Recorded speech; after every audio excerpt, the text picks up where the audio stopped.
But we are going to make sure that this fight does not end tonight. This is a fight for our lives, the lives of our friends and family members and neighbors. It is a fight. It is a fight that we're going to work to make sure continues. It's a fight. It is a fight. It is a fight, and that's what this fight is for. Well, I'm wired to fight anyone who isn't doing their job for us. I'm John Fight and fight and fight. We have lots of fights ahead of us. Fight. I'm ready to stand Fight. up. Put up your and keep dukes. Fighting. We have to fight. We're gonna fight. We're gonna fight. We need to fight, and we need to fight. We're gonna fight. We got a few more fights. We're gonna take the privilege of a few more fights, and we have the biggest fight of all. I will never stop fighting. I will fight like hell. Fight. Fight back against Fight. anyone. We need to say loud and clear that we are ready to fight. It's a bare knuckles fight. Now they're going to have to actually fight back against people. The fight has to be conducted. It's so important that we need to fight. Fight that fight. We have been fighting. I was fighting very hard. Time is of the essence, both in terms of the fight. I think we should be fighting. Well, I really believe we need to fight. We're simply not going to take this line down. We're going to keep fighting. So I'm telling all my colleagues, this is the fight of our life. Whose side are you on? Who are you fighting for? They're fighting, but I'm fighting. We're both fighting. We will fight back. We're not going to just take this line down. I'm just going to keep the fight up. What we have to do right now is fight as hard as we can. We have to rise up and fight back. And so we're going to fight, and we're going to continue to fight. I'm going to be fighting like hell. Keep fighting, or we kept fighting and we did, so we're going to keep fighting. We have to be fighting every single day. We have to fight back, and we have no choice but to do that. I think we're doing the right thing to do that. Fighting. And I'm fighting. Well, our job right now is to fight. It's really important. I'm going to keep fighting. I'm asking for the support of people across the country to fight back. And you got to be fierce in fighting. Keep fighting. Brown have been fighting. I've told President Biden I will fight like mad. I'll tell you what, now more than ever, we have to fight like hell. We have these battles on the floor of the Senate. I'm going to go down and battle, and I'm going to be down there on the floor fighting. But we Democrats are fighting as hard as we can. Democrats are fighting as hard as we can. Credit it in any way, but we're fighting back. What we've got to do is fight in Congress, fight in the courts, fight in the streets, fight online, fight at the ballot box. Fighting and pushing around the clock, fighting, continue to be brave and be strong and keep fighting. We're getting people engaged. I love shit like this. We're fighting. I wish I had an editor that would make shit like this for me. Continue to fight. Fight. This is going to be a fight. We'll also fight him and challenge him in every way that we can. In the Congress, in the courts, and in the streets. To continue fighting, we each have an important role to play in fighting. In this fight, like so many before it, it has been a fight. The American people are going to have to fight. And about the importance of fighting. I will always fight. Fighting. But we always must fight. Joe Biden has a deep, deep-seated commitment to fight and to fight. And about the importance of fighting. We always must fight, to fight, to fight, and to fight. As our willingness to fight continued the fight, as Joe Biden says, to fight. Another It's one about bites the fighting dust. what we're Oh, fighting for. another We one will bites tell the dust. them about Hey. what we did to fight. Really about a fight. But truly, I do believe that we're in a fight. I believe that we are in a fight. I believe we are in a fight. I believe we are in a fight. So there's a fight in front of us. A fight for all of these things. And so we're prepared to fight for that. And we know how to fight. Our ongoing fight of fight. We know how to fight. We like a good fight. We were born out of a She's fight. such a dumb This is cunt. what is our fight. I hate Kamala Harris. There's the fight, and then there's the fight to defend. Back in the fight. Our mission is to fight. That is the guiding purpose of House Democrats, fighting. He has never forgotten who he is fighting for. Marched and fought, and we just have to fight. But this is a fight for our country.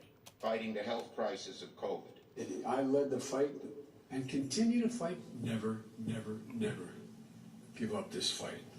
I'm a citizen fighting for it. He's not only fighting a leader who fought for progressive change, he's a lawyer who fought for people his whole life, as well as other fights. And I'm proud that to have Tim in this fight with me. And above all, it's time for America to get back up and once again fight.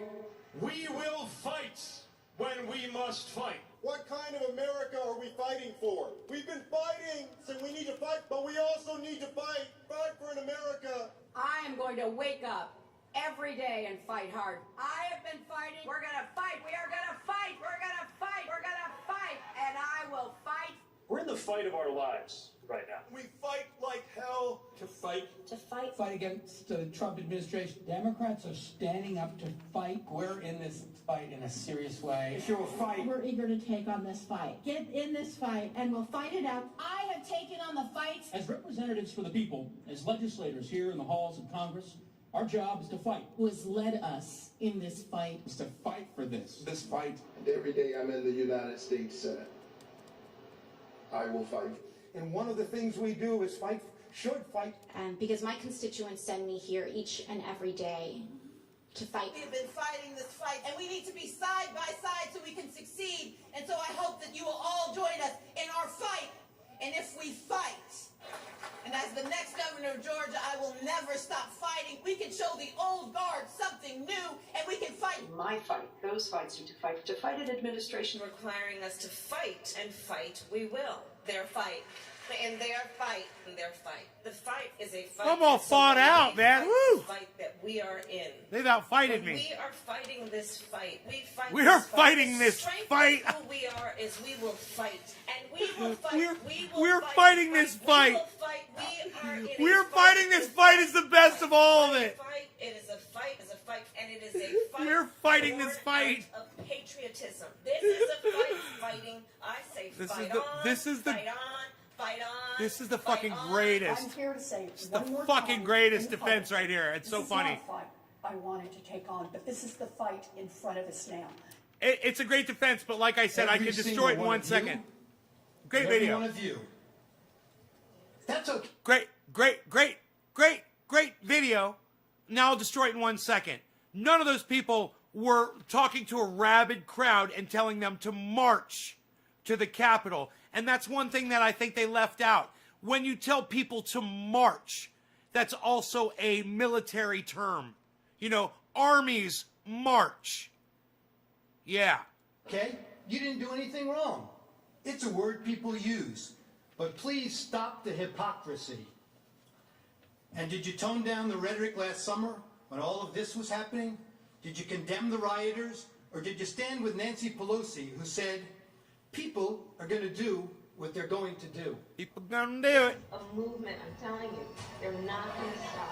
And everyone beware, because they're not going to stop. They're not going to stop before Election Day in November, and they're not going to stop after. And fight, and fight, and fight, and fight, and strike, and strike, Please, strike. show me where it says that protesters And are strike, supposed to be and strike, polite and strike. and peaceful. I just don't even know why there aren't uprisings all over the country. Maybe there will be. It was a violent night. Left-wing violence. Oh, those violent liberals. Destroying property which can be replaced is not violence. We knew they were going to be showing this And it just stuff. collapsed. Their building just collapsed. I have nowhere to go now. These people did this for no reason. This is just a snapshot of some of the damage that people will be waking up to. I'm proud of New York, and I'm proud of the protests. There is damage everywhere you look. Honestly, it looks like a war And strike, zone. and strike, and strike, and strike, and strike, and strike, and strike, and strike, and strike, and strike, and strike, and strike. They keep doing it day after day after day. Our country is a nation of protests. The patriots were protesters. St. John's Church is on fire. That's a myth. I hope someone burns down your whole precinct with all y'all inside. It is not generally speaking unruly.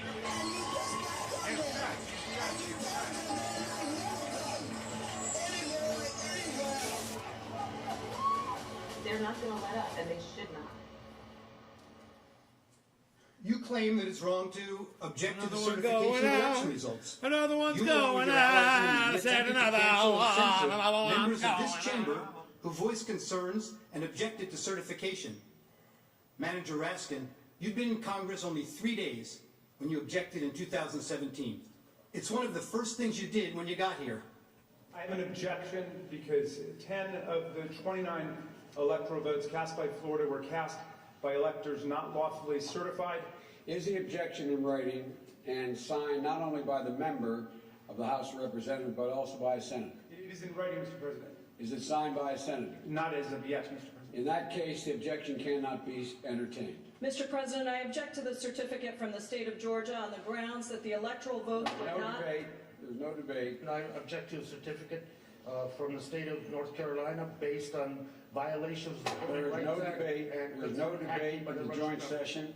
I object because people are horrified by the overwhelming evidence. Section of Russian 18, affairs Title priorities. 3 of the United States Code prohibits debate. I object. Objected to the counting of the electoral votes of the state of Ohio. I object to the certificate from the state of Alabama. The electors were not lawfully certified. I object to the 15 votes from the state of North Carolina because of the massive voter suppression and the closing of polling booths. There's no debate. There's no debate. 16 There's to 1. no debate. And the massive The voter suppression that occurs to African The Americans. gentleman will suspend.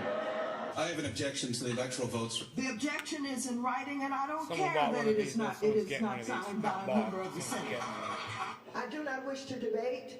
I wish to ask: is there one United States senator who will join me in this letter? There's no debate. The objection is signed by a member of the House, but not yet by a member of the Senate. Well, it is over.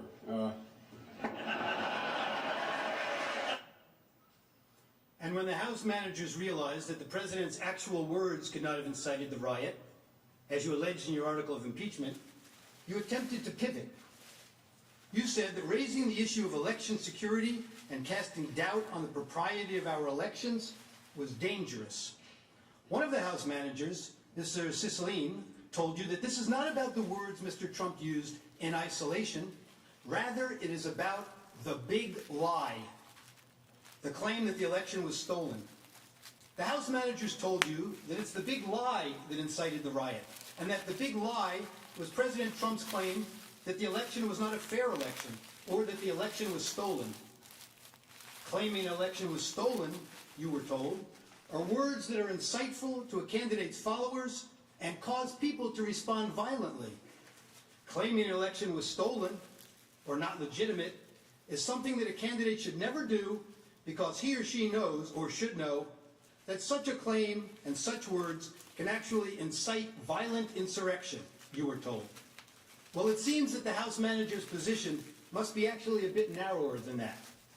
The House manager's position really is that when Republican candidates for office claim an election is stolen or that the winner is illegitimate, it constitutes inciting an insurrection, and the candidate should know it. But Democratic Party candidates for public elective office are perfectly entitled to claim the election was stolen, or that the winner is illegitimate, or to make any other outrageous claim they can. It is their absolute right to do so. And it is their absolute right to do so, irrespective of whether there's any... Democratic candidates can claim that an election was stolen because of Russian collusion, or without any explanation at all. And that is perfectly okay, and is in no way incitement to an insurrection. And somehow, when Democratic candidates publicly decry an election as stolen or illegitimate, it's never a big lie. You've been doing it for years. But can you imagine telling your supporters that the only way you could possibly lose is if an American election was rigged and stolen from you? And ask yourself whether you've ever seen anyone at any level of government make the same claim about their own election. If Stacey Abrams doesn't win in Georgia, they stole it. It's clear. It's clear. And I say that publicly, it's clear. You can run the best campaign. You can even become the nominee. And you can have the election stolen from you. He knows he's an illegitimate president. He knows that there were a bunch of different reasons why the election turned out the way it did. Votes remain to be counted. There are voices that were waiting to be heard. and I will not concede. And I respect where you're coming from, and I respect the issues that you're raising. You're not answering the question. Do you think it was... You're not using the word legitimate.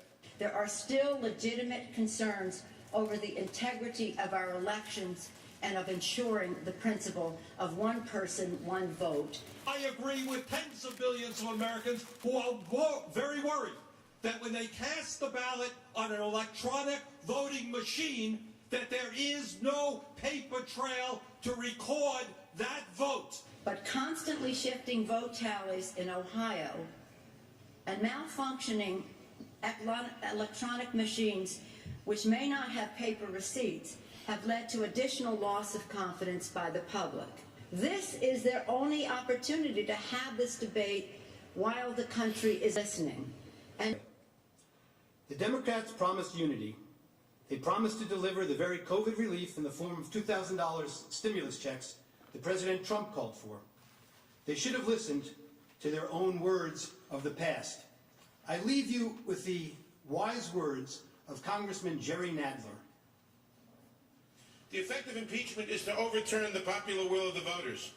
We must not overturn an election and remove a president from office, except to defend our system of government or our constitutional liberties against a dire threat. And we must not do so without an overwhelming consensus of the American people. There must never be a narrowly voted impeachment or an impeachment supported by one of our major political parties and opposed by the other. Such an impeachment will produce the divisiveness and bitterness in our politics for years to come, and will call into question the very legitimacy of our political institutions. The American people have heard the allegations against the president, and they overwhelmingly oppose impeaching him. They elected President Clinton. They still support him. We have no right to overturn the considered judgment of the American people. Mr. Speaker, the case against the president has not been made. There is far from sufficient evidence to support the allegations, and the allegations, even if proven true, do not rise to the level of impeachable offenses. Mr. Speaker, this is clearly a partisan railroad job. The same people who today tell us we must impeach the president for lying under oath, almost to a person voted yes, last year Deadpool, this to is reelect live. the speaker who had just admitted lying to Congress in an official proceeding. The American people are watching, and they will not forget. You may have the votes, you may have the muscle, but you do not have the legitimacy of a national consensus or of a constitutional imperative. This partisan coup d'etat will go down in infamy in the history of this nation. Thank you, Mr. Speaker. I yield back the balance of my time.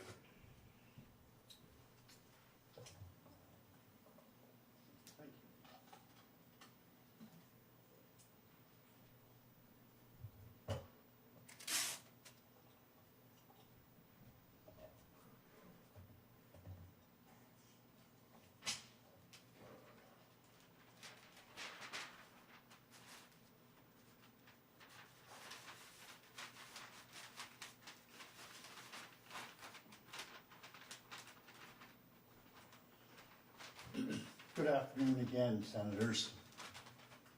President. There are two fundamental questions for purposes of this free speech analysis. First, does the First Amendment to the Constitution apply in this chamber to these impeachment proceedings? Second, if it does, do the words spoken by Mr. Trump at the Ellipse on January 6th meet the definition of constitutional incitement so as to void the protections afforded by the First Amendment? I will explain why the answers to both of these questions must be a resounding yes. The Constitution and the First Amendment must certainly apply to these impeachment proceedings, and Mr. Trump's speech deserves full protection under the First Amendment. But before getting into the legal analysis, some preliminary observations about the House manager's case should be made. And let me just say this. That's all true until you say something and it causes a riot or an insurrection. And then everything that this guy says doesn't matter. Because you violate your First Amendment right when you produce hate speech or you start a riot or a or an insurrection. That's the law. And he's just disregarding that. This case, unfortunately, is about political hatred. It has become very clear that the House Democrats hate Donald Trump. This type of political hatred has no place in our political institutions, and certainly no place in the law. This hatred has led the House managers to manipulate and selectively edit Mr. Trump's speech to make it falsely appear that he sought to incite the crowd to violently attack the Capitol. He didn't, and we will show you why. The hatred has also led the House managers to make some astounding legal arguments. They astoundingly urge you to disregard your oath by ignoring the president's inaction for 2 hours and 15 minutes proves that he did want those people to do what they were doing. For at least 2 hours and 15 minutes, Donald Trump agreed with what that fucking mob was doing at the Capitol, which was a violent insurrection resulting in death. First Amendment of the Constitution. 2 hours and 15 minutes. That's a long time. Landmark binding United States Supreme Court cases, precedents, Wood and Bond, both of which unequivocally hold that elected officials have core First Amendment rights to engage in the exact type of political speech which Mr. Trump engaged in. I was shocked the House managers not only spent a mere 3 pages on the First Amendment analysis in their trial memo, but yesterday they spent a mere 10 minutes at the end of their case as a throwaway. What we have read and what we have heard is devoid of any constitutional analysis for less than what I would expect from a first-year law student. They left out landmark cases, total intellectual dishonesty. And finally, hatred is at the heart of the House managers' frivolous attempts to blame Donald Trump for the criminal acts of the rioters based on double hearsay statements of fringe right-wing groups based on no real evidence other than rank speculation. Hatred is a dangerous thing. We all have to work to overcome it. Hatred should have no place in this chamber, in these proceedings. The second observation. The Senate is presented with an extraordinary task sitting in judgment of a former president's words in a speech that he gave at a political event. The House managers accuse Mr. Trump of using his words to incite the horrific events at the Capitol on January 6th. But yesterday, they gave you a new and novel standard of incitement with an element of foreseeability, a negligence concept. They cite 0 case law. They made it up. This task of applying a completely made-up legal standard of incitement to an impeachment proceeding is truly an unprecedented task for the Senate. And that is something the Senate must seriously consider when deciding the issue. Do you want to create a precedent where the Senate will be tasked with sitting in judgment as to the meaning and implied intent of a president's words, or words of any elected official? Will that allow and maybe encourage a majority party to weaponize the awesome power of impeachment against the minority to suppress a point of view? Will the Senate then have to deal with constant articles of impeachment by a majority party accusing minority presidents or other elected officials of so-called insightful or false speeches? You can see where this would lead. Sadly, we have all seen the political rhetoric get ratcheted up over the last few years. We've all been witnesses to many incendiary Another guy words called the by insurrection our and officials at resurrection, political events, right on the opening. broadcast over the media, I was internet. like, dude, you're saying the quiet part out In each loud. of those instances, It will wasn't, there now Donald be Trump some wasn't being resurrected as Jesus Christ. It was an insurrection, you fucking moron. One last thought. That Donald Trump could find at the last minute. We agree with the House managers, context does indeed matter. The inflammatory rhetoric from our elected officials must be considered as part of the larger context of Mr. Trump's speech at the Ellipse on January 6th. The inflammatory language from both sides of the aisle has been alarming, frankly. But this political discourse must be considered as part of these proceedings to contextualize Mr. Trump's words. We have some video to play that highlights some of what I'm talking about. I preface this video by noting I am not showing you this video as some excuse for Mr. Trump's speech. This is not whataboutism. Huh, okay. I am showing you this to make the point that all political speech must be protected. Oh, okay. Okay. I just don't even know why there aren't uprisings all over the country. Maybe there will be. There needs to be unrest in the streets for as long as there's unrest in our lives. You got to be ready to throw a punch. You have to be ready to throw a punch. Donald Trump, I think you need to go back and punch him in the face. That I thought he... No, I'm sorry. That is not why you're playing this video, you fucking liar. You are totally doing whataboutism.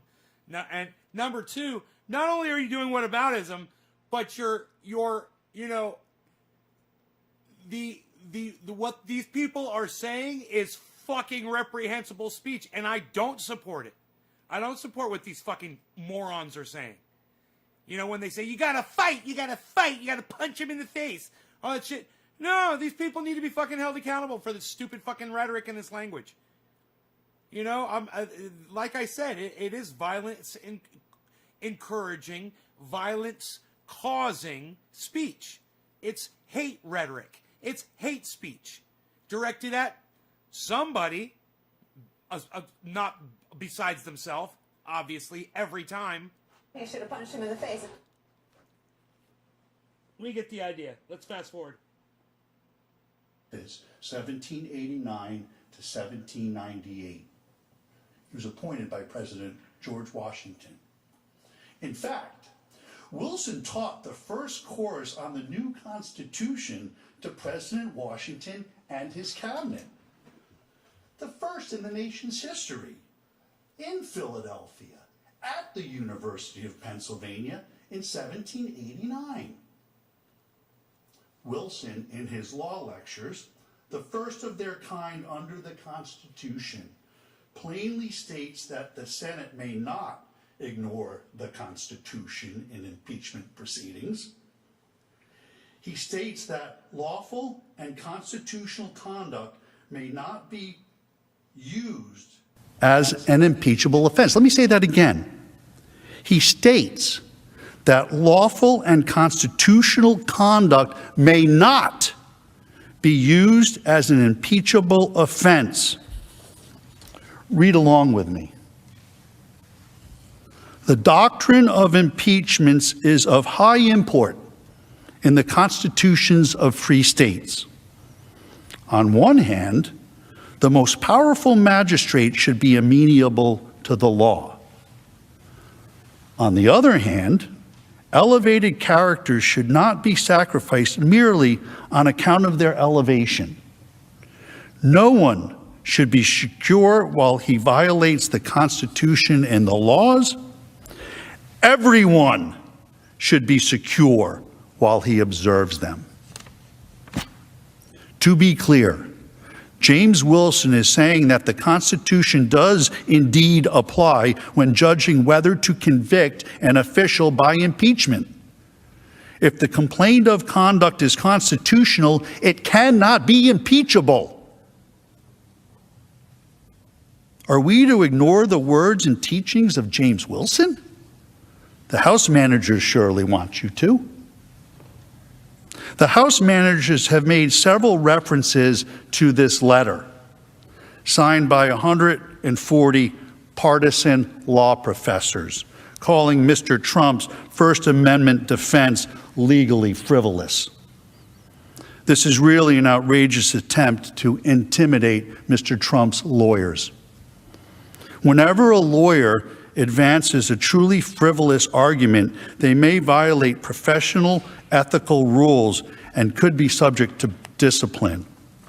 This letter is a direct threat to my law license, my career, and my family's financial well-being. These law professors should be ashamed of themselves, and so should the House managers. How dare you? Do you really hate Donald Trump so much that you're willing to destroy good, hard-working people's lives, people that are only doing their jobs, and frankly, as counsel for an accused fulfilling a constitutional role? It's astounding, really. I'm a citizen, not a politician.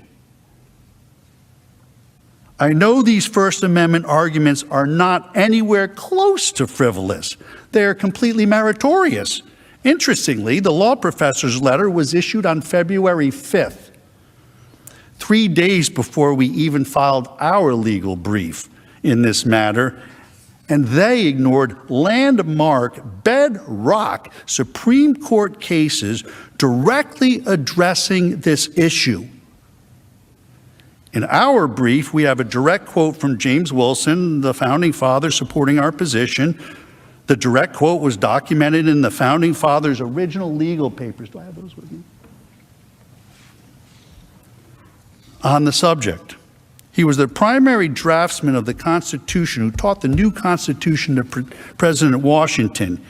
He says so long as acts of elected officials like Mr. Trump are constitutionally protected, he should not be impeached. We have landmark U.S. Supreme Court decisions, Wood and Bonds, which I'll explain in detail, supporting our position. All of this the House managers and the partisan law professors completely and misleadingly ignore. Frivolous?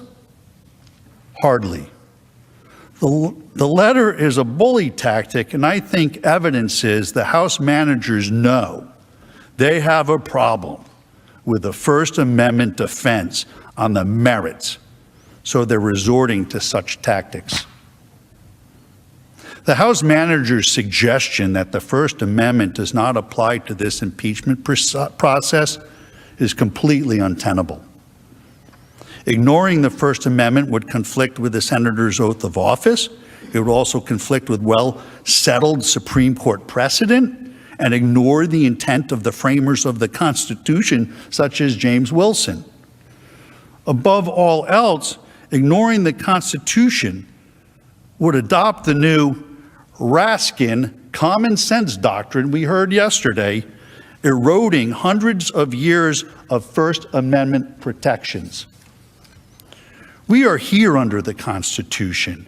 It is illogical what the House managers say.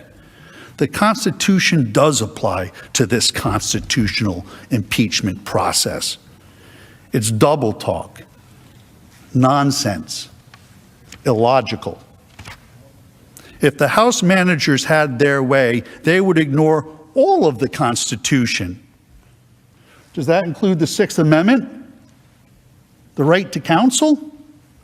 They would have Mr. Trump sitting here without lawyers. And who would be next? It could be anyone. One of you. Or one of you. You must reject this invitation to ignore the First Amendment. It is anti-American and would set dangerous precedent forever. The law has developed over the years to clearly establish elected officials have the right to engage in protected speech. Mr. Trump is not just a guy on the street or a guy at a bar or a fire chief or a police officer. There were a few of them in there. All analogies given by the House managers. These sideways analogies are wrong. Mr. Trump was an elected official, and there is an entire body of law, Supreme Court landmark cases supporting the conclusion that Mr. Trump actually has enhanced free speech rights because he is an elected official.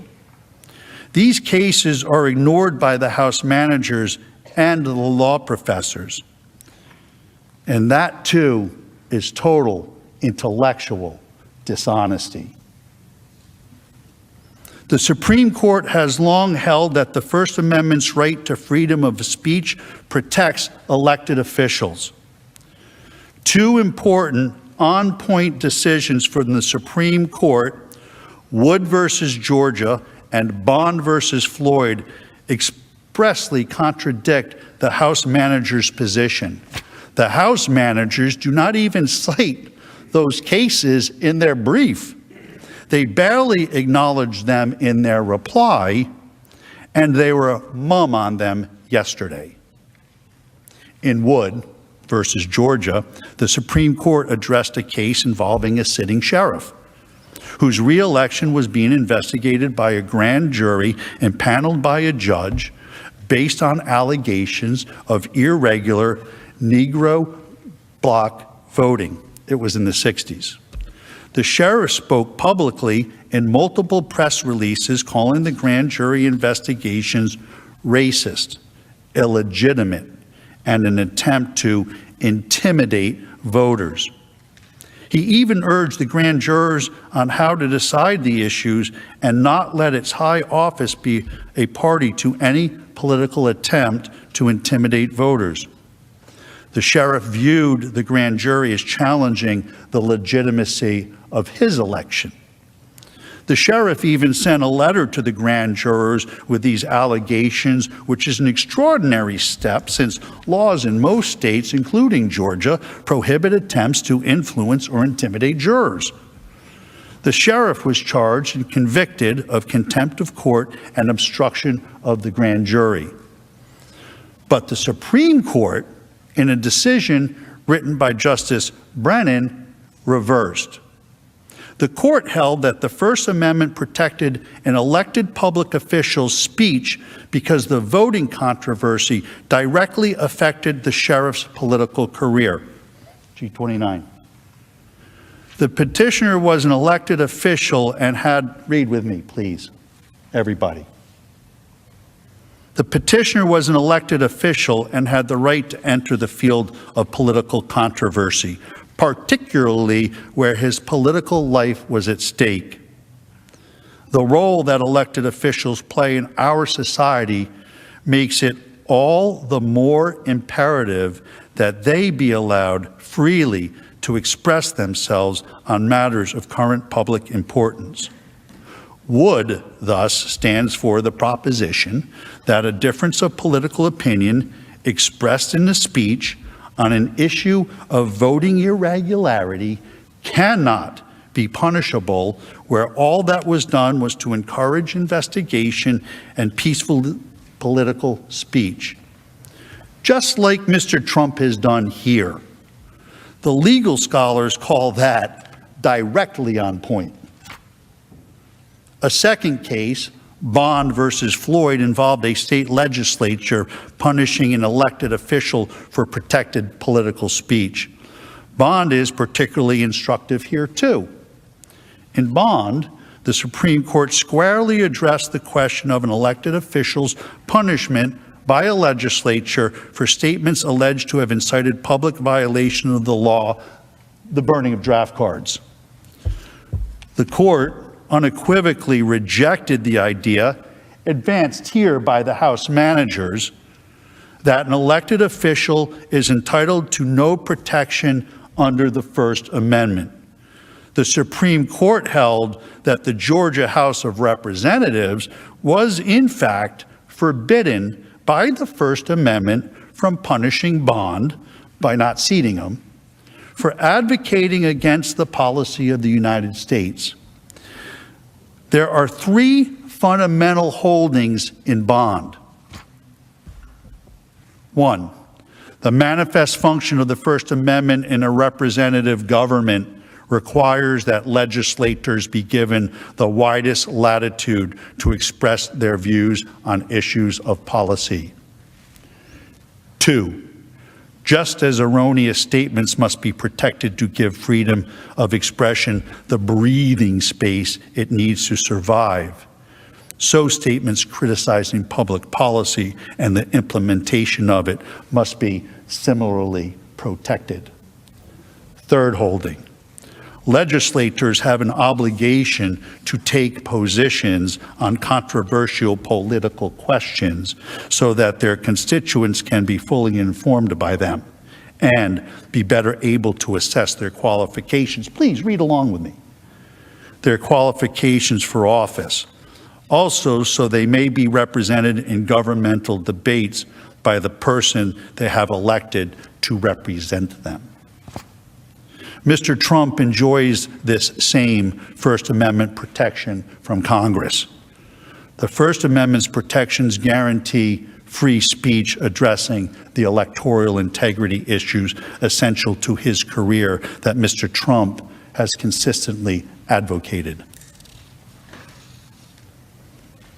The House managers argue that the First Amendment, and I quote, does not shield public officials who occupy sensitive policy-making positions from adverse actions when their speech undermines important governmental interests.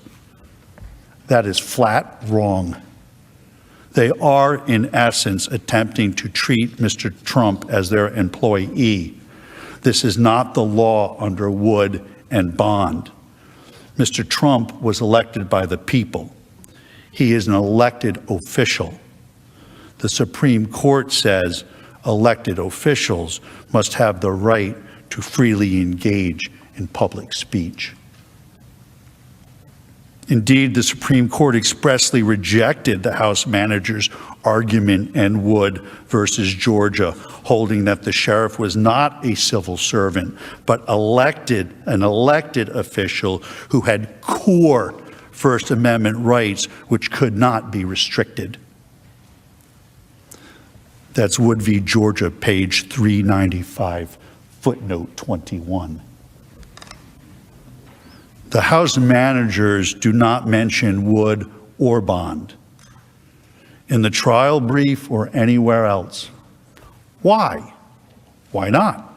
Because it does not fit their narrative or their story. They want to punish Mr. Trump for engaging in constitutionally protected free speech, and they do not want you to consider the issue. But you must. Question 2.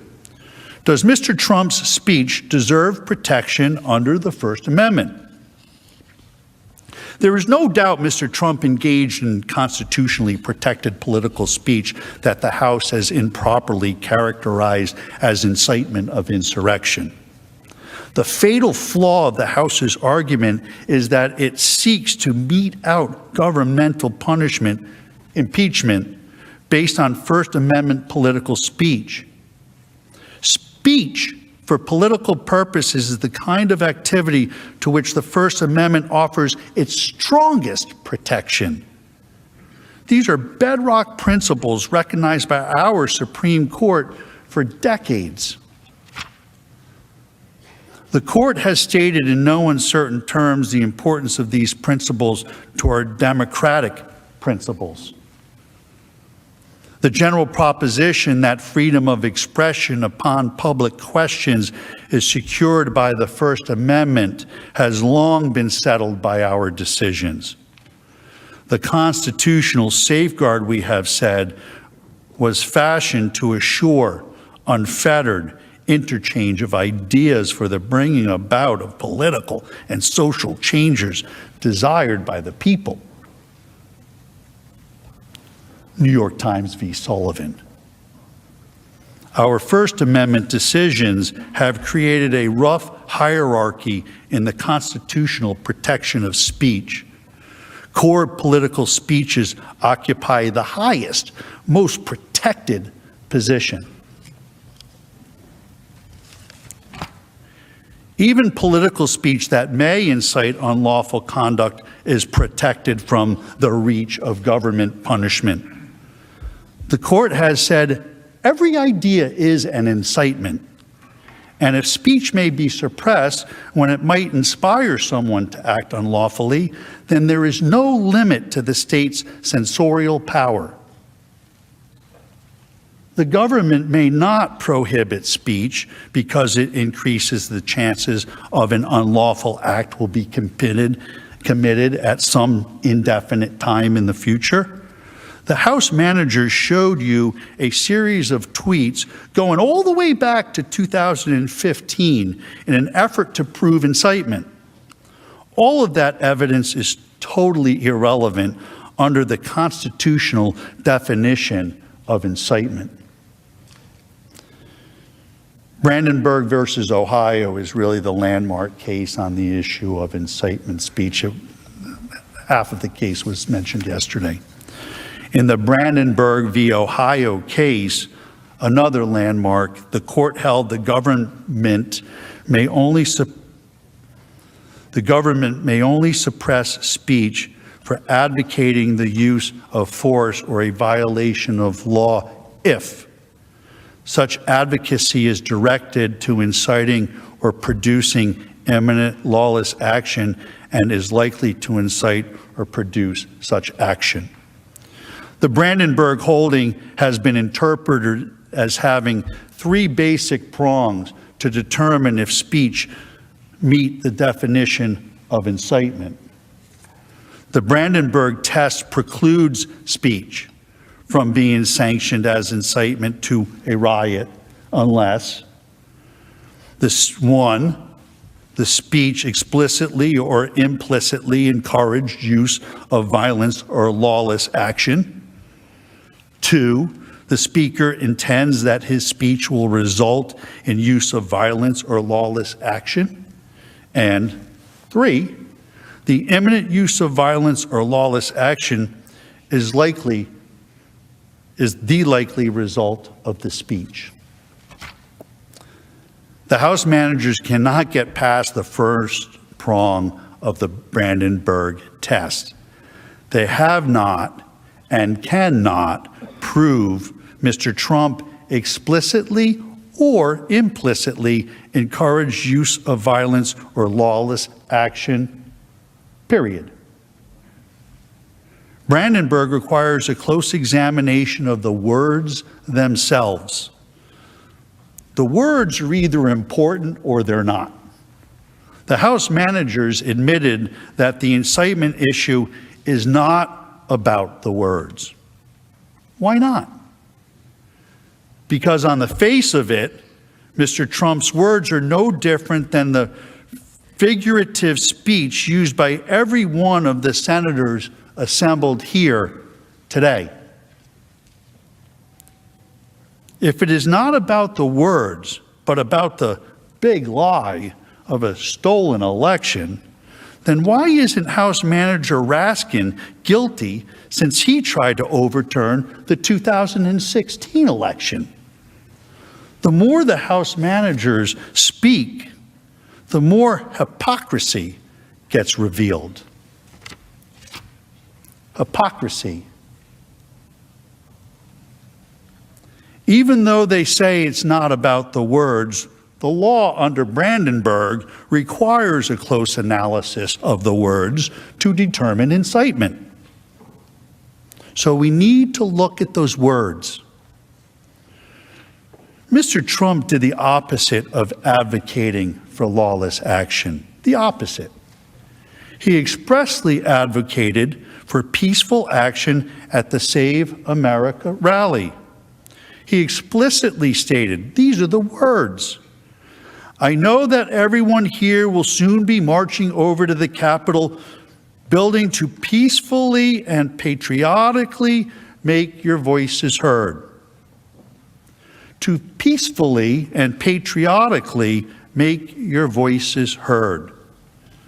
That is how this president has spoken for years when he condemns violence, lawlessness, and rioters. The House managers have played manipulated, selectively edited parts of Mr. Trump's speech. They focus heavily on the word fight. The president used the word fight 20 times in his speech. They picked only 2. Why? Why not the other 18? Because they don't tell the story the way they want to tell it. Here are all of them. Listen to the context. And Rudy, you did a great job. He's got guts. You know what? He's got guts. Unlike a lot of people in the Republican Party, he's got guts. He fights. He fights. And I'll tell you, thank you very much, John. Fantastic job. I watched. That's a tough act to follow, those two. There's so many weak Republicans, and we have great ones. Jim Jordan and some of these guys, they're out there fighting. The House guys are fighting. But it's incredible. Many of the Republicans, I helped them get in. I helped them get elected. Get rid of, how do you say, I want to get rid of America first? Even if you're going to do it, don't talk about it, right? Unbelievable what we have to go through. What we have to go through, and you have to get your people to fight. And if they don't fight, we have to primary the hell out of the ones that don't fight. You primary them. We're gonna let you know who they are. I could already tell you, frankly. Republicans are constantly fighting like a boxer with his hands tied behind his back. It's like a boxer. And we want to be so nice. We want to be so respectful of everybody, including bad people. And we're going to have to fight much harder. And Mike Pence is going to have to come through for us. And if he doesn't, that will be a sad day for our country. Because you're sworn to uphold our Constitution. And the accountability says, if we see somebody in there that doesn't treat our vets well, or they steal, they rob, they do things badly, we say, Joe, you're fired. Get out of here. Before you couldn't do that. You couldn't do that before. So we've taken care of things. We've done things like nobody's ever thought possible. And that's part of the reason that many people don't like us, because we've done too much. But we've done it quickly, and we were going to sit home and watch a big victory, and everybody had us down for a victory. It was going to be great. And now we're out here fighting. I said to somebody I was going to take a few days and relax after our big electoral victory. 10 o'clock, it was over. The American people do not believe the corrupt fake news anymore. They have ruined their reputation. But you know, it used to be that they'd argue with me, I'd fight. So I'd fight, they'd fight, I'd fight, they'd fight, pop, pop. You'd believe me, you'd believe them. Somebody comes out, you know, they had their point of view, I had my point of view. But you'd have an argument. Now what they do is they go silent. It's called suppression. And that's what happens in a communist country. That's what they do. They suppress. You don't fight with them anymore unless it's a bad story. If they have a little bad story about me, they make it 10 times worse and it's a major headline. But Hunter Biden, they don't talk about him. What happened to Hunter? Where's Hunter? With your help over the last 4 years, we built the greatest political movement in the history of our country, and nobody even challenges that. I say that over and over, and I never get challenged by the fake news. And they challenge almost everything we say. But our fight against the big donors, big media, big tech, and others is just getting started. This is the greatest in history. There's never been a movement like that. Our brightest days are before us. Our greatest achievements still wait. I think one of our great achievements will be election security, because nobody until I came along had any idea how corrupt our elections were. And again, most people would stand there at 9 o'clock in the evening and say, I want to thank you very much. And they go off to some other life. But I said, something's wrong here. Something's really wrong. Can't have happened. And we fight. We fight like hell. And if you don't fight like hell, you're not going to have a country anymore. Our exciting adventures and boldest endeavors have not yet begun. My fellow Americans, for our movement, for our children, and for our beloved country. And I say this, despite all that's happened, the best is yet to come.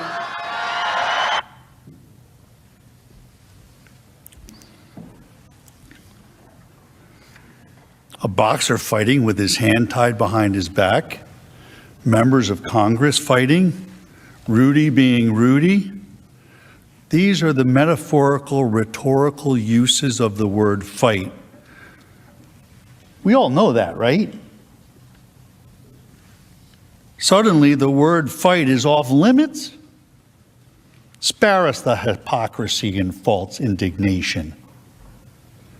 It's a term used over and over and over again by politicians on both sides of the aisle.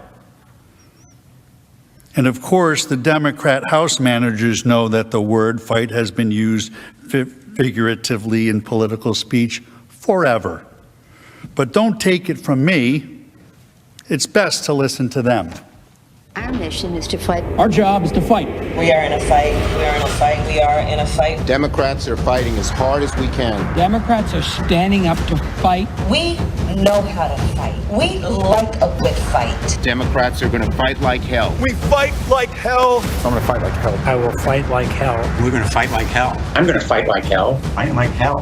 I will fight like hell. We have to fight like hell. I, and I know many other senators and members of the House, will fight like hell. We are going to fight like hell. We're going to fight like hell. Fight like hell. And we just have to fight. We're gonna fight. We are gonna fight. We're gonna fight. We're gonna fight. Because you'll fight. To fight. Political revolution. That means that millions have got to stand up and fight.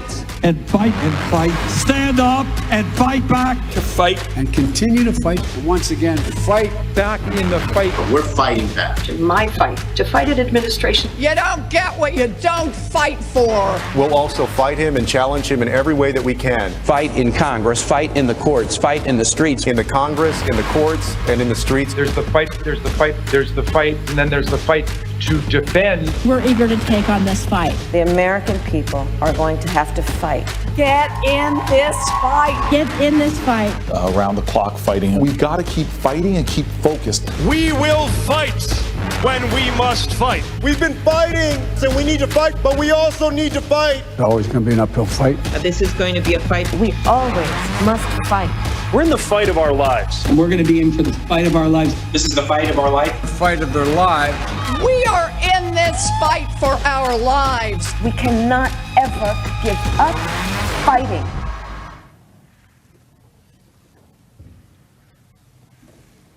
Hypocrisy. The reality is, Mr. Trump was not in any way, shape, or form instructing these people to fight or to use physical violence. What he was instructing them to do was to challenge their opponents in primary elections, to push for sweeping election reforms, to hold big tech responsible, all customary and legal ways to petition your government for redress of grievances, which of course is also protected constitutional speech. But the House managers don't want you to focus on those things because, again, it does not fit their story.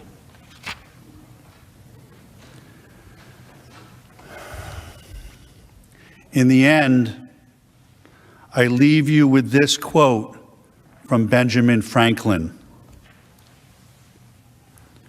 Freedom of speech is a principal pillar of a free government. When this support is taken away, the constitution of a free society is dissolved and tyranny is erected on its ruins. Thank you.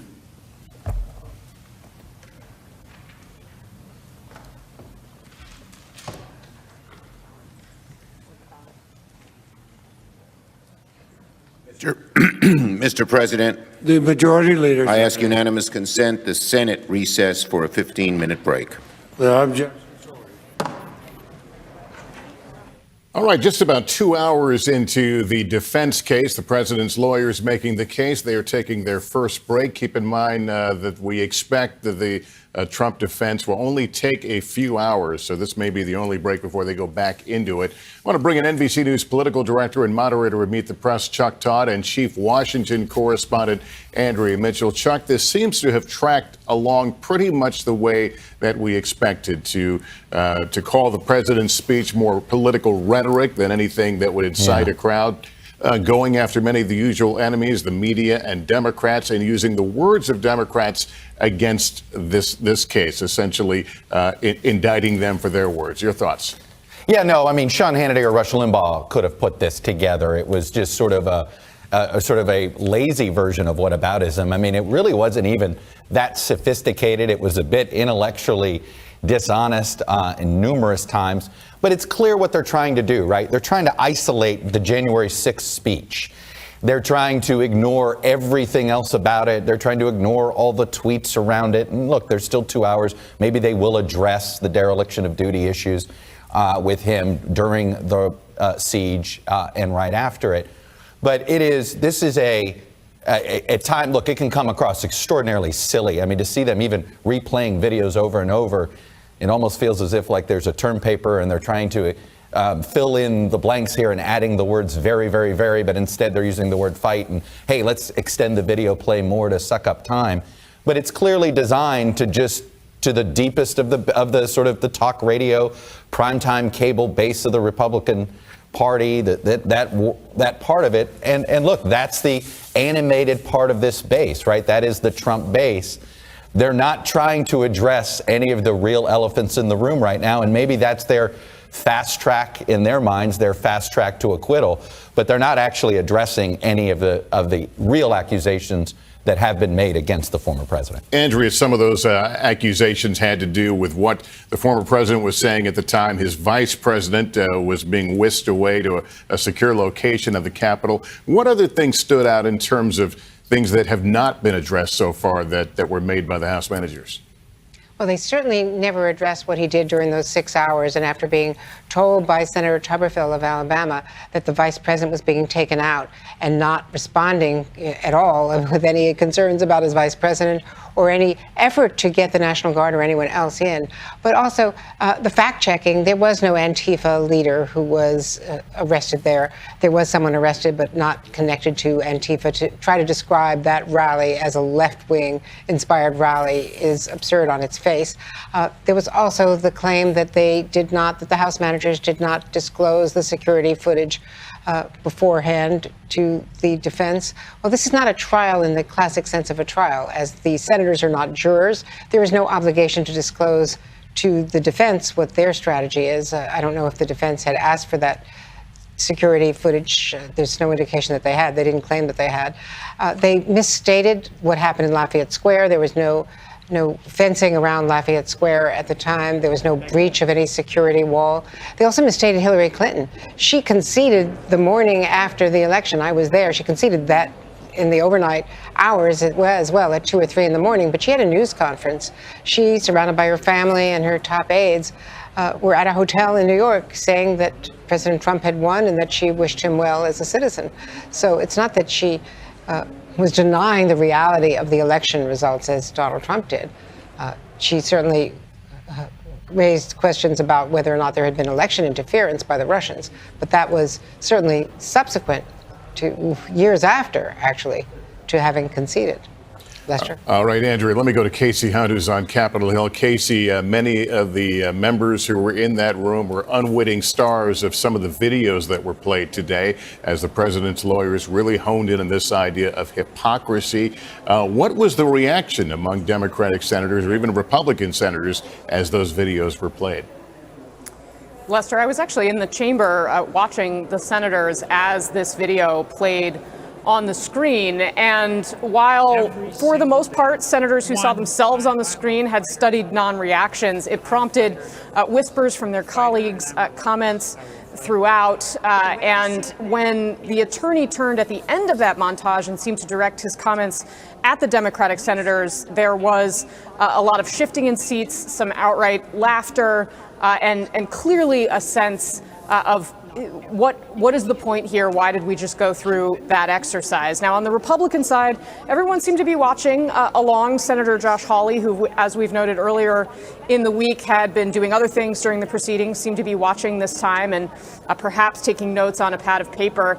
At one point in the fight montage, Senator Rand Paul openly laughing as the Elizabeth Warren clips continued to play. It felt clear to me in the room that this was really a play to former President Trump's sensibilities, to the sensibilities of his supporters, to those who watch media outlets where many of these themes come, because this was not something really that in the room I don't think was taken in the same kind of serious way that it may be by people who are consuming that sort of media. Now, another note I should make, Lester, we've got some new reporting from the House managers who you may have seen at the top of the performance today. The Trump attorney took some issue with how some of the things were presented in the House managers' presentation. So they're defending themselves at this point. They acknowledge that there was a mistake with a tweet that showed a blue check mark, but they also point out that they've had to recreate a lot of this because former President Trump was kicked off Twitter after the riot. And so they have to use archives to reconstruct all of these graphics, which they say that President Trump's attorneys should be willing to or should rather know as they're working on this presentation. Casey, let me ask you, will the House managers have a chance to rebut some of the things said today, to walk us through the end game and all this? Well, Lester, there still are going to be closing arguments, so we will have another opportunity to hear from House managers, and then, of course, again, from former President Trump's defense attorneys.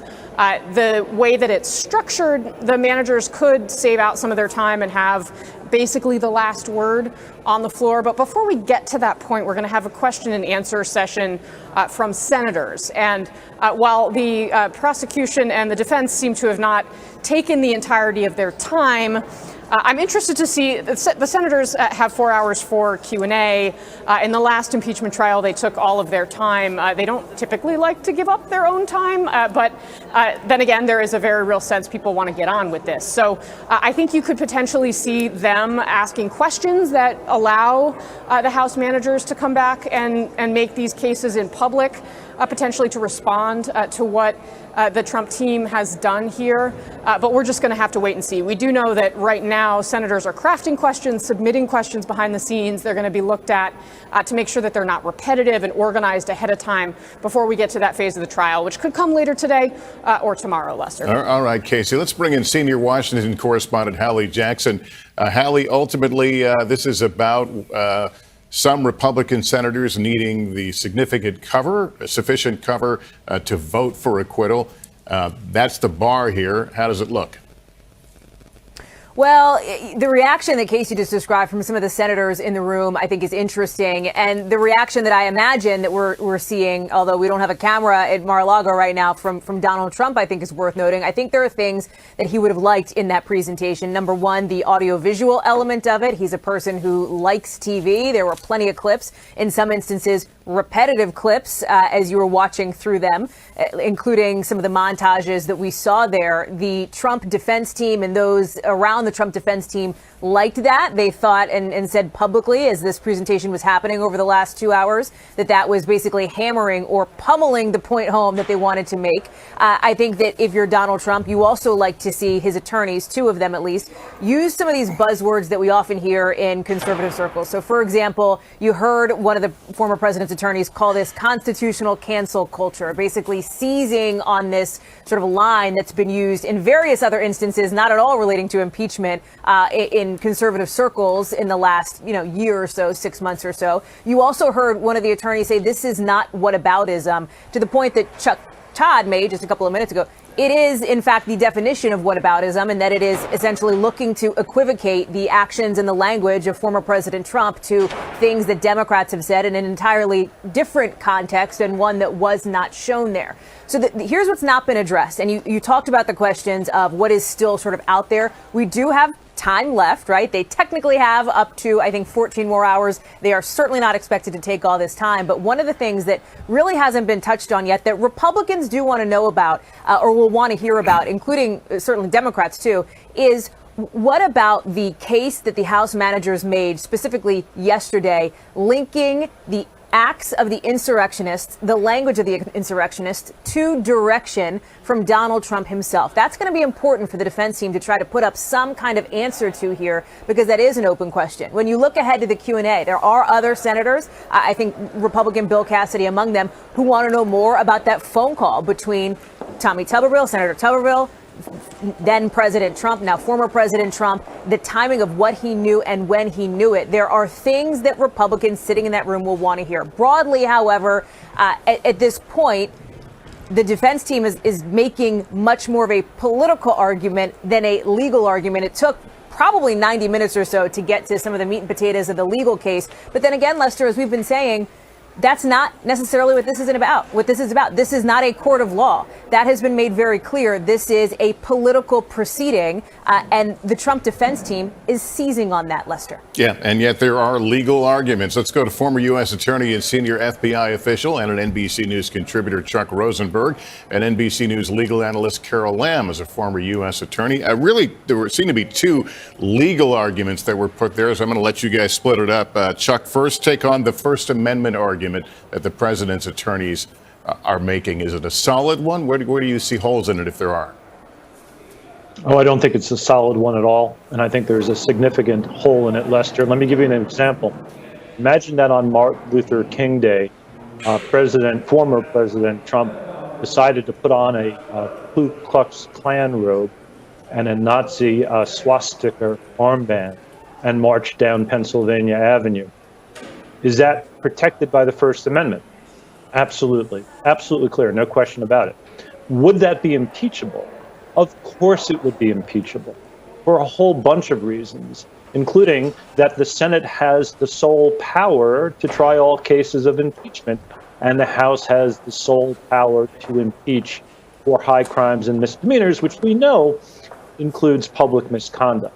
And so the First Amendment argument, reference to the 1969 Supreme Court case of Brandenburg, a very important case in First Amendment jurisprudence, is interesting. It's also completely beside the point. All right, let me turn to Carol on the other legal argument I heard, and there may have been more in there, but the idea that the former president has been denied due process. Carol, dissect that argument for me. Well, that argument has even less merit than the First Amendment argument. That argument, and I'm sure Chuck would agree with this, as all former prosecutors would, there is no due process right during an investigative stage.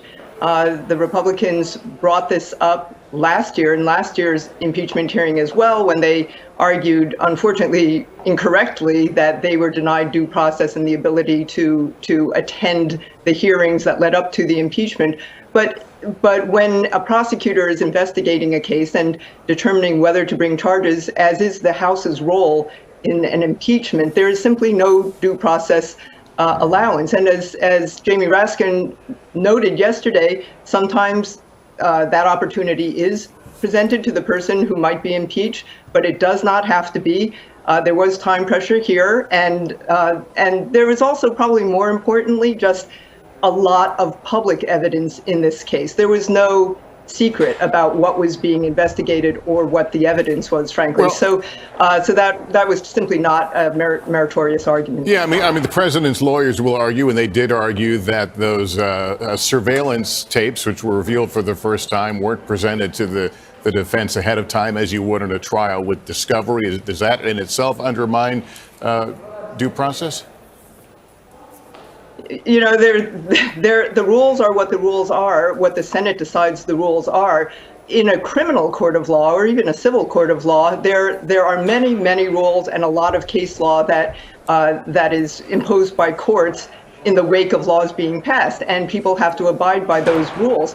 In this case, there are simply no rules governing discovery. If the defense wanted to show videos, as they did, that They will return soon, I'm sure. They said 15-minute break. I actually was listening with my cell phone. Is there anybody here? Actually, I don't even know if anybody's here. I should probably check that. I'm only broadcasting on 7 channels, 6 YouTubes, and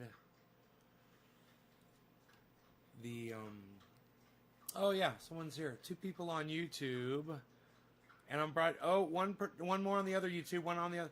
No one's on Trovo, huh? Everybody's watching on YouTube though. Okay, fair enough. H John, what's up? You guys hear and see me okay? Everything's running good. I haven't dropped any frames. It's good. Yeah, I had to run out of here and drop that mail off. So my mom, you know, I once sent my mom a triage oil. She's running low. She said, Iceman introduced me to this guy a long time ago. Dan contacted me, said he could use some, so I hooked him up. And somebody ordered some, and I got your order out. Somebody ordered some. They had actually said something in the chat. They're like, yeah, I just ordered my triage oil. I can't remember who it was, but yours is out too. So out with my mail today. This is the best I've seen you. Oh, yeah, it's the clearest? Oh, good. Well, I'm on my, really? It's good to know. I'm on my, I believe I'm broadcasting. Yeah, I'm Wi-Fi to the, say it, man, to the satellite router. Yeah.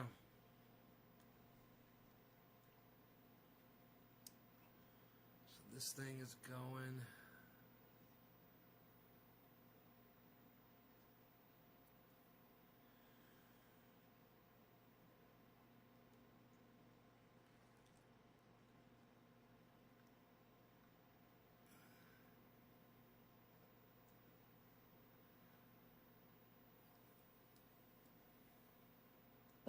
Saying that he thinks it could sway some minds. And now, just moments ago, in the press briefing room, Jen Psaki, who's the White House press secretary, weighed in again on the matter. She said that it's all a reminder of why this can't happen again, and that the president wants his Republican colleagues to take their responsibility very seriously.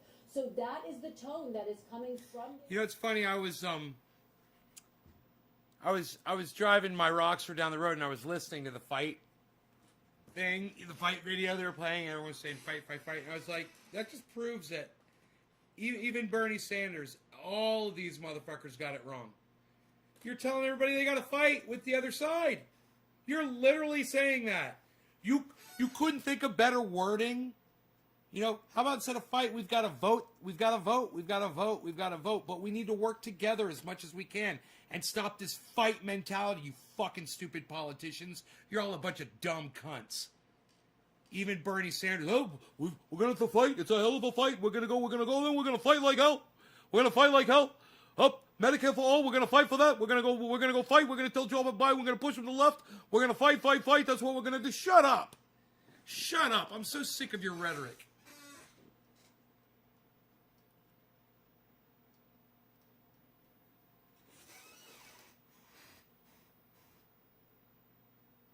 No, Patrick, there isn't. There is absolutely not. There is absolutely no evidence that says that cannabis in any way will somehow make COVID care quicker. Just you on the internet repeating some bullshit, actually. Minutes of the defense presentation, Antifa, cancel culture, witch hunt, Elizabeth Warren. These are obviously names that sparked a lot of emotion among the president's base. How key was it that they quickly went there? I think it's key, Lester, because you're focused on this is language that appeals to the president's base. But more importantly, it is language that has come out of the former president's own mouth. And so the entire presentation of the defense, I kept thinking the things that I always thought during Donald Trump's presidency, whenever any of his officials were speaking ostensibly to the public, you all... Oh, really? Was it from a cannabis lobby group? Oh, wow. Who would have ever guessed that anyone pushing some bullshit theory that CBD speeds up your recovery of COVID would be from a cannabis lobby group in Germany, fucking Patrick? Please. Always got the sense, and eventually you always knew that those officials were speaking to an audience of one. They were speaking directly to the president, then President Trump, because sounds real scientific, bro. They knew he was listening, and they knew that they would be berated if they did not hew to the lines and the arguments that he wanted out there. And so when cancel culture was said, when witch hunt was said, barely 2 minutes into their presentation, the light bulb went off in my head and said, they're not really talking to the senators. They're not even talking to the American people in the way that the House impeachment managers. They are talking to Donald Trump. And we know that Donald Trump is watching because of the press reports about how angry he was on the first day of the trial when the arguments were going back and forth over the constitutionality of the actual trial and how angry he was with his lawyer, Mr. Castor, which is why we have not seen him today. So it's an audience of one, has always been, and apparently will continue to be. Yeah, Rich, weigh in on that for me. Let's say it's an audience for one, but if you're a Republican member of the Senate who's been feeling really queasy about all this, does anything you've seen in God, haven't 15 minutes gone by yet? make you feel better about acquitting? Yes. Now, obviously, they're throwing out a lot of flack, and they are concerned with President Trump and what he thinks of everything they're saying. But I think that the key thing to focus on is what I believe is the defect in the article of impeachment, which strongly implies, if it doesn't explicitly state, that the president had the intent for these protesters to ransack the Capitol. That's at the heart of the article. And I don't believe that's true, and I certainly don't believe it was proven. And I think at the end of the president's defense right before this break, that was the point of the emphasis on the word fight. Because the Democrats say, look, he said fight. You know, he said fight like hell. He wanted them to go beat up police officers and try to run down and hang Mike Pence. And the president's lawyers are saying, no, everyone uses that word. It's kind of martial imagery that's common in our political discourse, so you can't hang intent on that. So I believe that this is the defect in the article. I think if Democrats in the House had taken more time with it, thought about it, marinated in the factual record more, they would have written it differently. There are all sorts of blameworthy things that you could put in the article without stretching to something that can't be proven, and I think is factually incorrect. All right, let me bring Chuck Todd in here and Andrew Mitchell as well. Chuck, I don't know how many times we heard the word fight, but did they effectively take the sting out of the word? We heard it over the last couple of days from the House managers, from the president's mouth, trying to create that linkage. He's telling them to go fight at the Capitol. Hearing it and presented in this way with the dramatic music behind it and the beating drums, did that take some of the sting out of the word? Well, what they want to do, I think, in fact, I think it's even more narrow than that, Lester, what the motive is. It's to make the focus the speech itself. They want the January 6th speech itself in isolation. They want that to say, well, that wasn't, you can't point to just that. Now, of course, that's not the Democratic House manager's case. They have a case where they're saying, hey, this was a 5-year campaign and certainly a 30-day effort to sort of plan and make this happen. But I do think the whole point of the fight montage was to try to say, hey, don't pay attention to the other arguments, just pay attention to that speech. So I do think it both exposes their own defense flaws. It's hard to defend against much of what the House impeachment managers have laid out. So they're trying to find the narrowest path that they think they can find something that's, you know, a fig leaf to defend themselves with. So diluting the word fight is about the best they could come up with. And Andrew, we just watched Senator Mitch McConnell walk by the camera there. This trial is moving at a very quick pace. If we understand right, the defense is going to wrap up here within the next hour or two. At what point are Republicans going to need to hear from Mitch McConnell about where he's going? Some of them may already have heard from him, although he's been very oblique to say the least. But there was a gaggle, a gathering of some of the more moderate conservative Republicans around Mitch McConnell that Casey and others noted during recesses yesterday. And so he may be signaling to some of his allies. Senator Thune, who sits near him, of course, is the number 2 in their caucus. So they may already understand where he's going. And there's no one really who thinks that 17 Republicans will vote to convict, but there may be more than the 5 or 6 that we are now suggesting if Mitch McConnell does and some of these other Republicans who do have questions. I think the questions actually that are asked by the senators will give us a pretty good clue as to what they want to ask from each side. I just want to point out also something interesting, that the same Supreme Court case was cited by both sides, Jamie Raskin and by the defense, on opposite sides of the argument about the First Amendment. Why aren't they starting? They said 15 fucking minutes, man. How long is a minute in fucking Washington? Jesus fuck. Civil Rights Act was passed by Lyndon Johnson and, of course, signed by Lyndon Johnson.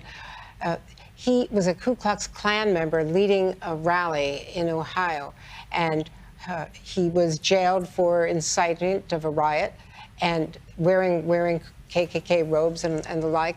He was defended in a Supreme Court argument by none other than Eleanor Holmes Norton, the black woman who is the 83-year-old longtime veteran delegate from the District of Columbia to Congress. And she was asked recently by the Washington Post about this, and the Supreme Court upheld the case, saying that he was not inciting to riot. And she said that as an ACLU lawyer then and now as a free speech proponent, she believes that that was the right case because he was not inciting a riot. But the counter-argument made by Jamie Raskin is that President Trump was, and that was from his statements before, during, and after. So that selective editing of the January 6th speech by the defense is very much in dispute.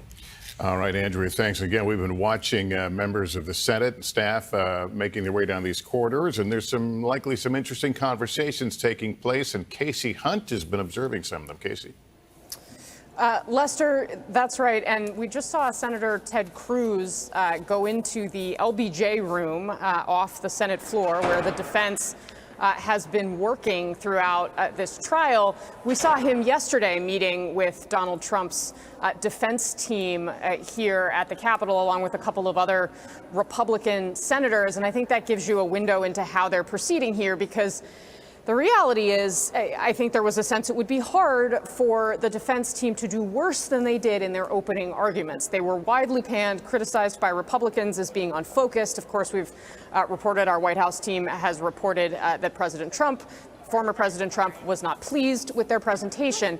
So clearly there were some who felt a need to make sure that they were involved here. And, you know, what you've seen, I think, is an attempt to push everyone back into their partisan corners. There are reminders to people watching, whether they be in particular Trump supporters, that these are your enemies, the media, the Democrats, the way that they are being hypocritical toward you.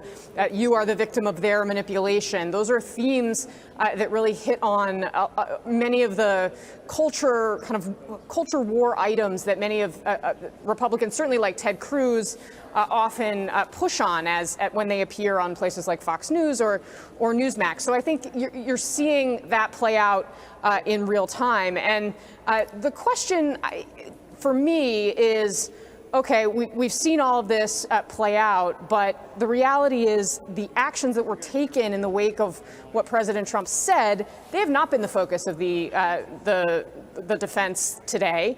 And the reality is we're still living here at the Capitol with all of the impacts of that. I mean, there are National Guard troops in the tunnels underneath these buildings, hundreds of them, with guns that are very, frankly, jarring to see. There's razor wire around the entire complex. The roads are still closed. It's hard to drive down those broad avenues here in Washington, D.C., along the mall that's supposed to be, America's really demonstration of democracy, that the Washington Monument, the Lincoln Monument, and of course, down at this end, the Capitol of the United States. And that's all because of the actions that were taken in the wake of what President Trump did. And I also think it shows you why the House managers set up their arguments the way they did. They started well before January 6th to show how what the president did in the lead up to that speech that he made were also relevant to this argument about incitement. So again, the question is, are there any Republicans that are going to be convinced here? Is there some cover that the defense team can give to Republicans who don't want to vote to acquit the president, but who are feeling conflicted or troubled about it? And, that I think is the one answer that's still outstanding. We've had a little bit of praise for the Republican presentation today from people like Lisa Murkowski, but the reality is we also believe that we know where Murkowski is going to come down on this, and that she is likely to vote to convict this president. So there's still that big question hanging out there of what Mitch McConnell is going to do.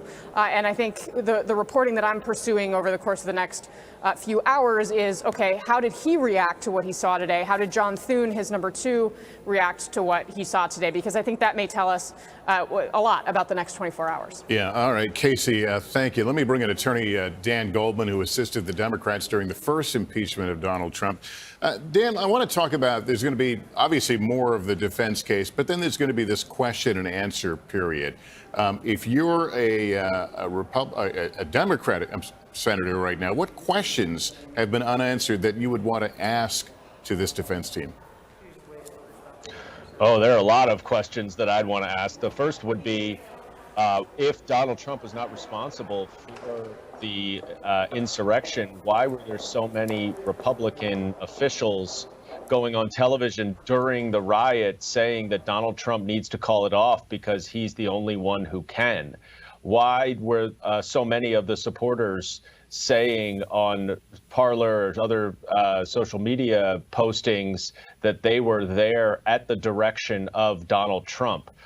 We really haven't addressed what Rich Lowry's point is very much at all. We haven't addressed a number of things. They haven't addressed the constitutional argument. They haven't addressed this intent argument. I thought the first thing that they would do would be to condemn the attacks and try to distance Donald Trump from them. They haven't done that yet. And they haven't addressed any of what you just recited, the sort of buildup to the January 6th event, which is everything in terms of proving intent. It's showing there was a pattern in practice of Trump making inflammatory comments and his supporters reacting with violence that Trump would then endorse. That indicated that he certainly intended to incite them to protest. So, I mean, there are a ton of questions that are unanswered now, and I'm guessing will remain unanswered after this presentation, because they are just trying to find a couple of talking points that can be replayed on conservative media that the Senate Republicans can glom onto, that they can then hang their acquittal verdict on without taking, too much heat. And I frankly expect to see a little bit more of some of what I said just now, but I thought that, some of the claims about manipulating evidence and the partisan talk about unity and divisiveness, it's really hard to hear that sort of thing when Donald Trump has still not recognized Joe Biden as the legitimate president. He has still not admitted that his big lie was a lie. It's hard to then claim, oh, this is a divisive proceeding. So I would anticipate that they will get to more of the meat and potatoes of what their argument is going to be. Yeah, well, we'll see here very shortly when this trial resumes. Dan, thank you. Hallie Jackson, let's talk about the defense team and what their plan is for the rest of the afternoon.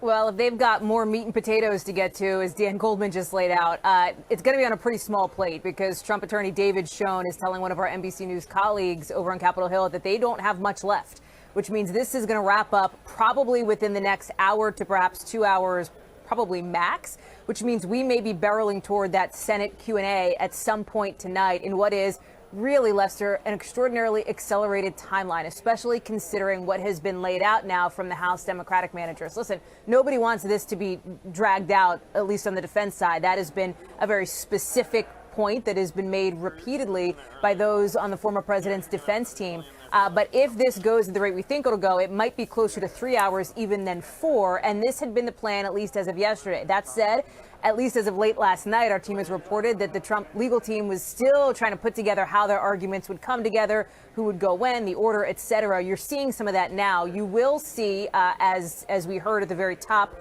of the defense team presentation, Bruce Castor, who is that attorney that so irritated former President Trump, based on the sources that I've talked to and our team has talked to, when he spoke earlier in the week. So that is something to keep an eye on. But again, it does look like we may be headed to that Q&A. Of course, it's up to the Kristen Welker right now. Kristen, what sort of reaction are you getting to what we have seen thus far?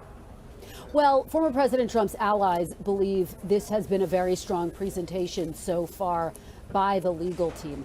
They think that this was an important reset from everything that Hallie was just talking about, that first appearance by the legal team, which disappointed the former president. And so now they watch and wait to see what happens in these final remaining hours. I do think, Lester, it's worth taking a step back and noting that all of this is unfolding against the backdrop of a Republican Party that is sharply splintered right now. We know that just 6 Republican senators voted to say that, yes, these proceedings were even constitutional. So that, of course, gives us a potential indication of what we might see in a final vote. But behind the scenes, there's a lot more discord. We know that there are a number of Republicans who, for example, might vote to acquit former President Trump, but who still feel let down by his behavior on January 6th.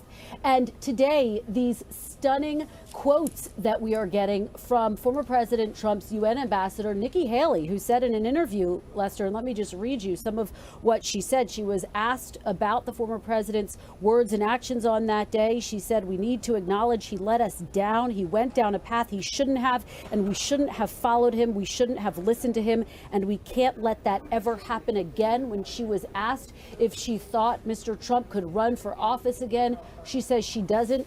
She thinks he's fallen too far. Now, we have reached out to people in Mr. Trump's inner circle to try to get reaction to that. So far, we haven't been able to. We've also, of course, reached out to Nikki Haley. It is worth noting she's someone who has her own eyes on a potential run in 2024. But it does underscore what is happening here within the Republican Party. You have people choosing sides about what happened on January 6th and about former President Trump. Now, if you look at the polls, he is still very popular within the Republican Party. He still has a very strong base of support. And so anyone who wants to run in 2024, Lester, is going to have to contend with that. And that's part of the political box that a number of these Republican senators find themselves in right now. But again, just remarkable comments coming from former President Trump's former UN ambassador, Nikki Haley, who, of course, left long before the Trump presidency was over. Lester, in part, it was thought at the time to try to distance herself from a very controversial figure who is now increasingly more controversial. All right, Kristen, thanks. I want to bring Chuck Todd back into the conversation if I can. Chuck, unless I miss it, they didn't really address in a big way what the Democrats have been labeling the big lie, the president's contention that the election had been stolen.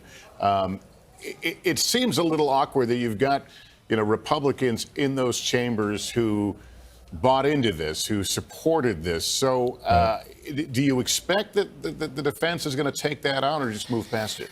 Lester, I think that they would claim they already took it on. I think that they're in their own whataboutism way. That was the point of putting Hillary Clinton up there. That was the point of talking about Jamie Raskin being one of those that rose to challenge the electors in January 6 on 2017. So I think that is their attempt to try to dilute that charge as well.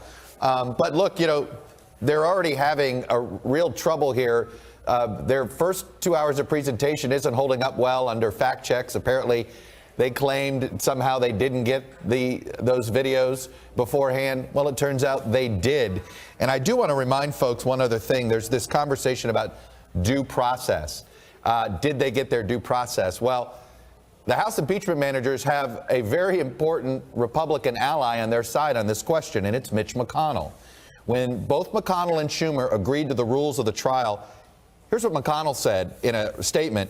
Republicans set out to ensure the Senate's next steps will respect former President Trump's rights and due process, the institution of the Senate, and the office of the presidency. That goal has been achieved. This is a win for due process and fairness. Those are the words of Mitch McConnell. about the rules of this trial. So it is almost foundational undermining of their due process argument. Lester. I'm glad you brought that up because I wanted to bring Rich Lowry back into this and talk a little more about Mitch McConnell and what influence he still wields here. Yeah, obviously a key and interesting player. And I've never thought conviction was in the cards, Lester, except for that moment, couple days, when there was a leak from McConnell's team, very deliberate, very calculated, to the New York Times saying that he was glad that Trump was getting impeached by the House, and he didn't know where he was going to come down on conviction. And I think that was McConnell kind of testing the waters, seeing if something would break loose within his own caucus, and you'd get more than the 5 votes we're probably going to get for conviction, whether it be a higher number. And I think if it was a higher number, that McConnell probably would have joined it. I think his calculations probably have changed now, that he realizes as the leader that he can't be one of 6. You know, he could be one of 12, one of 17, but one of 6 would be awkward for him. And then I imagine, I'm guessing also has an eye to future political fights with the Trump forces and realizes voting to convict will make him very radioactive for a lot of voters. All right, Rich, thank you. Senator Leahy is back, and we're going to trial resumes. Mr. Castro is recognized.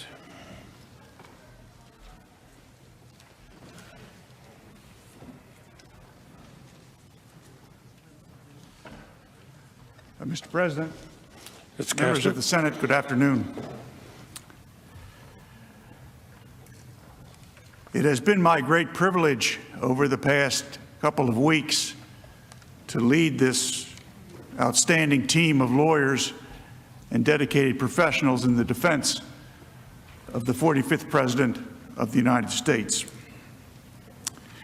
One of the most difficult things in leading such a talented group is deciding who's responsible for what and the strategy and the order in which we will present our evidence.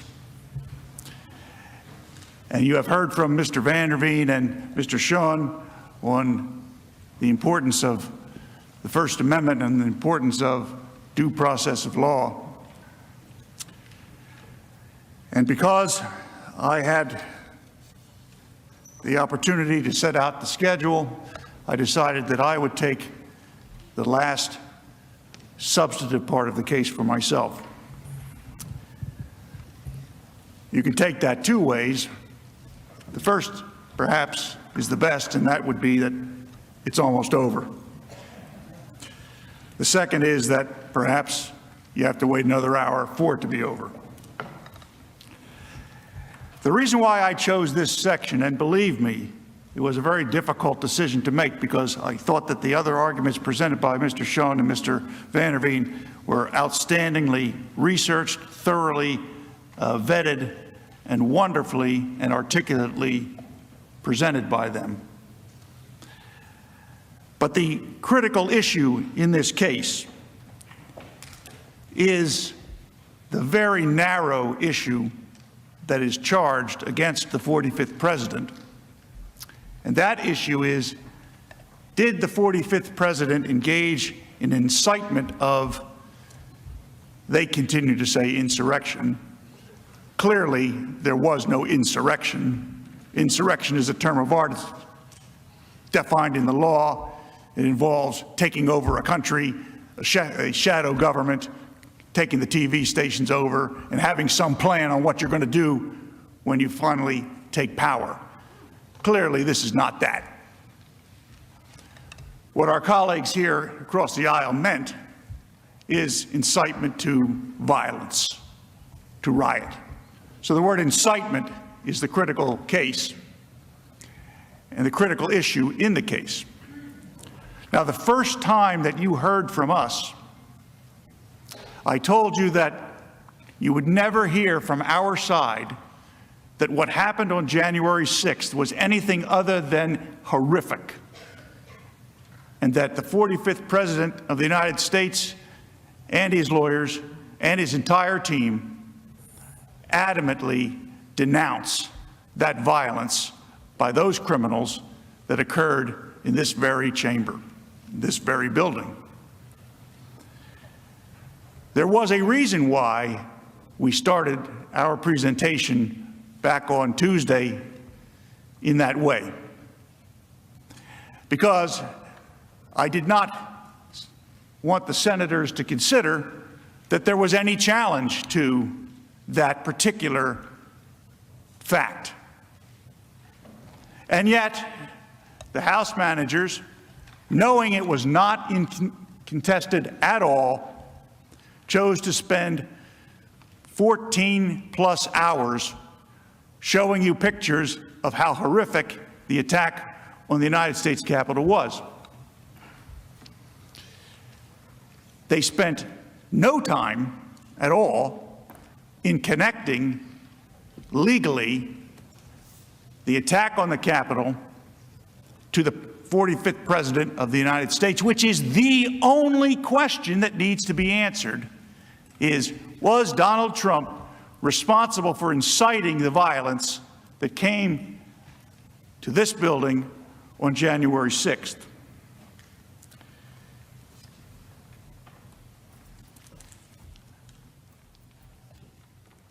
Now, by any measure, President Trump is the most pro-police, anti-mob rule president this country has ever seen. His real supporters know this. He made it clear throughout his presidency. He made it clear during the violence this past summer. He made it clear on January 6th. But politics changes things. Politics has created and interposed an element that should not be here. It has interposed the element of hatred.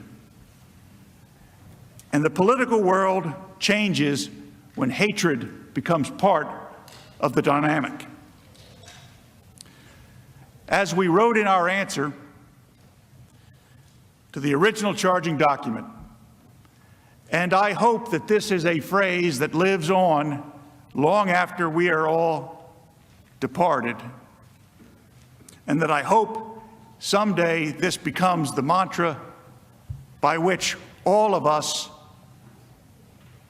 operate who work for the benefit of the public.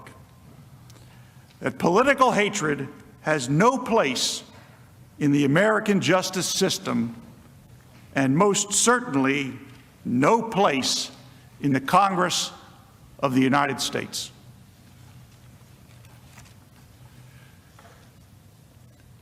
To illustrate the contrast that I am speaking of, we have a video. I am your president of law and order and an ally of all peaceful protesters. The vast majority of the protests have been peaceful.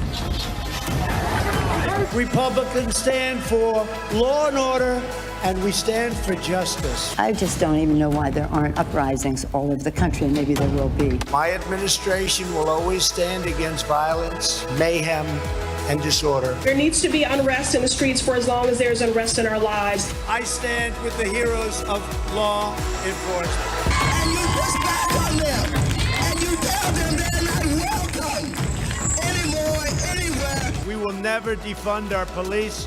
Together, we will ensure that America is a nation of law and order. We were in high school, I'd take you behind the gym and beat the hell out of him. But I think you need to go back and punch him in the face. Feel like punching him. We just want law and order. Everybody wants that. I want to tell you, Gorsuch, I want to tell you, Kavanaugh, you have released the whirlwind, and you will pay the price. We want law and order. We have to have law and order. Show me where it says that protests are supposed to be polite and peaceful. We believe in safe streets, secure communities, and we believe in law and order. Is there truly anyone in this chamber who disagrees with the words as spoken by President Trump on that video? Surely not. Surely not. This contrast, and in this context, I ask you to keep that in mind. My colleagues here, actually my colleague here, Mr. Raskin hopes that you don't. They have used selective editing and manipulated visuals to paint a picture far different from this truth. Make no mistake, and I will repeat it now and anytime I'm ever asked, January 6th was a terrible day for our country. The attack on this building shocked us all. President Trump did not incite or cause the horrific violence that occurred on January 6th, 2021. They know that. We know the president did not incite the riot because of his plain words that day, as Mr. Van der Veen elucidated on a few moments ago. We know the president could not have incited the riots because of the timeline of the events of that day. We heard a great deal from the House manager about their prosecutorial bona fides and their ability to analyze evidence, apply it to statutes, use timelines, and figure out what happened based on circumstantial evidence and direct evidence and testimony and forensic analysis. I can't recall any of the House managers who got up that didn't make some reference to prosecutorial bona fides. Well, I spent more than 3 decades locking up killers, and I do know a little bit about applying the facts to the law. We know that the president would never have wanted such a riot to occur because his long-standing hatred for violent protesters and his love for law and order is on display, worn on his sleeve, every single day that he served in the White House. But if we're going to apply the facts to the statute, it has to be done systematically. It has to be done with precision, the way a court would expect us to do that. Let's look at the letter of the law. Again, Mr. Van der Veen gave you an overview of the Brandenburg case and some of the related cases. You notice that when Mr. Van der Veen listed the elements that he took verbatim or close to verbatim right out of Brandenburg, they bore no reference whatsoever to the elements that were flashed up by the Democrat managers the other day repeatedly. He actually used the Supreme Court's case. He didn't make it up. Let's look at the letter of the law. The Supreme Court of the United States over 50 years ago laid out a clear test to determine whether speech is incitement. Under that test, the Brandenburg versus Ohio test, there are 3 elements that must be proven beyond a reasonable doubt by a preponderance of the evidence, whatever the Senate considers, I suggest, beyond a reasonable doubt. First, the speech in question must explicitly or implicitly encourage the use of violence or lawless action. But here, the president's speech called for peaceful protest. Second, the speaker must intend that his speech will result in the use of violence or lawless action. And again, as Mr. Van der Veen pointed out, the president clearly deplores rioters and political violence and did so throughout his term as president and never hesitated to express his admiration for the men and women that protect this country. Finally, the third element under the Brandenburg test is the imminent use of violence. Imminent use of violence. In other words, right then, the imminent use of violence or lawless action must be the likely result of the speech. The likely result of the speech. Well, that argument is completely eviscerated by the fact that the violence was pre-planned, as confirmed by the FBI, Department of Justice, and even the House managers, not the result of the speech at all. Several of my colleagues at the House managers got up and spoke about the proceeding in the House being like a grand jury proceeding. Well, I've been in grand jury proceedings. I have run grand juries. In grand jury proceedings, you call witnesses. You hear evidence. You make transcripts. You take affidavits. You develop physical evidence. You hear reports from police officers. You hear forensic analysis from scientists. In fact, you invite the target of the grand jury to come in and testify if he or she pleases to be heard by the grand jury. Which one of those things happened in the House prior to the impeachment article? I don't believe any of them happened. So the suggestion that what happened in the House was anything at all like a grand jury investigating a case and preferring it for prosecution is complete nonsense. And if the House managers are trying to fool you about that, you must ask yourself, what else are they trying to fool you about?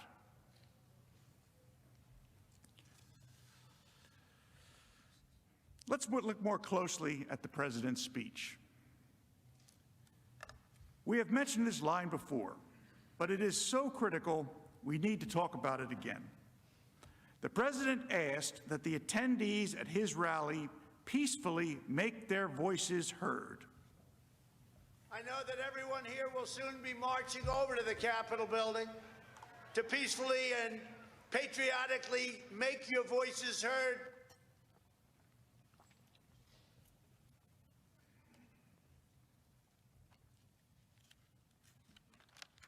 The managers would have you believe that the president's supporters usually follow his every word, but in this case, imputed some imaginary meaning to them while ignoring his most clear instructions.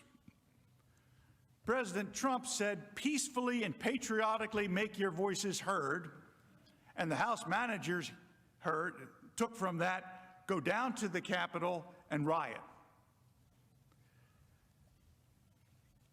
So you are supposed to put yourselves in the heads of the people who hear peacefully and patriotically make your voices heard and conclude that those words do not mean what the president said.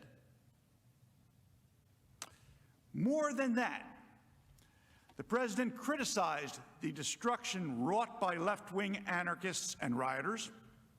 He told his supporters that they build, they don't destroy. If this happened to the Democrats, there'd be hell all over the country going on. There'd be hell all over the country. But just remember this, you're stronger, you're smarter, you've got more going than anybody, and they try and demean everybody having to do with us. And you're the real people. You're the people that built this nation. You're not the people that tore down our nation. Is it possible, listening to those words in the proper cadence without them being edited or the sound changed so that they're indistinguishable or sounds as though the crowd is right there, but listening to it as you have here, unedited by us, is it possible that President Trump's disdain for political violence could be any clearer to the persons listening as he was speaking? Is it possible that his words could have been misunderstood? I suggest to you that is impossible. Now, the House manager said the president told the crowd, quote, "You have to get out your people to fight." The House manager's claim is that the President of the United States was telling the audience to get each other to physically fight. But that is not what the President said. The people who should fight, he said, were members of Congress. If they don't fight, what the President said is, what should the rally attendees do? If members of Congress wouldn't fight for the principles they held dear, what was it that the president specifically told his supporters at that rally he wanted them to do? He wanted them to support primary challenges. Now, nobody in this chamber is anxious to have a primary challenge. That is one truism I think I can say with some certainty. But that's the way we operate in this country. When the people of a state want to change their representatives and their senators, they use the electoral process. President Trump told his listeners that if their members of Congress won't fight for their views, then go back home and find others that will. That's what President Trump said. The people who should fight were the members of Congress. You have to get your people to fight. He told them. You have to get your people to fight. And if they don't fight, we have to primary the hell out of the ones that don't fight. You primary them. We're gonna let you know who they are. I can already tell you, frankly. It is pretty stark contrast when you watch that video, isn't it? When you see the House manager tell you, and I don't know if we're under oath here, but when I walked into this room, I sure as heck felt I was under oath, and that I was speaking not only to senators of the United States, but before the entire world and with God watching. And who is ASFOP? Got up here and told you that the President of the United States on January the 6th. And who are the Tucson boys and James Freeman and Bayo? The implication that they wanted you to draw was that he was sending them down to Capitol Hill to go and breach the building and trash the very sacred halls of Congress. But we now know that is not at all anything near what the president said. What the president said was, if you can't get your members of Congress to do as you would like them to do, you primary them. That's the American way. The first way that the House managers presented and wanted you to conclude, that's the criminal way. But what the president said was the American way. Again, House managers manipulated President Trump's words. I can't stand here and pretend to tell you that I know every time from all those videos that the House managers manipulated what the president said, put up evidence that was not with the foundation of correctness and admissibility we expect. I can't tell you that I picked up every one. I don't think Mr. Van der Veen or Mr. Schoen or any of the others that worked with us can tell you that. But what I can tell you is that there were an awful lot of times, and I know at least some of you were judges in previous lives, and if one of the lawyers was able to create the impression that one side intentionally presented false or misleading evidence, that judge would give an instruction called falsus in uno, falsus in omnibus. False in one thing, false in everything. In other words, if they're trying to fool you about one thing, not only might they be trying to fool you in something else, but under that maxim of the law, you may conclude they're trying to fool you in everything else.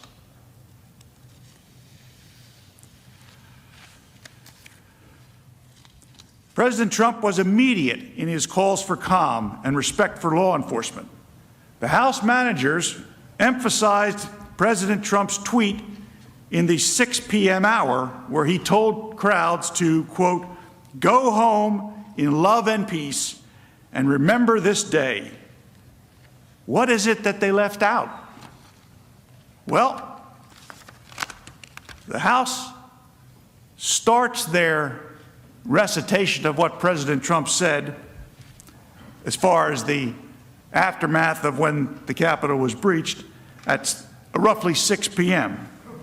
What they don't tell you and didn't tell you, and which you probably don't know because I think I'm the first one to say it in this forum, is at 2:38, President Trump urged protesters at the U.S. Capitol to, quote, stay peaceful, please support our Capitol Police and law enforcement. They are truly on the side of our country. Stay peaceful. And before we run the graphic, I just want to point out to you, President Trump's speech ended at 1:11 p.m. So at 2:38 p.m., by the time word reaches the president that there's a problem down here, he's out urging people to support the police, stay peaceful, support our Capitol Police and law enforcement. They are on the side of the country. Stay peaceful.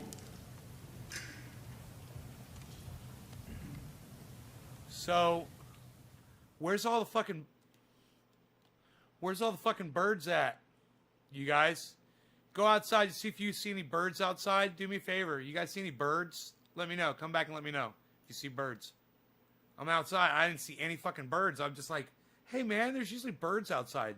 Isn't that weird? There's no fucking birds outside. Respect the law and our great men and women in blue. 3:13 p.m. President Trump's words couldn't have incited the riot at the Capitol. The day's events make this clear. Let's walk through the actual timeline. Okay. At 11:15 a.m., police security camera videos show crowds forming at First Street near the Capitol reflecting pool. This is a full 45 minutes before President Trump even took the stage on January 6th. You're just making the case that this was all pre-planned, you dumbass. That's all you're doing. They were just waiting for Donald Trump to give the word, but they were all there at Donald Trump's request. That's why all those people were in Washington and already at the Capitol.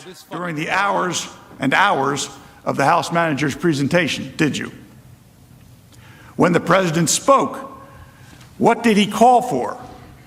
He called for rally attendees to peacefully and patriotically make their voices heard, for them to walk down Pennsylvania. Hey man, I don't mean to be rude to you guys, but does anybody hear me right now at all? Anything that I'm saying? Is anybody here? Because of all of the events that I am about to describe, they all occurred before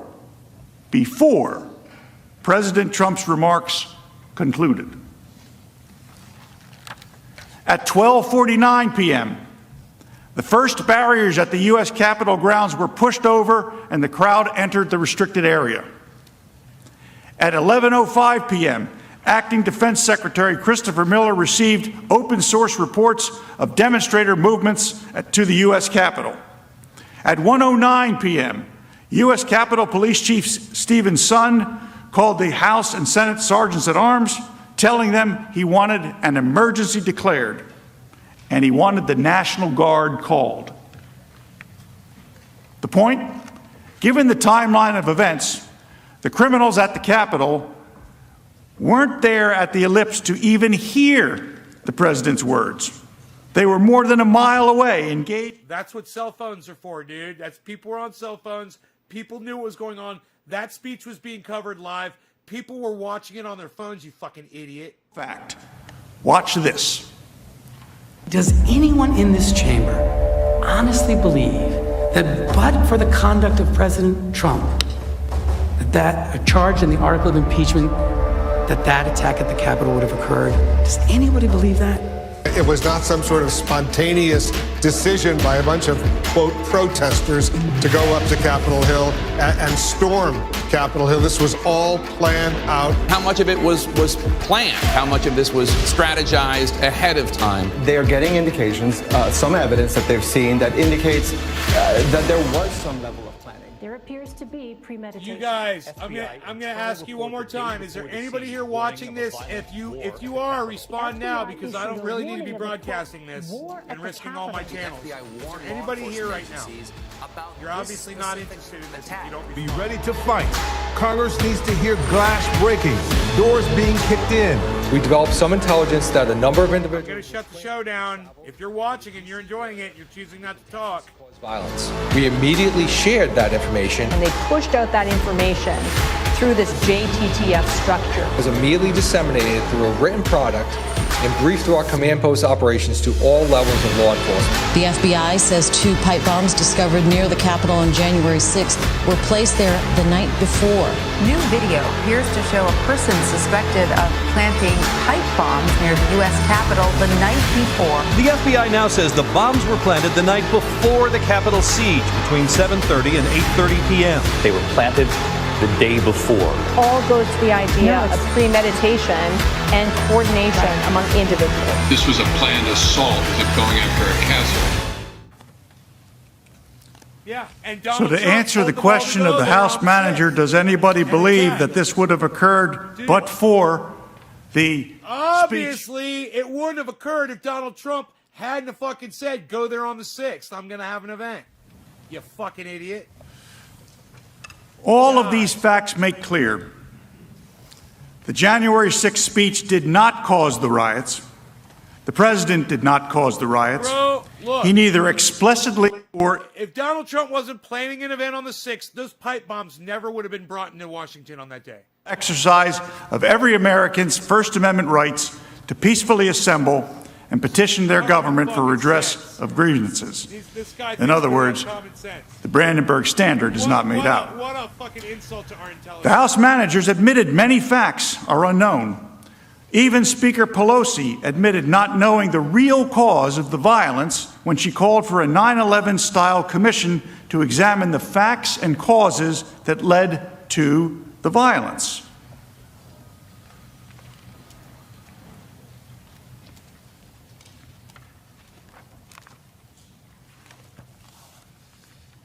On the screen is Speaker Pelosi's call for the 9/11 commission.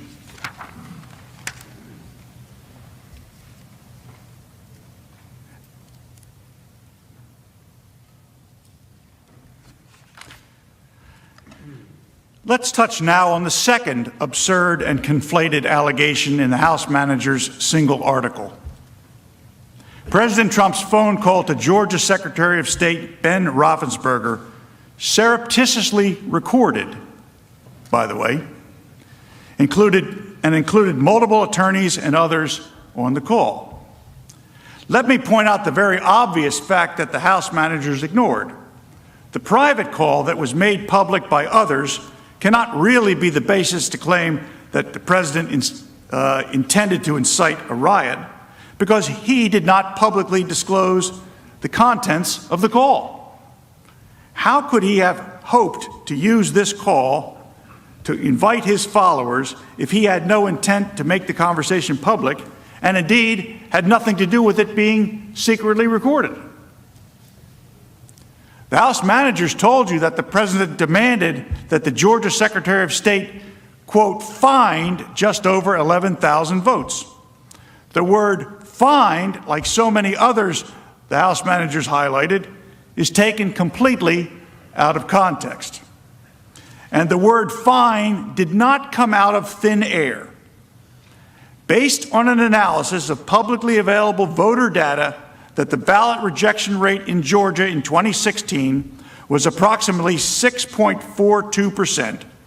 And even though a tremendous amount of new first-time mail-in ballots were included in the 2020 count, the Georgia rejection rate in 2020 was a mere 0.4%, a drop-off from 6.42% to 0.4%. President Trump wanted the signature verification to be done in public. How can a request for signature verifications to be done in public be a basis for a charge for inciting a riot? With that background, it is clear that President Trump's comments and the use of the word find were solely related to his concerns with the inexplicable dramatic drop in Georgia's ballot rejection rates. Let's examine how the word find was used throughout that conversation. Mr. Trump's first use of the word find was as follows, quote, we think that if you check the signatures, a real check of the signatures going back in Fulton County, you'll find at least a couple 100,000 of forged signatures of people who have been forged. And we are quite sure that's going to happen. President Trump also used find as follows, quote, "Now, why aren't we doing signature, and why can't it be open to the public? And why can't we have professionals do it instead of rank amateurs who will never find anything and don't want to find anything? They don't want to find, they don't want to find anything. Someday you'll tell me the reason why, because I don't understand your reasoning. But someday you'll tell me the reason why. But why don't you want to find?" President Trump echoed his previous sentiments, again in the context of pursuing a legitimate and robust investigation into the lack of signature verification for mail-in and absentee ballots. Quote, "And why can't we have professionals do it instead of rank amateurs who will never find anything and don't want to find anything? They don't want to find anything, they don't want to find anything. They don't want to find, they don't want to find anything. Someday you'll tell me why, because I don't understand your reasoning, but someday you'll tell me why. But why don't you want to find? We can go through signature verification and we'll find hundreds of thousands of signatures, and you can let us do it. And the only way you can do it, as you know, is to go to the past. But you didn't do that in Cobb County. You just looked at one page compared to another. The only way you could do a signature verification is to go from one that signed it on November whatever, recently, and compare it to 2 years ago, 4 years ago, 6 years ago, or even one. And you'll find that you have many different signatures. But in Fulton, where they dumped ballots, you will find that you have many that aren't even signed and that you have many forgeries." End quote. Mr. Trump continued to use the word find throughout the conversation. Each and every other time in the context of his request that Mr. Raffensperger undertake a review of signature verifications, and his concerns generally with ballot integrity and his reported electoral deficit, here are a few examples. Quote, "But why wouldn't you want to find the right answer, Brad? Instead of keep saying that the numbers are right, because those numbers are so wrong." Another example, quote, "We think that if you check the signatures, a real check of the signatures, going back in Fulton County, you'll find at least a couple 100,000 of forged signatures of people who have been forged, and we are quite sure that's going to happen." End quote. Moreover, there was nothing untoward with President Trump, or any other candidate for that matter, speaking with the lead elections officer of a state. That's why the Georgia Secretary of State took a call along with members of his team, one of whom decided to record it and release it to the press. The only reason this conversation is being discussed in this chamber is because, once again, the media and their Democratic allies distorted the true conversation to mislead you and the American public. So we have a complete lack of evidence for the article of impeachment presented by the House managers. So why are we here? Politics. Their goal is to eliminate a political opponent, to substitute their judgment for the will of the voters. Why bother with a Senate trial of Donald Trump? He's no longer president. He'll be out of office anyway. Is it to keep him from ever running again? Make sure he can never run for office again. Keep him from running for office again. Donald Trump would not be able to run for office again. Barring him from running for office again. Disqualified from running for office. Disqualify him from ever running from office again. Disqualified from running for office again. It's about focusing that he can never run again. Remove him from ever running for office again. Never be able to run for office again. To ban former President Trump from running again. If we don't impeach this president, he will get reelected.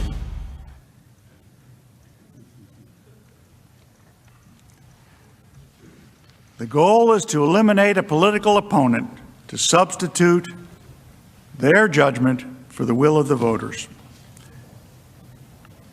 Members of the Senate, our country needs to get back to work. I know that you know that. But instead, we are here. The majority party promised to unify and deliver more COVID relief. But instead, they did this. We will not take most of our time today, us of the defense, in the hopes that you will take back these hours and use them to get delivery of COVID relief to the American people. Let us be clear. This trial is about far more than President Trump. It is about silencing and banning the speech the majority does not agree with. It is about canceling 75 million Trump voters and criminalizing political viewpoints. That is what this trial is really about. It's the only existential issue before us. It asks for constitutional cancel culture to take over in the United States Senate. Are we going to allow canceling and banning and silencing to be sanctioned in this body?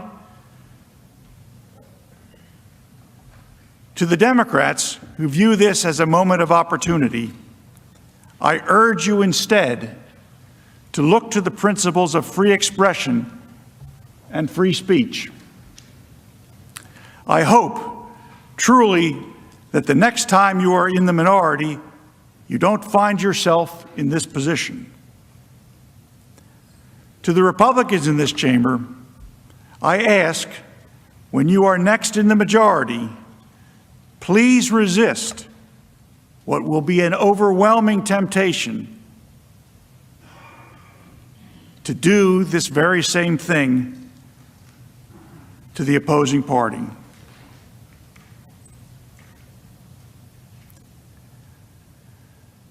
Members of the Senate, this concludes the formal defense of the 45th President of the United States to the impeachment article filed by the House of Representatives. I understand that there is a procedure in place for questions, and we await them. Thereafter, we will close on behalf of President Trump. Mr. President, we yield the balance of our time. And I ask unanimous consent. We take a 15-minute recess. Without objection, the Senate will stand in recess. All right, things rocketing along at a rather quick pace as the president's defense presentation by his lawyers ends up being a little less than 3 hours of their allotted 16 hours. They had telegraphed going into today that they would make very short work of trying to essentially attack all of the House managers' characterizations and calling it a monstrous, preposterous lie. This idea that the president somehow incited the attack on the Capitol on January 6th. Let's go to Casey Hunt, who is on Capitol Hill. So, Casey, we are way ahead of schedule. How does this play out? We are ahead of schedule, Lester, and a couple things I want to pick up on from the presentation that we just saw. One note, the attorney there tried to say that what happened on January 6th was not an insurrection under the definition. He walked through the legal definition of that and tried to suggest that it was something else. I think it's important to underscore that Mitch McConnell actually, after this happened, called it a failed insurrection in public. I think that's an important point to make. There has not been a lot of dispute about what happened, the way that the Trump team described it. And I think you're going to see that get some attention going forward. The other thing I would highlight, too, that stood out to those of us who were listening and who cover Capitol Hill every day is this quote about primary challenges. He said, no one in this chamber is anxious to have a primary challenge. That's one truism I think I can say with some certainty, but that's the way we operate in this country. It really read like a threat, came across like a threat. And that is, of course, what the former president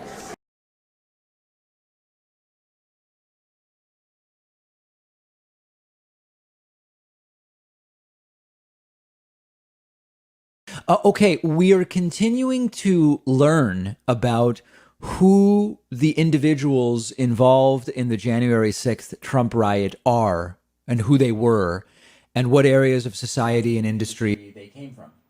Now, I already told you, it was either last week or maybe the week before, that members of the military, current and former, were dramatically overrepresented among the Trump rioters on January 6th. Something like 14% of those arrested were either former or current members of the military. That's very concerning. And we now have another individual story. 14% is a general number. We now have an individual story that's even more horrifying. According to Time, a man who authorities say is a leader of the far-right Oath Keepers militia group and helped to organize other extremists in their participation in the January 6th Trump riots. Number one, held a top-secret security clearance for decades, and number two, previously worked for the FBI, according to his own attorney. Now, you might be wondering, why is this guy's own attorney saying these things? It raises more concerns. It should make us horrified that that was the position this guy held. Well, his attorney is raising these issues to justify that he should be out on bail and that he's super trustworthy and you don't have to worry about him. The man's name is Thomas Caldwell. Authorities believe that he has a leadership role in this extremist group called the Oath Keepers. He was FBI section chief between 2009 and 2010. This is not... Under Barack Obama? Would be a real red flag in terms of their participation. But this was not a nobody, to the extent that there are nobodies in the FBI. This was a section chief from 2000. Oh, yeah? Are you going to say anything about the fact that that was Barack Obama's FBI, David Pakman? Huh? What? Let's find out. 2009 to 2010. Previously, he was in the Navy. Again, we talked about the overrepresentation of members of the military among the Trump rioters. And his lawyer, Thomas Plofshin, wrote in a motion saying, listen, look at this guy's cred. You can safely release him as he awaits trial because he was in the Navy and he was FBI section chief. And the reason why you can trust him is he had this top secret security clearance and he worked for the FBI. Thank you for exposing that guy. Firm that did work for the U.S. government. There's no telling what kind of information he's able to give those guys in the Oath Keepers. The individuals involved. Jesus fucking Christ. Riot. We are horrified. We are horrified about, wow, I mean, listen, people can change in 11 years, right? This guy was FBI section chief from 2009 to 2010. In 2021, he finds himself participating in the Trump riot. Many of us would logically be led to ask, did the FBI miss signs about this guy back in 2009? And the counter-argument will be, well, no, the FBI could have done its job at vetting in 2009. There really might have been nothing there then. And something happened since then that ended up radicalizing this guy to the point where he's part of the Oath Keepers, this right-wing militia group, and he's participating in the January 6th riots. That's fucking scary. We all should be asking. Some of those that hold forces are the same that burn crosses. Who's in the military now? Who's in the FBI now? Don't forget it. Has these same Some of ideas, those that work forces are the same that burn crosses. As this guy, and we just don't know about that yet. That is a very, very concerning element of this. And the truth is we should be horrified that these are the individuals that not just participated, but allegedly were organizers of the Trump riot. This is essentially dismissing a what happened in This is Georgia. someone who Shut up, David. To January 6th, the denial of the election of Joe Biden, and also the pressure on Georgia. Just we saw this week. Georgia. The district attorney in Fulton Georgia. County, Georgia, has opened a criminal investigation into whether or not that was illegal interference with the election and inciting or promoting election fraud by pressuring multiple officials in the Republican Party and elected officials, the Secretary of State and others, to change the vote by at least one vote. And the way he characterized that and read that transcript of that very damaging audio remains to be seen. But that is an active case, a criminal prosecution pending that could be lodged against the president and others. Yeah, this idea, he was talking about the president saying, find the votes. The defense of that at times did feel perhaps a bit tortured. I want to bring in senior Washington correspondent Hallie Jackson right now. Hallie, this has been being anxiously watched by Republicans everywhere. What kind of reaction? What are you hearing? Yeah, so far, Lester, and I'll pick up on a thread after this, too, of what you and Andrew are just discussing, but so far, I think you are seeing it from what we have heard from some of the Senate Republicans, including one Republican senator not expected to vote against former President Trump, Ron Johnson, who thought that this was obviously a successful defense. In his view, that is something that's been picked up upon by some of the former president's defenders here. I think that you'll get more of a read on that as folks start to leave, but you even had, interestingly, Senator Murkowski, for example, a Republican who is not always known for going along with what the former president either wanted or his positions. She's been known to break away, applauding the defense so far. I think that gives you a bit of an indication as we head now to the Q&A, which it's always interesting, and you remember this, as I do, from the last impeachment trial of Donald Trump, the Q&A, you can read those tea leaves and see sort of which senators are leaning where, who's asking which questions to which side. Is much of a tell as anything in these kinds of trials. I will say, Lester, that when you look at what the defense team did there, what Bruce Castor laid out, he said and did a couple of things. So to pick up on what you and Andrew were talking about, this discussion of that call between former President Trump, then the president at the time, and the Georgia Secretary of State. Georgia? This was stunning to a lot of people when that audio was revealed after the election, when Donald Trump said, I'm asking you to find the votes. And Bruce Castor reading that into the record in the impeachment trial, these quotes from Donald Trump, I find very interesting because the discussion that I had with sources all up until the trial began was that election fraud, these false claims of voter fraud that Donald Trump made were not going to be part of this defense. Why? For a couple of reasons. Number one, it's why the original defense team for Donald Trump left, basically parted ways with him, because based on what we have heard from sources, Donald Trump wanted them to make that a central theme of the arguments. Those attorneys said that's not going to hold water, and they couldn't come to an agreement. But secondly, because even the former president's Republican allies did not want that to be a central piece of these arguments at the trial. Yet here is Bruce Castor reading into the record pieces of that phone call. And we should note, Lester, it has been exhaustively fact-checked. You didn't hear that fact-checking in the chamber, but the things that Donald Trump was saying at the time simply were not true. Like the idea that signatures were being invented in some of these Georgia counties, that is just not accurate. It just didn't happen. And in fact, the point of this call was for the Secretary of State, perhaps not the point, but a function of the call, was for Secretary of State Raffensperger to push back on things that then President Trump was saying and to explain that is actually not correct. Here is the actual piece of it that's accurate. And we have been through that over the last month or so. The other piece of this, Castor referenced just in this last section here, he claimed that the House Democratic impeachment managers did not spend time trying to connect Donald Trump to what happened on January 6th. Although, as you know, Lester, that was largely the focus yesterday of the House Democratic impeachment managers' close, basically. The wrap-up, I should say, of their initial arguments was trying to connect the dots and draw that line between those two things. So I imagine that that's going to be a line of inquiry that you will see when we hit the Q&A portion, possibly in the next couple of minutes here. All right, Hal, let's turn to our colleague, NBC News political director and moderator of Meet the Press, Chuck Todd. Chuck, where do you think the president's lawyers may have landed some punches, not knockout punches, but those that might turn Republican senators in the direction they want to go? Well, look, I think by constantly making this a partisan political argument, I mean, that is what animates the Republican base. I think Mr. Castor bringing up the primary challenge wasn't an accident in his remarks. I think reminding them the political stakes here. So, I don't know if to me, they did not do a very good job answering what was presented in the last 3 days. What they did do a good job of was ignoring it and just focusing on the shortest path to acquittal, which is make a hard partisan argument that you can defend to your base, you can go on Fox in primetime and defend, and close your ears to everybody else. So in that sense, it's a smart defense for what you have to do. But the questions that they didn't answer, why didn't he try to stop this for a couple of hours? He didn't seem to do anything with Pence. And then to follow up on what Hallie said, the problem he has with trying to distance former President Trump from the events of January 6th is he basically was the guy that saved the date for January 6th in his own Twitter feed. Right. They then convinced two other organizations to move their rallies to January 6th. Right. He's essentially the organizer of the entire day of protest movement, and they just ignored it completely.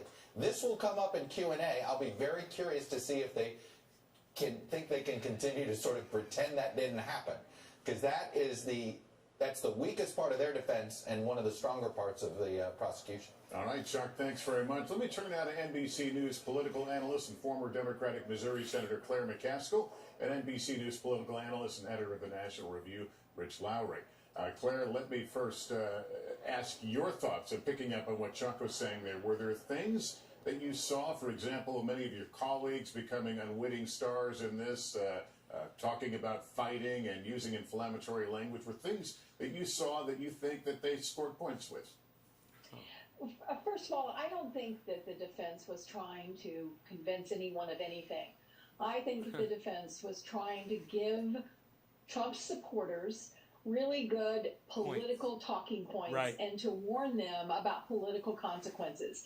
And by that measure, I think their defense was a success. I think they gave Trump supporters good talking points, and they certainly warned them about primary challenges. But their credibility, I think, was damaged right off the bat when they just out and out lied about a number of things. The only reason this trial was delayed was because Mitch McConnell wanted it delayed. Everybody in the room knows it. There's no evidence that Antifa had anything to do with this riot. And finally, the last lie was they had all of the materials that were used by the House managers before this trial began, according to the rules that were set There's more by lies Mitch than that. McConnell and Chuck Schumer. A lot more These lies. are bipartisan rules. So I don't think that they obviously made any points with the Democratic side of the aisle, and I doubt they move very many people on the facts. And Rich, we're hearing a lot of this, well, they use whataboutism again. Does whataboutism work, though? It does to some extent politically. I think this was the most effective presentation, low bar, but the most effective argument by the defense, making the obvious points you would if you're trying to argue that, no, President Trump didn't directly incite or intend this violence to happen at the Capitol. The violence was probably planned before Donald Trump said anything on that morning. Some of the mayhem had already started before President Trump finished his speech by people who weren't listening to his speech, who were already at the Capitol. And he did issue, in the context of things, pretty pro forma tweets saying stop this, but he did actually tweet a few of those. So the standard here, Lester, we're not, conviction's not in play. Did they make Republicans feel a little better about a vote to acquit? Yeah. And I think by that standard was a success. What do you make of how now President Biden made out in that tape in which we hear Democrats in the last election trying to oppose the certification? It is Joe Biden who's banging the gavel saying no and essentially holding up the right for this process. What do you make of that?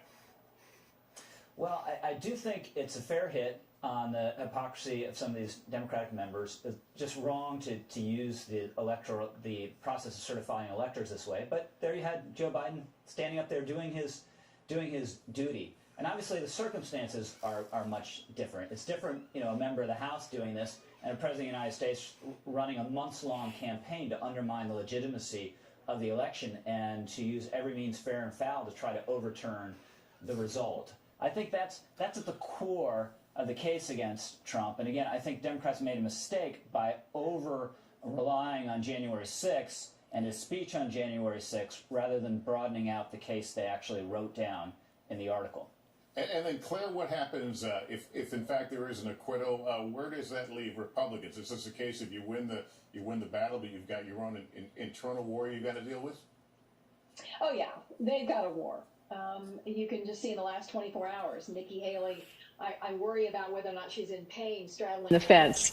There are a number of Republicans trying to decide whether or not they want to go back to the norms of principles of small government, conservative, free trade, all of those things, or if they want to stay in the Trump circus. And I think this trial may have hardened the lines within the Republican Party.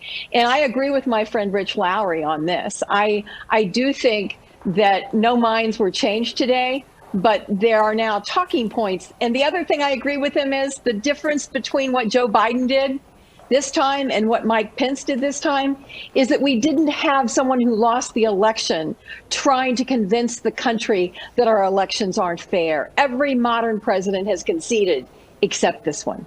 All right, Claire and Rich, thank you. Let's go to Chief White House Correspondent Kristen Welker. And speaking of President Joe Biden, what are you hearing, Kristen? Well, Lester, we know that President Biden and this White House has been eager for this process to move forward expeditiously. And so I was just talking to a number of White House officials who have said that, look, the president is eyeing the end of this impeachment process and looking to intensify his push for COVID relief on the other side, something he is going to engage in next week. Now, what do we expect from President Biden over the weekend if, in fact, this process does come to a conclusion? Based on conversations with a number of administration officials, we anticipate that the president will put out some sort of written statement. Don't expect him to go before cameras. He's going to be at Camp David, his first trip to Camp David as president. And then next week, I am told he is going to really try to ramp up the push on his agenda. He has his first official trip out of Washington, D.C. He's going to be heading to Wisconsin for a town hall event. And then I'm told he's going to continue his outreach to state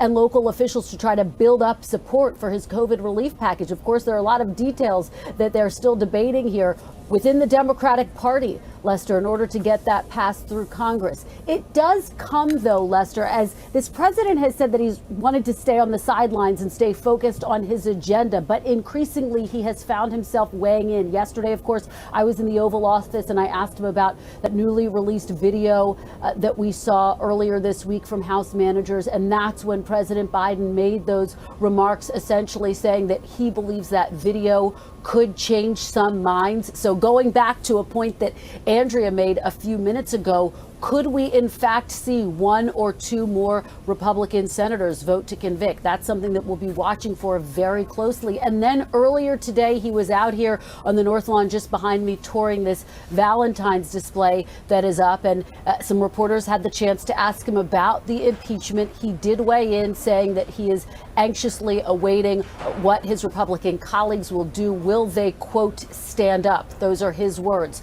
So, Lester, this attempt to try to stay focused on his agenda and to try to keep the focus there, but increasingly finding himself peppered with questions about something that is gripping the nation right now. His press secretary also saying that the president found the videos to be harrowing. So they await the conclusion to this process along with everyone else. I can tell you, I was just back in the press offices, and of course all of the TVs are trained on this very trial. So they are clearly watching and monitoring these developments quite closely, Lester. All right, Kristen, thanks very much. Again, we are in a break. If you're just joining us, the president's lawyers have concluded their presentation using less than 3 hours to do so, a fraction of what they were allocated.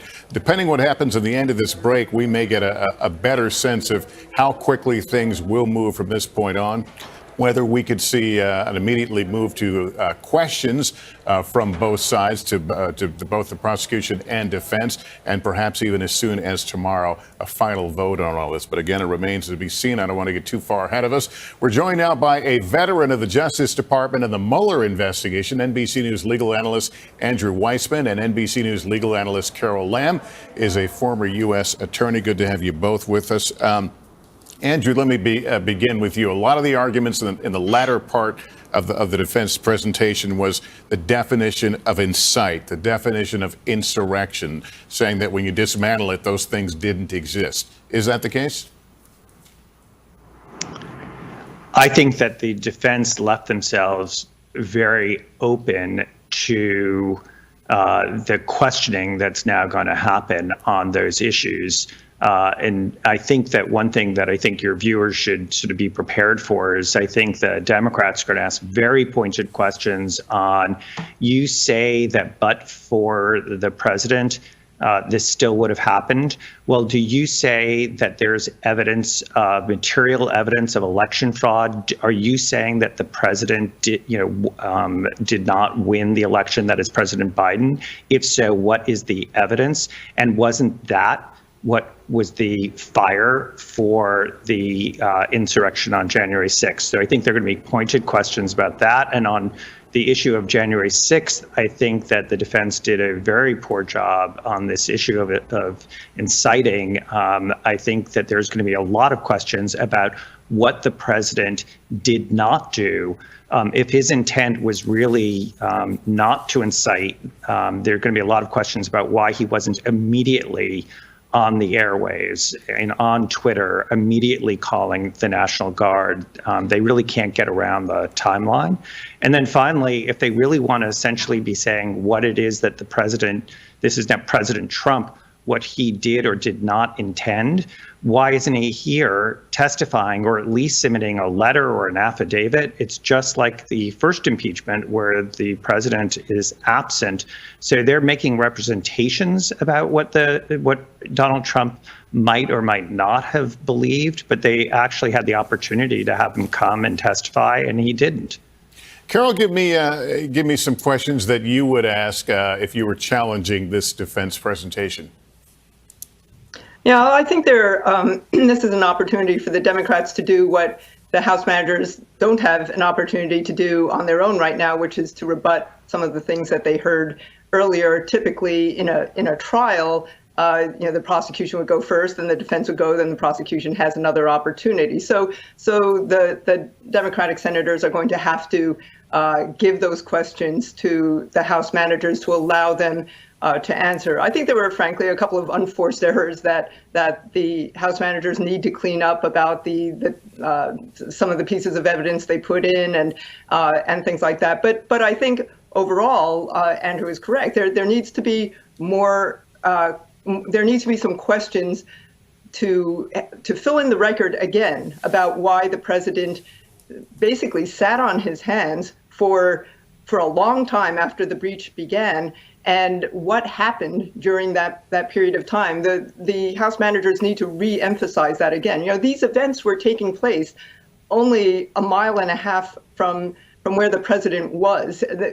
There's no excuse for an hour going by before the first tweet comes out. So I certainly think that needs to be filled in. I thought the whole presentation about the word find was frankly silly.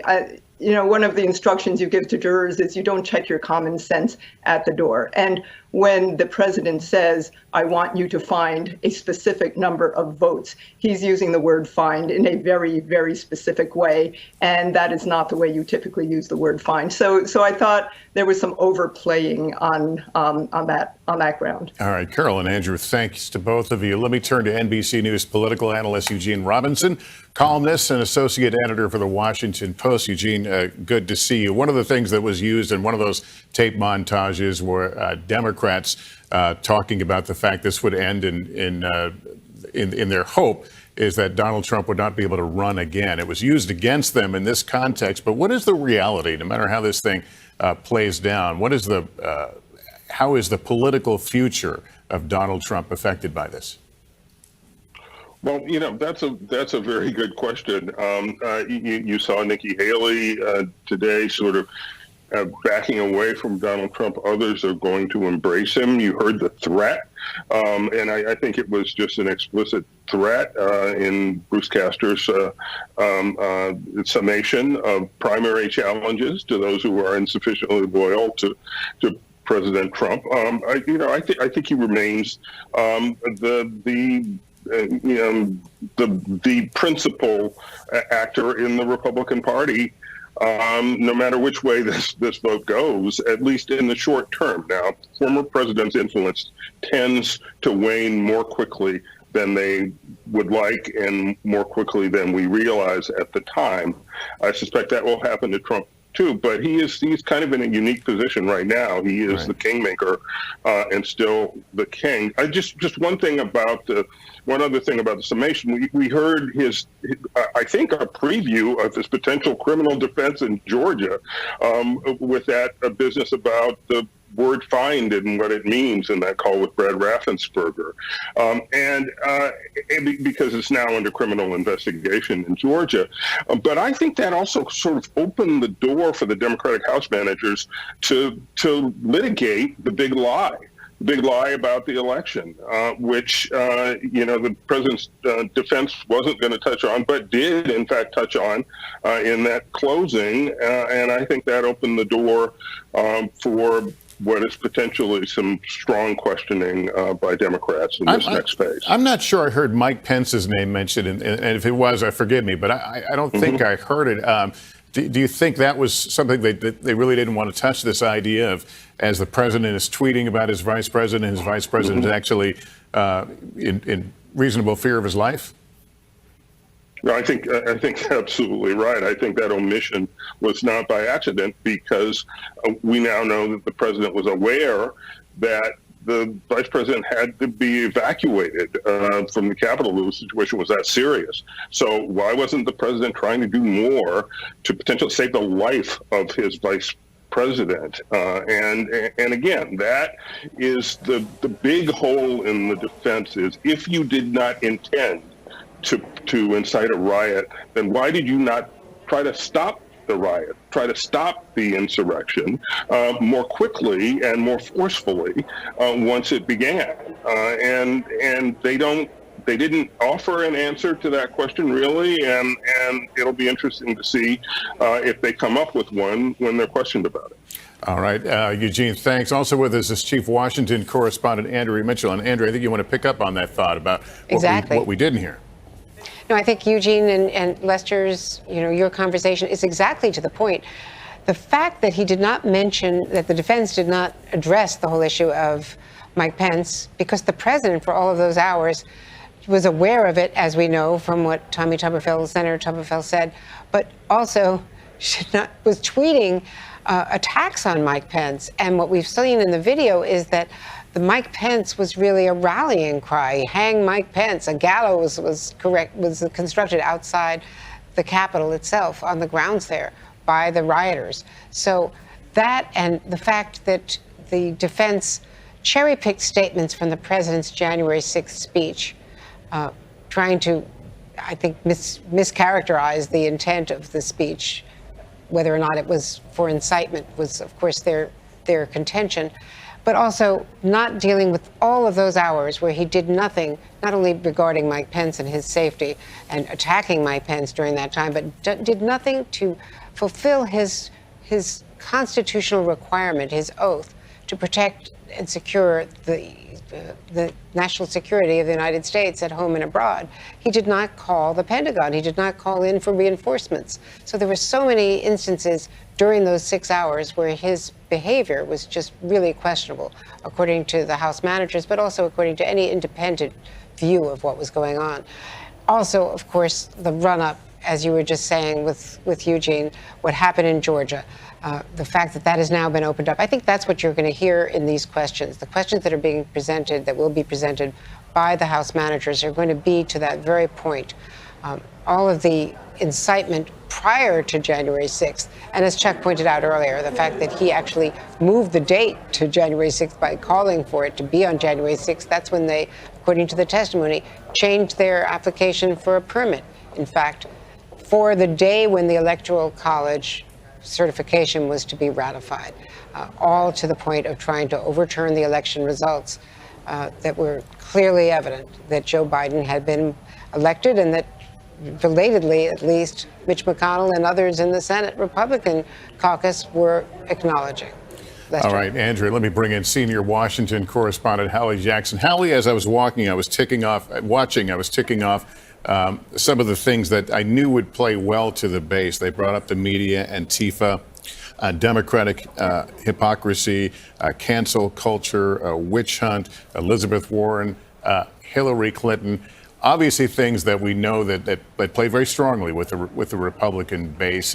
Was that a lot of the goal? The audience outside those chambers? Because the audience outside the chamber, Lester, is affecting the audience inside the chamber, right? Like it or not, as we've heard again and again, it's a political proceeding in many ways. And those specifically Republican senators who are the ones who are the core audience here, because it does seem like Democrats know how they're going to vote on this to a large degree, they have constituents. And those constituents still support, in large part, speaking broadly about the Republican Party, Donald Trump. And you see that, Lester, in new polling. A new poll just out this week from CBS YouGov shows that 2/3 of Republican voters say it is still very important or somewhat important that the GOP continue to back Donald Trump. 71% say that a vote to convict the former president would be seen as disloyal to the party, a sign of disloyalty, not a sign of, for example, being able to stand up for whatever you may think is right. And so I think that those numbers give you a sense more broadly of where this party is. You heard Eugene talking about the comments from Nikki Haley that are out today that are making a lot of waves in the sort of beltway politicosphere, if you will. Nikki Haley, widely speculated to be a contender for 2024, talking very harshly about the former president, saying he has fallen so far, we should not have listened to him. But just 2 weeks ago, it was Nikki Haley appearing over on a different cable network saying, give the man a break, arguing against impeachment. You do have people like Karl Rove, for example, Senator Lisa Murkowski, who have suggested that there is no way that Donald Trump could have a political future now and could really realistically run again in 2024, although he is likely to continue to talk about it. But the numbers show you where the base is. I also want to draw your attention to something else, Lester. We've been looking, as we're having these conversations, if our viewers have seen on the right side of our screen, this is the area sort of outside on the Hill where reporters are talking with, you know, if they can, members of the Senate, any of the attorneys who walk by. There's a pool camera there. I don't know if that's live or tape of Chuck Schumer, but this is what we're talking about. If you notice, you saw Senator Lindsey Graham walk by. Our team on the Hill reports that Senator Graham, even just in these last couple of minutes, was conferring with the Trump defense team, or was seen inside that room with the Trump defense team. This is notable because, as Casey Hunt reported, Senators Graham, Lee, and Cruz talked with the defense team late yesterday. We know, based on the reporting that we have, that they were basically kicking around ideas, getting and giving advice, if you will, a signal that even as late as yesterday, there were some Republicans, allies of the former president, who were a little bit concerned about what they might see from this defense presentation today. It has concluded after 2 hours and 30 minutes, just by way of comparison, Lester. Obviously, this is a different trial than the first one, different time frames, different references. The defense in trial one, the first impeachment, went just about more than 9 hours during that first impeachment. This time, the defense felt like they made the points they needed to make. They want to, for lack of a better phrase, get this show on the road, because I think they have seen, and Republicans that I've talked to believe, that an acquittal is going to be at the end of this path, at least based on how things are going at the moment. As always, things could change, Lester. All right, Hallie, let's go over to Casey Hunt right now in Capitol Hill. Casey, you were showing us earlier those cards in which the senators will submit their questions. To what extent are there any not deliberations, but conversations about what questions might be helpful to a particular side? Or is this strictly the senators on their own just asking what they want to know? I think it's a little bit of both, Lester. And while you've seen both the defense and the prosecution in this trial give back some of their time, I think we've come to know that senators typically like to use all of the time that they have available to them for things like this. So I would be surprised if they don't use the full time here. And I'm interested to see if this is similar or different to how we saw it play out last time, and whether each side is looking to try to bolster their own case, or if they're trying to poke holes or ask additional questions about the other side. It's two different strategies. And some of the questions, I think, and this actually is a little bit of what Andrea Mitchell was hitting on just a minute or so ago. The big question that many of both Republicans and Democrats that I talk to is about what was President Trump doing while the riot was going on? Because there are only a handful of actual witnesses to that. There has been reporting about it. But the reality is the Trump team, if in fact that was going to be exculpatory, why did they not lay out more information about what he was doing in the course of their defense? And I think that's something that you're likely to see brought up throughout the course of this. I think there are also questions about what the president's mindset was like ahead of January 6th and some of those tweets that encouraged people to come. The other piece, of course, the moving of that permit that Andrea also referenced. What does the defense team know about that? I think that there are a lot of strictly facts here that could potentially contribute to the case one way or the other. And then, of course, the other interesting piece of this is who are the questions coming from? In the last trial, we ended up seeing questions from people, both that were on the partisan side and were trying to make a point one way or the other, but we also had some questions, for example, from Mitt Romney, from a couple other senators we were watching to see if they might vote back then to convict former President Trump on the charges he faced at that point. So I'm looking to see if any of these senators who may be considering a vote for conviction submit questions that are actually read on the floor. So we know that Romney submitted 5 questions. That's what he told us. And they have said that they're planning on releasing the questions that Romney submitted. Now, not every senator will need to do that, although if one of their questions is chosen to be read on the floor, their name will be attached to it. And they are going to group the questions together for efficiency. So if there are 2 or 3 senators who are asking a very similar question, that question could be read from multiple senators and asked on the floor. But if we start to see questions from people like Richard Shelby of Alabama, who's retiring. He's one of the Senate's last old bulls. I doubt we will get a question from the minority leader, Mitch McConnell. It would be a really big deal if we did. He is still really the person that we are watching the most closely as we look ahead to the vote tomorrow. Other senators who I saw grouped around McConnell's desk are the ones I'm following. Richard Burr of North Carolina. He's not running again and also faced some legal problems during the Trump administration as he was the chairman of the... Hey, Rob, what's up, buddy? How's it going, man? I hope you're still here. Sorry if I missed you. Yeah, I want to hear these questions, but I also want you to see this. I'm talking to these girls called the Soap Girls. They're actually, Robert Mulligan, are you still here? If you haven't heard of the Soap Girls, they're actually really fucking good, man. I was like, I saw them and I've seen them for a while and I've never heard them before. And I saw a video of them doing a live show. It was like a 3-hour video and I fast forwarded like 24 minutes into the video. You know, I hit play and one of the girls was playing this guitar, just bam, bam, bam, bam. I was like, oh God, what is this going to sound like? And then I guess it's her sister or the other girl. I think she started playing bass.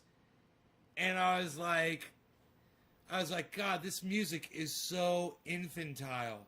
But then they start singing. I was like, oh, wait a minute. This is good. And it's really good, actually. The music was good. I was impressed. I think you'd like them, too. Plus, they got a message. But anyway, they think that Bill Gates is this evil vaccine-pushing fucking monster, and they sent me this short little video. I wanted to see what it was about. It is directed to the House managers. The clerk will read it. But now this happened. The questions started getting asked. I want to see this.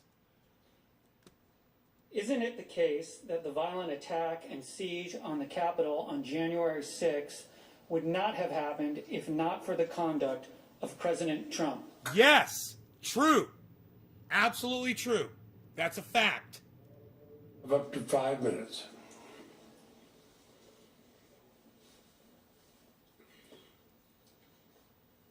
Answer the question. Who was the question directed? We lost Robert Mulligan. We lost everybody. Is anybody else here? They're starting the questions, man. Is anybody else? Can you guys hear me? Are we on? Hello. To answer your question, are we live? Directly, Donald Trump summoned the mob. He assembled a mob and he lit the flame. Everything that followed was because of his doing. And although he could have immediately and forcefully intervened to stop the violence, he never did. In other words, this violent, bloody insurrection that occurred on January 6th would not have occurred but for President Trump. I agree. The evidence we That's a presented at fact. trial makes this absolutely clear. That is a fact. And this attack, as we said, didn't come from one random speech, and it didn't happen by accident, and that mob didn't come out of thin air. Before the election, Donald Trump spread lie after lie about potential fraud. An election, remember, that hadn't even happened yet. Months before the election took place, he was saying it was rigged, that it was going to be stolen. All to make his supporters believe that the only way he was going to lose is if the election was stolen, if the election was rigged. And when he did lose, he spent week after week inciting his supporters to believe that their votes had been stolen and that the election was fraudulent and that it was their patriotic duty to fight like hell to stop the steal and take their country back. It's true. And remember, this is in the United States where our vote is our voice. True. You tell somebody that an election victory is being stolen from them, right? That's a combustible situation. That's our number one. And he gave building them clear block here, direction on how is to our deal with vote. that. For example, on December 19th, 18 days prior to January 6th, President Trump told them how and where to fight for it. He first issued his call to action for January 6th. This was a save the date sent 18 days before the event on January 6th. And it wasn't just a casual one-off reference or a singular invitation. For the next 18 days, he directed all of the rage he had incited to January 6th. And that was for him what he saw as his last chance to stop the transfer of power, to stop from losing the presidency. And he said things like, quote, fight to the death. And January 6th will be a, quote, wild and, quote, historic day. And this was working. They got the message. In the days leading to the attack, report after report, social media post after social media post confirmed that these insurgents were planning armed violence, that they were planning it because he had been priming them, because he had been amping them up. That's why they were planning it. We're interrupting just for a few seconds so some of our stations can leave us for local coverage. For everyone else, we return you to the trial. Insurgents were planning to carry weapons, including guns, to target the Capitol itself. And yet, Donald Trump, from January 5th to the morning of his speech, tweeted 34 times, urging his supporters to get ready to stop the steal. He even, on the eve of the attack, warned us that it was coming. He warned us that thousands were descending into D.C. and would not take it anymore. And when they got here at the Save America March, he told them again in that speech exactly what to do. His lawyer opened with, quote, let's have trial by combat. That was Rudy Giuliani. And Donald Trump brought that message home. In fact, he praised Rudy Giuliani as a fighter. And President Trump used the words fight or fighting 20 times in that speech. Remember, you've just told these people, these thousands of people, that somebody has stolen your election, your victory. You're not going to get the president that you love. Senators, that is an incredibly combustible situation when people are armed and they've been saying that they're mad as hell and they're not going to take it anymore. He looked out to a sea of thousands, some wearing body armor, helmets, holding sticks and flagpoles, some of which they would later use to beat Capitol Police, and told them that they could play by different rules. Play by different rules. He even at one point quite literally pointed to the Capitol as he told them to fight like hell.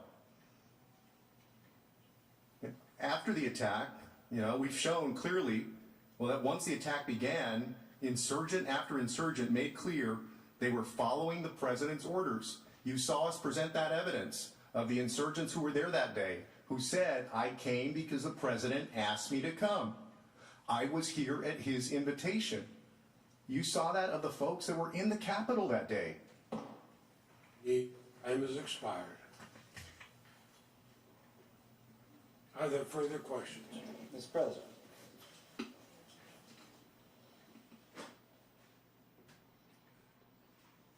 Senator from South Carolina, have a question? Thank you very much, Mr. President. Submit it. I send a question to the desk on behalf of myself, Senator Cruz, Marshall, and Kramer to council. I'm making some coffee. I'll be right back with you here in a second. Give me a second, guys. I'll be right back. Senator Graham for himself, Senator Cruz, Senator Marshall, Senator Kramer submits a question for the counsel for Donald Trump. Clerk will read it.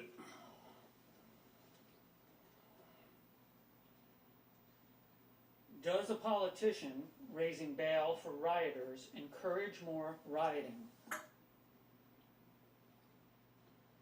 Council has 5 minutes. Yes. Does council yield back the rest of their time? Council's time is yielded back. Are there other questions? Mr. President, The senator from Georgia. I have a question for the desk. Send it to the desk.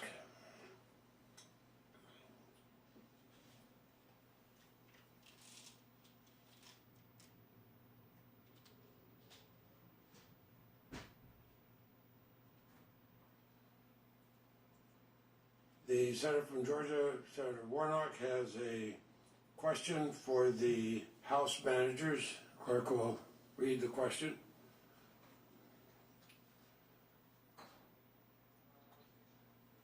Is it true or false that in the months leading up to January 6th, dozens of courts, including state and federal courts in Georgia, rejected President Trump's campaign's efforts to overturn his loss to Joe Biden?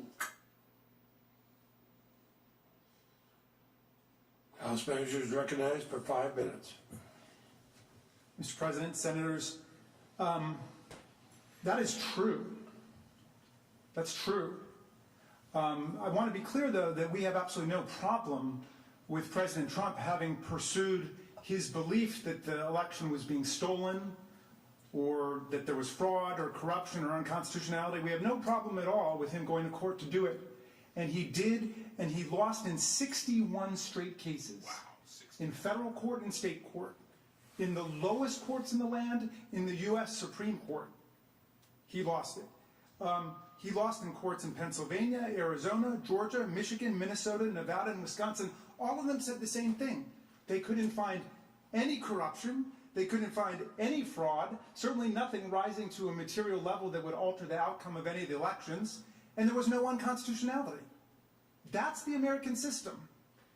And so, I mean, it's hard to imagine him having gotten more due process than that in pursuing what has come to be known popularly as the big lie, the idea that somehow the election was being stolen from him. And we have no problem with the fact that he went to court to do all those things. But notice, number one, the big lie was refuted, devastated, and demolished in federal and state courts across the land, including by 8 judges appointed by President Donald Trump himself.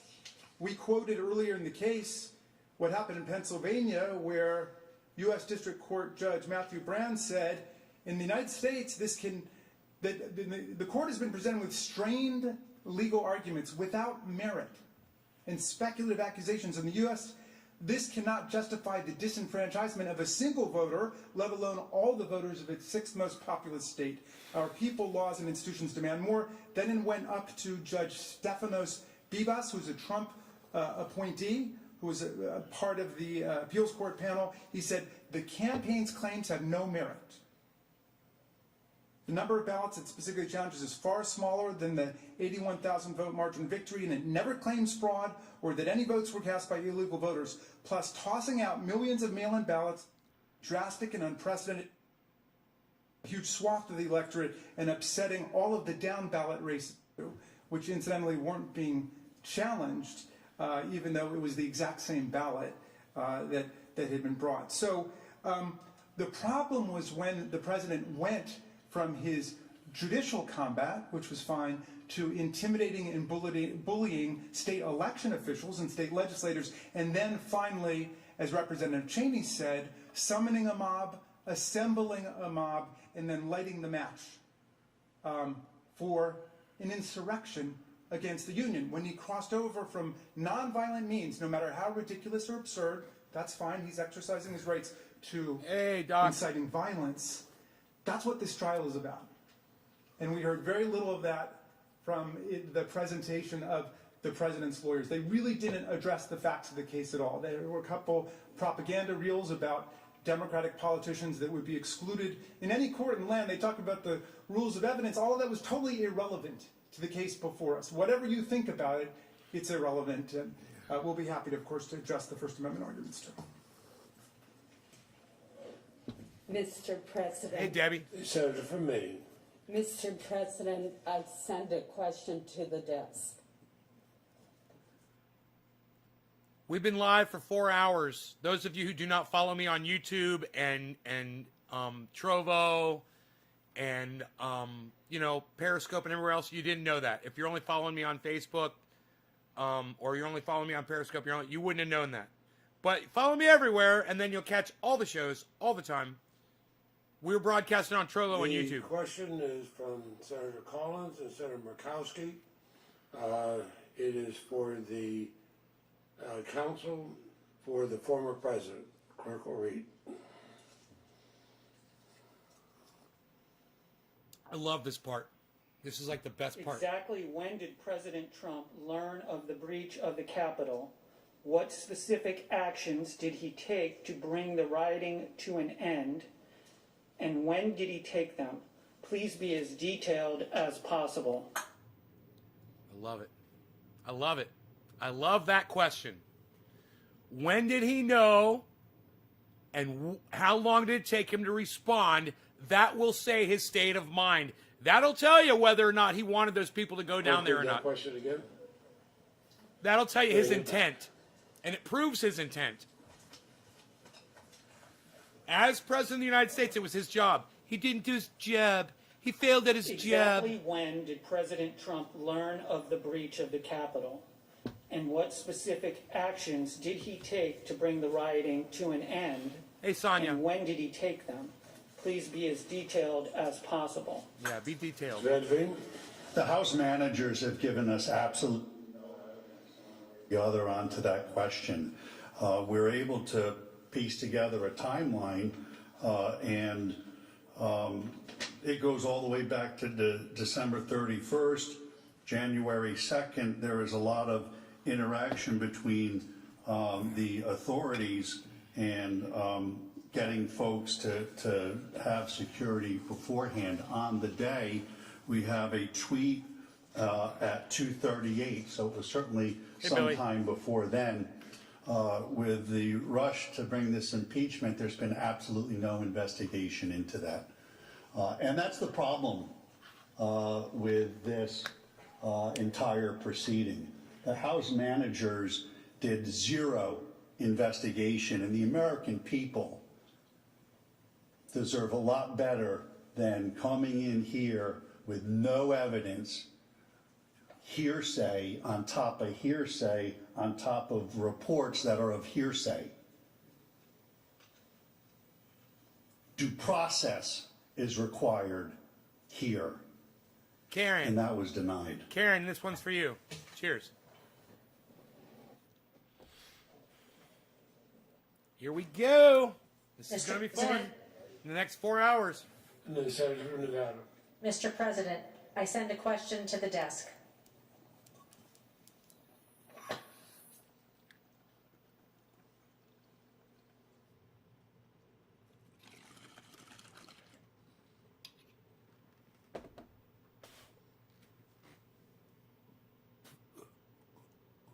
Cheers, Sonia.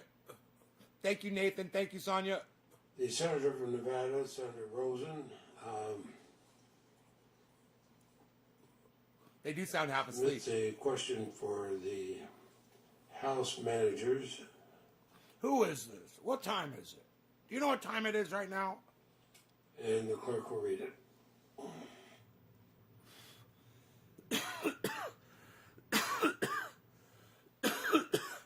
January 6th, the anti-Semitic Proud Boys group that President Trump had told to stand by laid siege to the Capitol alongside other rioters, including one wearing a Camp Auschwitz shirt.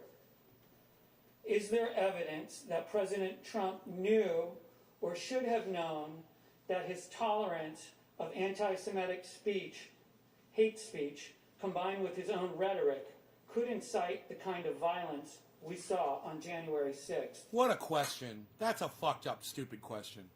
Jesus fucking Christ. That was a long walk. That was an awfully long walk to get there.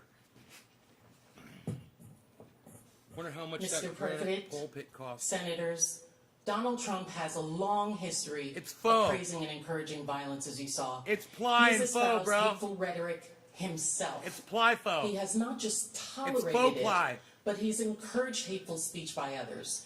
He has refused, as you saw in the September debate, that interview, to condemn extremist and white supremacist groups like the Proud Boys.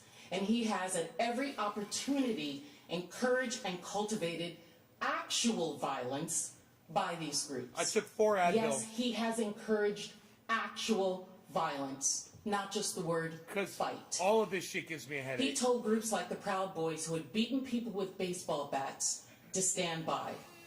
When his supporters in the 50-car caravan tried to drive a bus of Biden campaign workers off the road, he tweeted a video of that incident with fight music attached to it and wrote, "I love Texas." When his supporters sent death threats to the Republican Secretary of State Raffensperger in Georgia, he responded by calling Mr. Raffensperger an enemy of the state after he knew of those death threats. And in the morning of the second Million MAGA March, when it erupted in violence behaviors and that are burned constantly repeated by the churches, president. He began that day with the tweet, "We have just begun to fight." I want to be clear that Donald Trump is not No, on I can see your trial for those prior statements. got a part. However, that hateful and violent and inappropriate they may be, but his statements, the president's statements, make absolutely clear 3 important points for our case.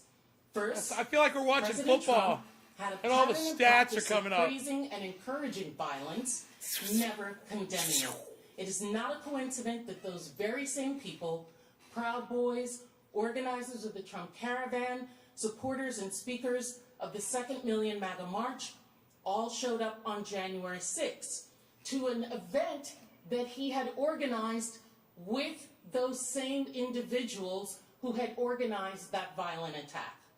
Second, his behavior is different. It's not just that it was a comment by an official to fight for a cause.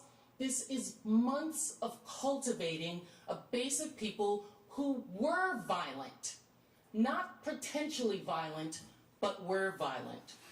And that prior conduct both helped him cultivate the very group of people that attacked us.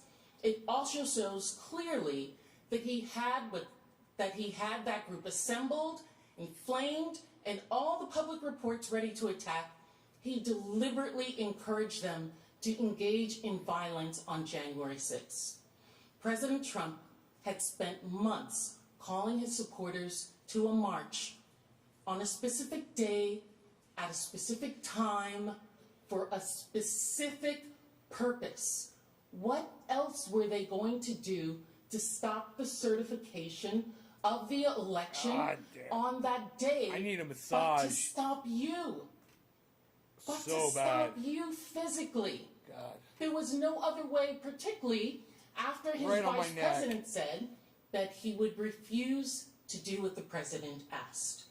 The point is this, that by the time you call the cavalry, not Calvary, but cavalry of his thousands of supporters on January 6th, an event he had invited them to, he had every reason to know that they were armed, violent, and ready to actually fight. He knew who he was calling and the violence they were capable of. And he still gave his marching orders to go to the Capitol Exactly. and, quote, fight like hell to stop the steal.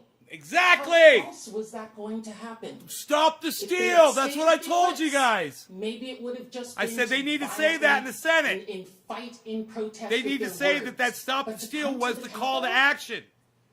That is why this is different, and that is why he must be convicted and acquitted. And disqualified. And disqualified. They all laughed. That's great. I love it. Man, she said, oh, God, she said exactly what I wanted them to say. On behalf of Senator Scott of South Carolina and myself, They speak for me sometimes, you know? It makes me feel good. Senator Tennessee, That's what I would say if I was there. And that's why they're called a representative. They speak for you, right? Hopefully. That's why I watch, to hear what they're saying for me. My representatives. Right, guys? Are you with me? Anybody here? Are we live? Fuckers. Hello? The question is for counsel for the former president from Senators Hagerty and Scott of South Carolina. I quote, read the question.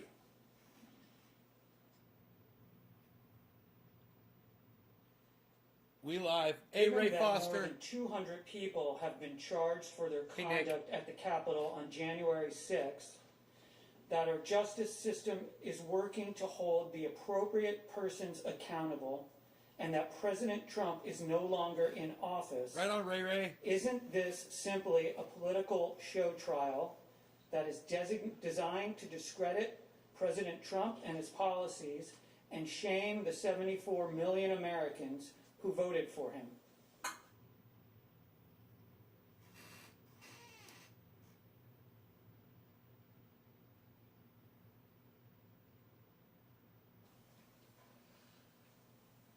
Thank you, Senators, for that question. That's precisely what the 45th President believes this gathering is about. We believe in law and order and trust that the federal authorities that are conducting investigations and prosecutions against the criminals that invaded this building will continue their work and be as aggressive and thorough as we know them to always be, and that they will continue to identify those that entered the inner sanctum of our government and desecrated it. The Right on, Ray. 45th President no longer holds office. There is no sanction Curtain on a wall. available under the Constitution, in our view, for him to be removed from office that he no longer holds. The only logical conclusion is that the purpose of this gathering is to embarrass the 45th President of the United States and in some way try to create an opportunity for senators to suggest that he should not be permitted to hold office in the future, or at the very least publicize this throughout the land to try to damage his ability to run for office when and if he is acquitted, and at the same time tell the 74 million people who voted for them that their choice was the wrong choice. I believe that this is a divisive way of going about handling impeachment, and it denigrates the great solemnity that should attach to such proceedings. I yield the remainder of my time, Mr. President. Just because people voted you in doesn't mean that you're not a bad person. I mean, Hitler got voted in, you know? President. Senator from Massachusetts. President, I send a question to the House manager, or the House managers to the desk, because the President's lawyers did not answer the question when it was close enough. The senator will send the question. Debate's not allowed. The lizard tongue in their mouths, Ray Foster. It's those shape-shifting reptilian interdimensional reptilian aliens, of course, Ray Foster. You know, you go to Infowars.com, you check out prisonplanet.net, you'll be able to get all the information you The need. question is from Senator Markey with Senator Duckworth. To the manager of the part of the House of Representatives, the clerk will read the question. LAX Terminal 31. Exactly when did the president learn of the breach at the Capitol, and what steps did he take to address the violence? Please be as detailed as possible. Yeah, why haven't they answered that yet? Why did they just go on about some bullshit? Thanks, Ray. Thanks, Trendy Nick. Let people know about it. Tell people about it. Take a video of it. Put it on the internet. Put it on your Facebooks. Bring more people in. Do what you got to do. The struggle is real.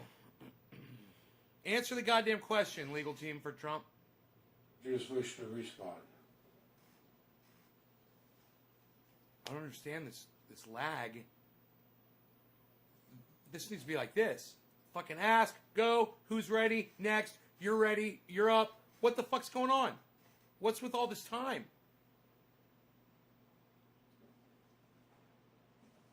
The cheese trays are located off camera, Billy.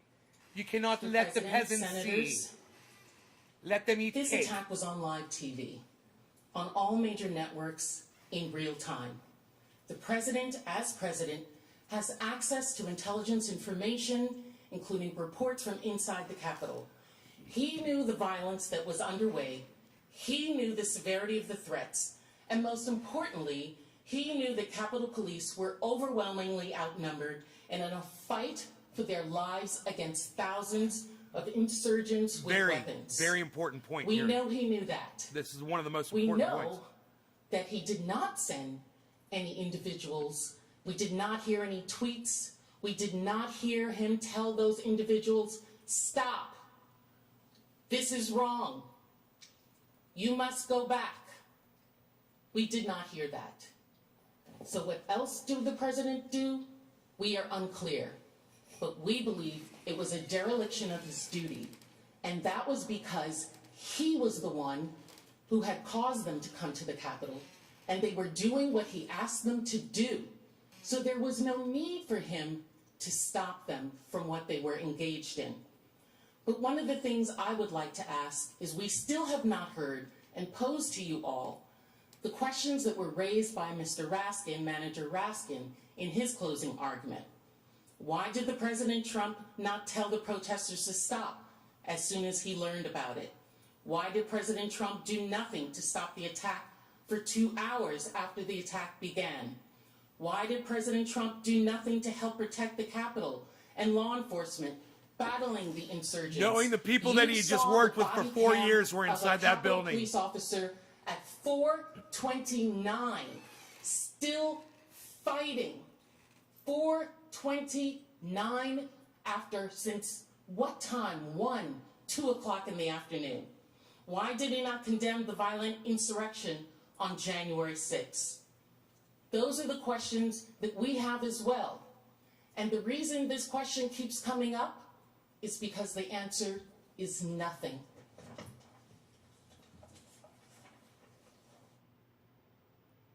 The answer is nothing. Mr. President? The Senator from Utah. I send a question to the desk. The answer is you wanted this to happen. That's the answer. This was what you wanted, the attack on the Capitol. You didn't mind that everyone you'd worked with in the past 4 years was inside that building, and you'd sent a lunatic mob there. Utah, Mr. Romney, on behalf of himself and Senator Collins. Shame on you, Donald Trump. Shame on you. It's a question, and where's Enoch? Clerk will read it.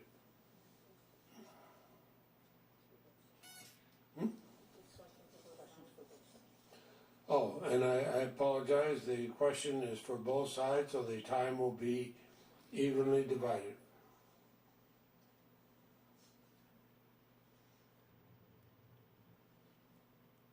When President Trump sent the disparaging tweet at 2:24 p.m. regarding Vice President Pence, was he aware that Vice President had been removed from the Senate by the Secret Service for his safety.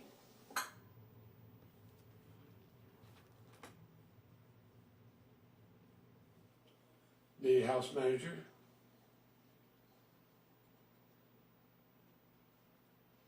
And time will be evenly divided between. Of course, would the clerk read the question again?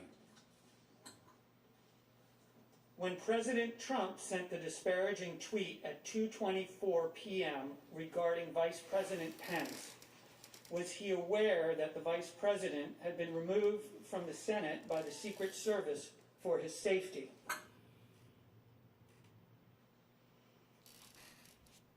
The House of Representatives managers are recognized 2.5 minutes. Thank you. I don't understand the reason. Well, let me tell you what he said at 2:24 p.m. He said Mike Pence didn't have the courage to do what should have been done to protect our country and our Constitution. The USA demands the truth. And you know by now what was all over the media. You couldn't turn on the television, couldn't turn on the radio, couldn't consume any media, or probably take any phone calls or anything else without hearing about this, and also hearing about the Vice President.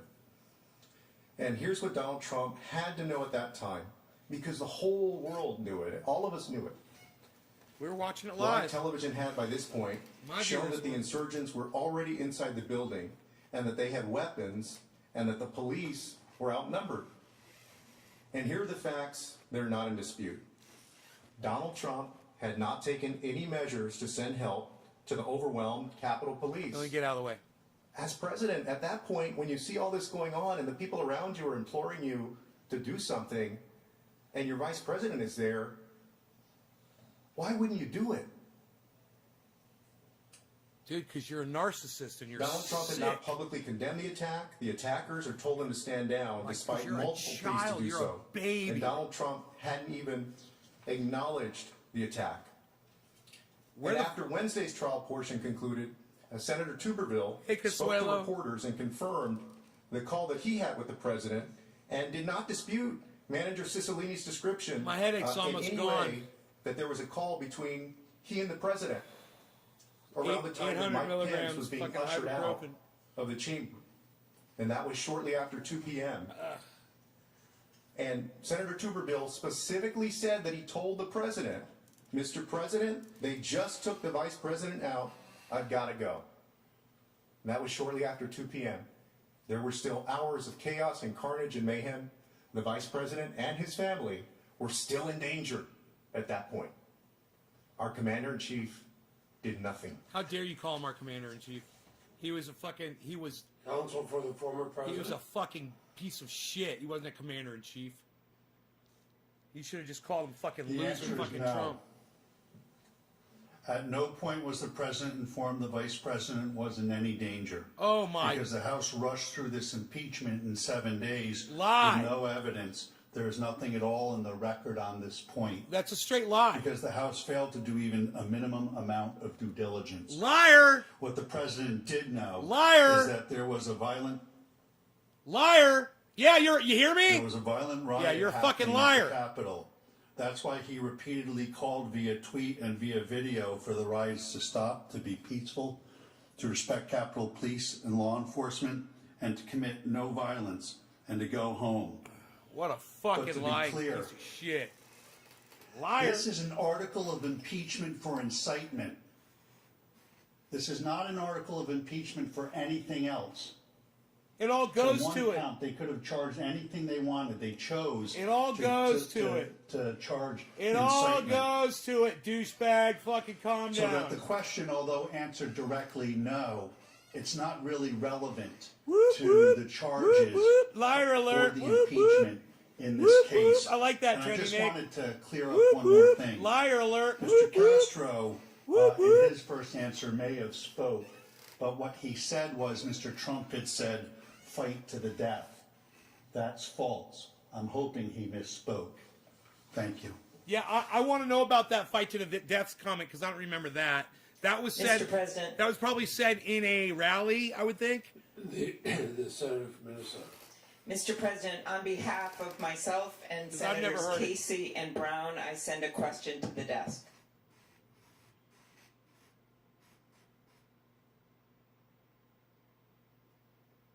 God, these fucking... How you can rationalize this shit in your mind. I mean, we understand your Republican principles. What we can't understand is your loyalty to this fucking cunt. That's what we can't understand. Where's David Honey Sr.? And where's hippie chick right now? You should be in here, man. Both of you. It's a question from Senator Klobuchar, Senator Casey, Senator Brown to the House managers. The clerk will report. My buddy fucking Greg.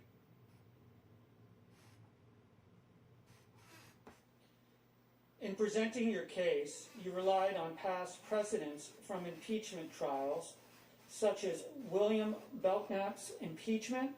After what you have presented in the course of this trial, if we do not convict former President Trump, what message will we be sending to future presidents and Congresses? Stupid question. Because they could just say that your freedom of speech is, utmost of importance, and that you will be able to speak freely, because your speech is the most important thing.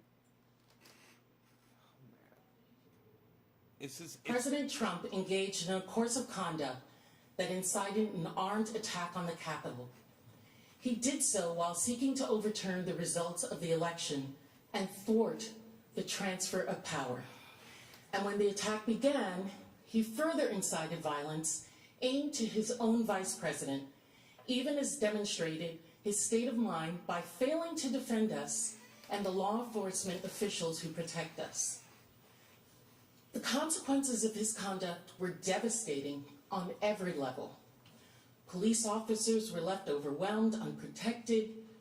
Congress had to be evacuated. Our staff barricaded in this building, calling their families to say goodbye. Some of us, like Mr. Raskin, had children here. And these people in this building, some of whom were on the FBI's watch list, took photos, stole laptops, destroyed precious statues, including one of John Lewis, desecrated the statue of a recently deceased member of Congress who stood for nonviolence. This was devastating. And the world watched us. And the world is still watching us to see what we will do this day. Everyone's watching. This day. See what you will do.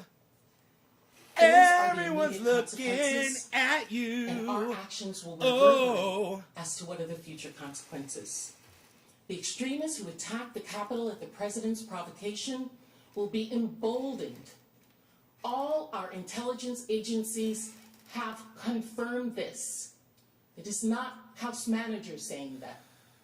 There are quite literally standing by and standing ready. Donald Trump told them this is only the beginning. Another epic They show. are waiting and watching to see if Donald Trump is right that everyone said this was totally appropriate. Let me also bring something else up. My bezel. I'll briefly say that defense counsels put a lot of videos out in their defense, playing clip after clip of black women talking about fighting for a cause or an issue or a policy. It was not lost on me as so many of them were people of color and women, black women. I saw men and white. Black women like myself. Oh, come on! There were tired of being sick and tired for our children. There were plenty of white people in those montages. Are you calling the race card right now? Oh my God! Things happened. All right. We got new alert. There were also things that gave some credibility alert. Whoop whoop. Credibility alert. Whoop whoop. Credibility alert. Whoop whoop whoop. You know what, honey? Check your fucking race card at the door, okay? Nobody's pulling that shit on you. Trust me. If that's what you saw, then you've got a problem with fucking reality. And I wasn't even watching it with my eyes. A lot of those clips I heard with my ears. I heard Bernie Sanders. I heard Pete Buttigieg. I heard Elizabeth Warren. I heard plenty of white folk. And I heard plenty of men. You know? So don't give me that fucking bullshit. Some of us black women, great comfort. Whatever. Seeing Amish people from Pennsylvania Whoop, whoop. standing up Whoop, with us. whoop. Credibility alert. Whoop, whoop. Whoop, whoop. Credibility alert. Whoop, whoop. So I thought we were past Hey, that. I call it on both sides. I think maybe we're not. There are long-standing consequences. Decisions. She like jumped the this shark on will that. She shouldn't have define even done that. who we are You know what as she a did? people. She just Who took America a is. fucking beautiful argument that she had everybody behind. Everybody was supporting it. And then she turned it around, and what did she do? She made it about her. She took the whole fucking thing and made it about her. What a dumb, oh yeah, I'm gonna say it, cunt alert, cunt alert, cunt alert, whoop whoop, cunt alert, whoop whoop, cunt alert, whoop whoop, ha ha ha, cunt. Oh boy. We have in this room made monumental decisions. You all have made monumental decisions. We've declared wars, passed civil rights acts. And you know what? Ensured that no one in this country is a slave. Kamala Harris isn't black. Can we just get that out there too? So, you know, I know that they did a lot of Kamala Harris and shit. Yeah, don't try to claim her, all right? You didn't win her in the race Olympics, all right? I've seen that episode of Dave Chappelle. Thank you. Every American has the right to vote, unless you live in a territory. At this time, some of these decisions are even controversial. But history has shown that they define us as a country and as a people. Today is one of those moments, and history will wait for our decision. I hope that people listen to her. I hope she didn't just shoot herself in the foot Mr. over her dumb President, making it about I sent a her question to the desk. bullshit. And put French's mustard all over fucking king crab legs. Right? Oh, man. Oh, man.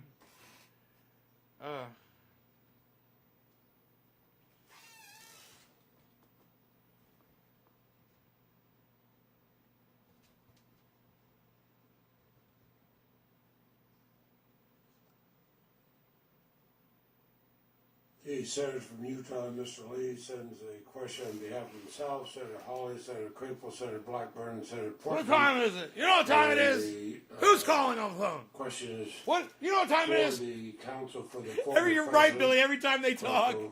he's in bed. Hold on. What's up? I'm having a nightmare. I'm having a nightmare. Oh, I'm awake.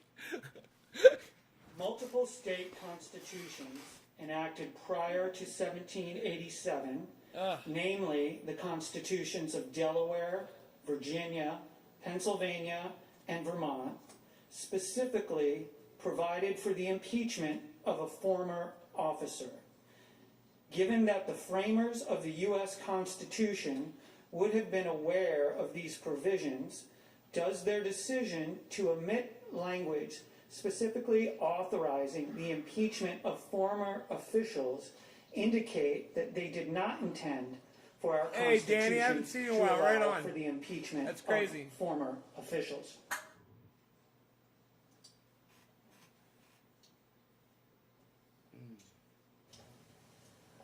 Good question. And the answer is yes, of course they left it out. The framers were very smart men, and they went over draft after draft after draft on that document. Good, man. Doing shows 3 And they times a day. reviewed all the other drafts of all of the state constitutions. All of them. And they picked and chose what they wanted and they discarded what they did not. And what they discarded was the option for all of you to impeach a former elected official. I hope that's answering your question. Thank you. Mr. President. The Senator from California. Mr. President, I send a question to the desk.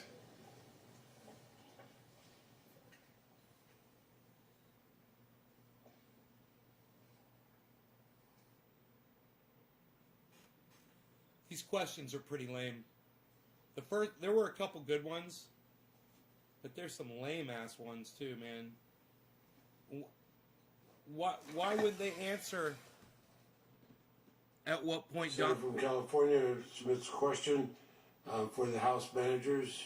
The clerk will report. The clock. What is it? Time? PM? AM? Having been on the front lines of combating the big lie over the past 4 years as California's chief elections officer, it is clear that President Trump's plot to undermine the 2020 election was built on lies and conspiracy theories. How did this plot to unconstitutionally keep President Trump in power lead to the radicalization of so many of President Trump's followers and the resulting attack on the Capitol?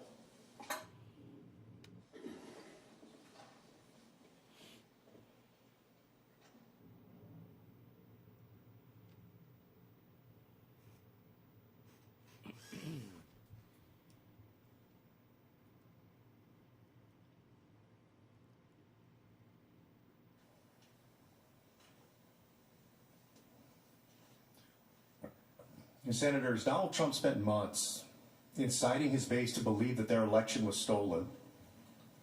And that was the point, that was the thing that would get people so angry. Think about that. What it would take to get a large group of thousands of Americans so angry to storm the Capitol. That was the purpose behind Donald Trump saying that the election had been rigged and that the election had been stolen.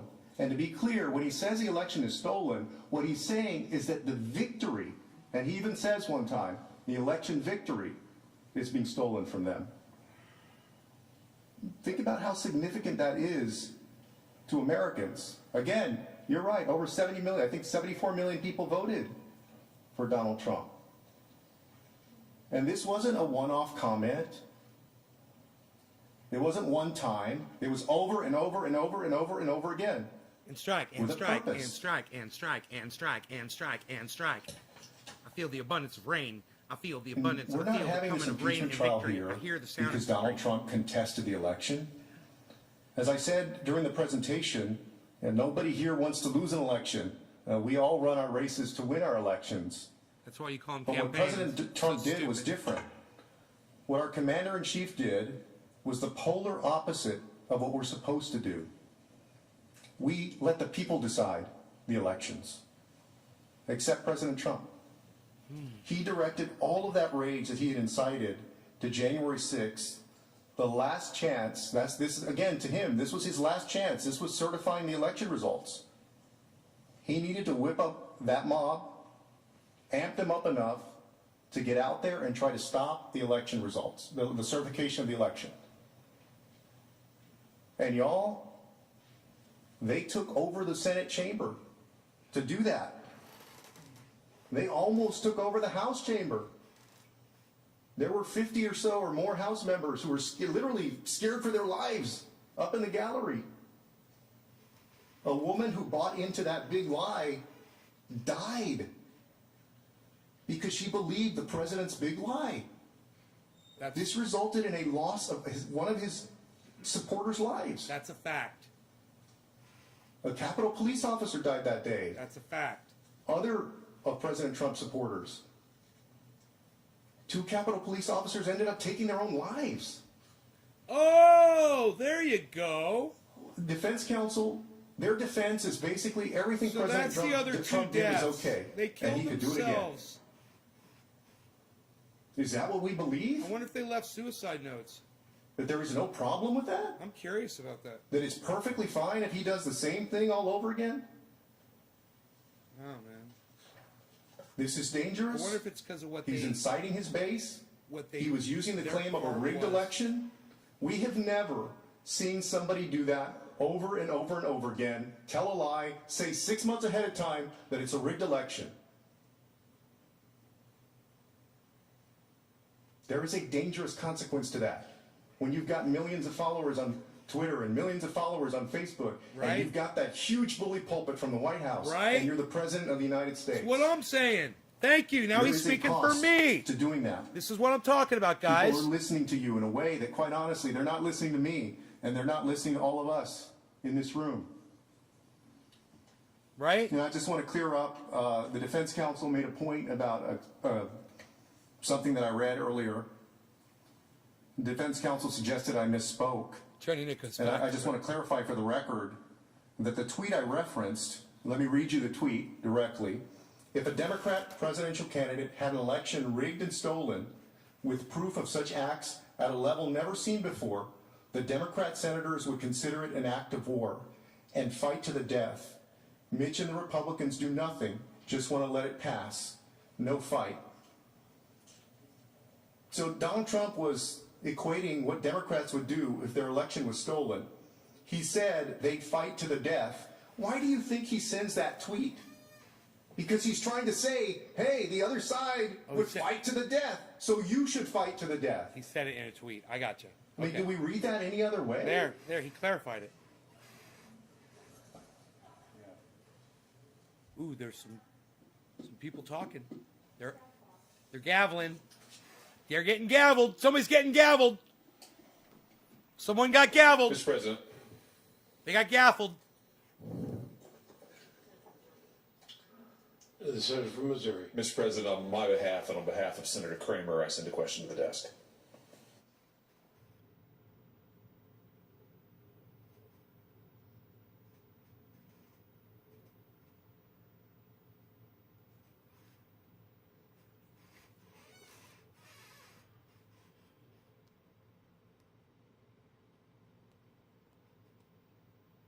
What's the question? They're quiet. Listen how quiet they are. Hear a pin drop in there. Senator Hawley, on behalf of himself and Senator Kramer, send a question for the council and House manager. And following our procedure, the first one to respond will be after it's read will be the counsel for the former president.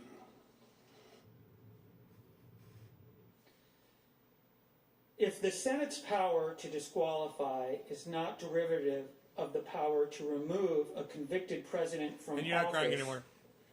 could the Senate disqualify a sitting president but not remove him or her?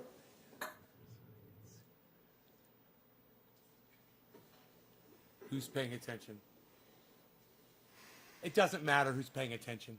It doesn't matter. What matters, Danny, is that you're paying attention. If the Senate's power to disqualify is not derivative of the power to remove a convicted president from office, could the Senate disqualify a sitting president but not remove him or her? Hey, Locked 616, what's up? President. Senate Have impeachment 2.5 minutes. hearing for Donald Trump, his second impeachment hearing. This is the end of the trial right here. They're just asking final questions. No. But I can't let this rest. Mr. Castro attributed a statement the time before last that he was up here that Donald Trump had told his people to fight to the death. That's right. This is going to be interesting. I'm not from here. I'm not like you guys. I was being very polite and given an opportunity to correct the record, and I thought that's exactly what he would do. But instead what he did is he came up and illustrated the problem with the presentation of the House case. Look at the sneer on his face. It's I been love it. smoke and mirrors, and worse, it's been dishonest. He came up and tried to cover when he got caught, as they were caught earlier today with all of the evidence, checking tweets, switching dates, everything they did. And bear in mind, I had 2 days. We call it cannabis. Locked. We call it cannabis. 2 days, I mean, they started putting in their evidence, so I started to be able to get looking at it. This is live. That is not the way this should be done. But what we discovered was he knew what This he is was live, doing. Lair. He knew that the president didn't say that to his people. Lars, this is what live. He said was, if This it is happened live, to the Dems, this is what they would do. In his speech that day, you know what he said? You're talking about crack. He said, if this happened Call to it the can- Democrats, still we call it if cannabis. the election was stolen from the Democrats, What's my name? I'm Nay. all And hell would Nay. break loose. Nay's But, he Nay. said to his supporters, Nay's we Gardner. are smarter. We are stronger. They call me Nay. And N-A-Y. we're not to do what they did all summer long. Yes. Nice to meet you, Lars. I heard you're cool. Is that true? So what he did was he You're gonna like this show. misrepresented a tweet to you. What do I grow? To put forth the narrative that is wrong. I grow buds. It's wrong. It's dishonest, and the American people don't deserve this any longer. You must acquit. Oh God, the fucking the Managers on drama. the House Representatives The guy's has just 2.5 minutes. that guy's gonna go home and watch this video of himself and jerk off to it every night till the day he And that was dies. profoundly inaccurate and irrelevant to what the question is. So I'm going to get back to the question. So under Article 2, Section 4, a president who is in office must be convicted before removal. Are you ready for this? Are you ready for this? Must be removed before disqualification. Okay. But if the president is already out of office, then he can be separately disqualified, as this president is. But these powers have always been treated as separate, which is why I think there have been 8 people who've been convicted and removed, and just 3 of them disqualified. And as you know, there's a totally separate process within the Senate for doing this. The Constitution requires 2/3 vote for conviction, but for disqualification, it's a majority vote. It's a separate thing. So people could vote to convict and then vote not to disqualify if they felt that the evidence demonstrated that the president was guilty of incitement to insurrection. They could vote to convict, but if they felt that they didn't want to exercise the further power established by the Constitution to disqualify, they wouldn't have to do that, and that could be something that's taken up separately by the Senate by majority vote.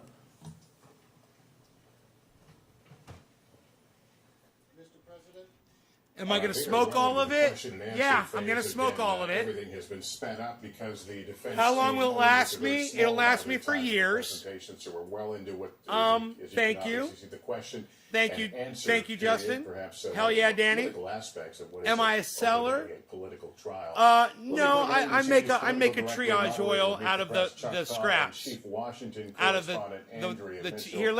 We don't need to hear Chuck, Lester walk Holt. us through this day, and where No, we're done.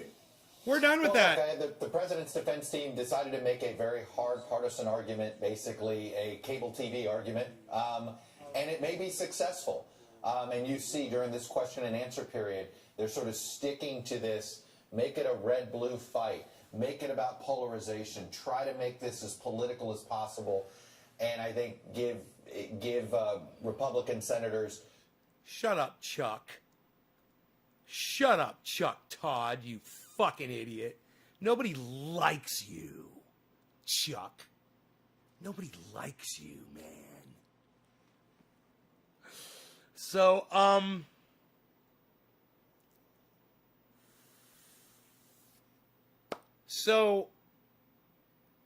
you know what you guys could do for me? You want to do me a favor?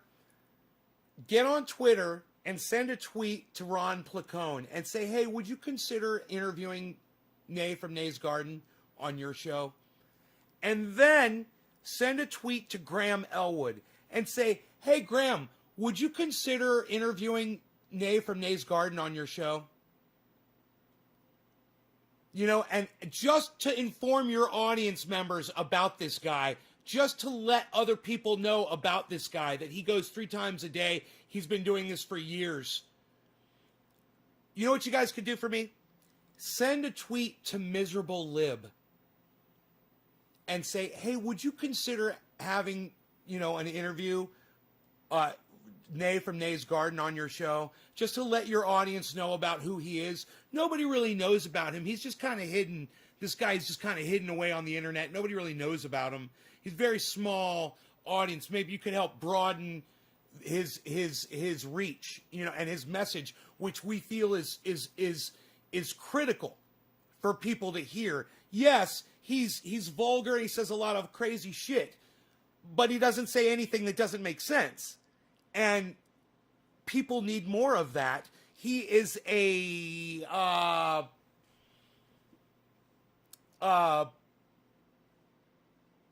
alternative form of entertainment for people, and you can also get bits of news, information, and it's the best fucking opinion you're ever going to hear anywhere on the internet, from at least from what he knows about. And when he doesn't know about something, he'll literally tell you, hey, I don't know anything about that, man. Maybe you could tell me about it. Yeah, I don't understand it. Maybe you could explain it to me. You know, I'm here to learn with you guys too, you know, but I know what you guys are thinking. You're like, are we going to smoke? And I'm thinking, yeah, we are. This is the way it works in my show. I'm going to tell you, Lars is cool. Lars is cool. Lars is cool. Lars, I'm broadcasting to 17 different channels across 6 or 7 different platforms. One of them is called Trovo.live. It's Trovo.live, TROVO.live/Nay's Garden.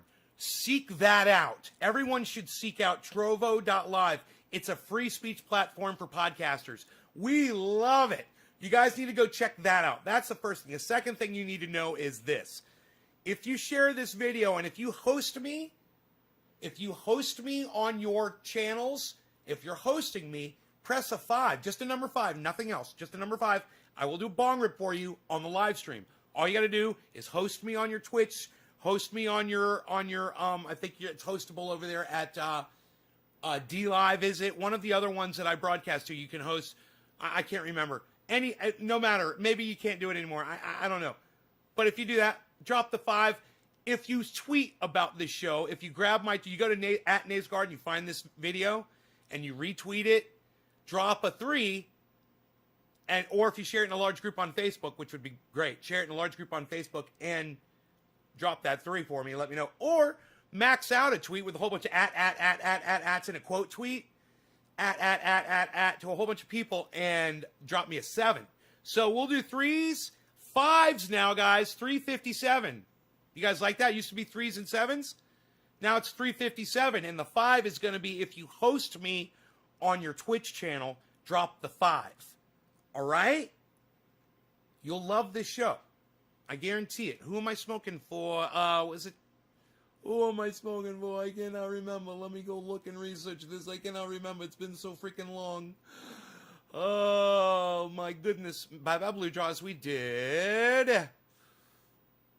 And see, I want just a single digit. It makes it really easy for me to find. Karen McDonald. Karen, I do not remember if I smoked for you. Let's move on to the next one. The next one after Karen is Crazy Lady. Crazy Lady, who are you? Who are you, Crazy Lady? Cheers. Who are you, Crazy Lady? Dan, your thing is in the mail, and I put in an extra one of these for you, bro. It's in the mail. It'll be trackable in about 3 hours. And if you want your tracking number, I'll give it to you.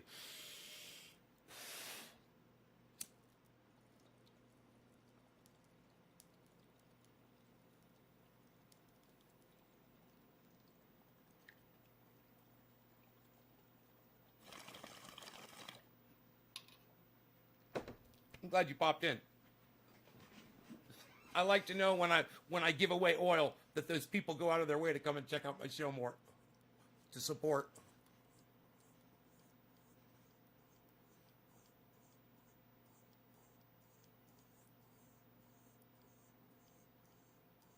You're gonna love that oil, bro. Have you used it before? Have you tried it before? I rubbed it in my neck, it helped. I'm thinking about another splash of kefefe. I don't know. I'm thinking about a splash of kefefe. How long does a little jar? One of these? It depends on what you're using it for. Is this what you're talking about? My triage oil?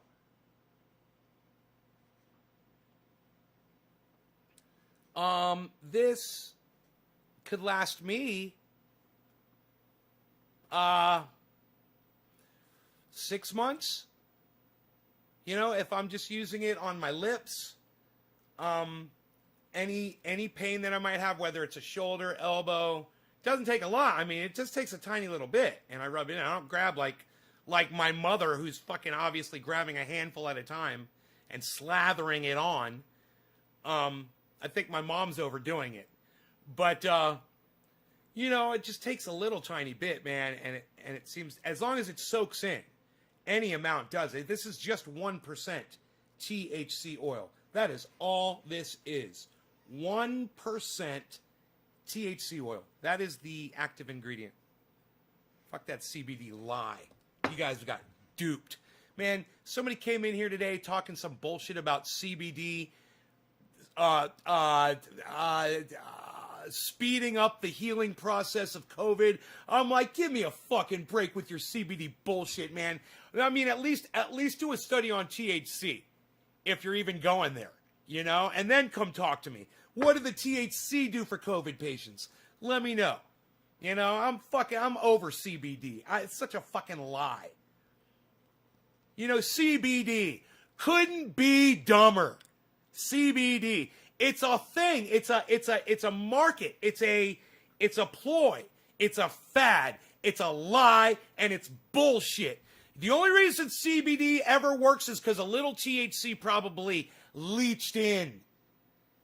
This is the secret, guys. It's the fucking THC, and all of you have access to it if you can get cannabis, and I don't care what kind of cannabis. You can get the most garbage-looking, shaky crap, anything like that, whatever.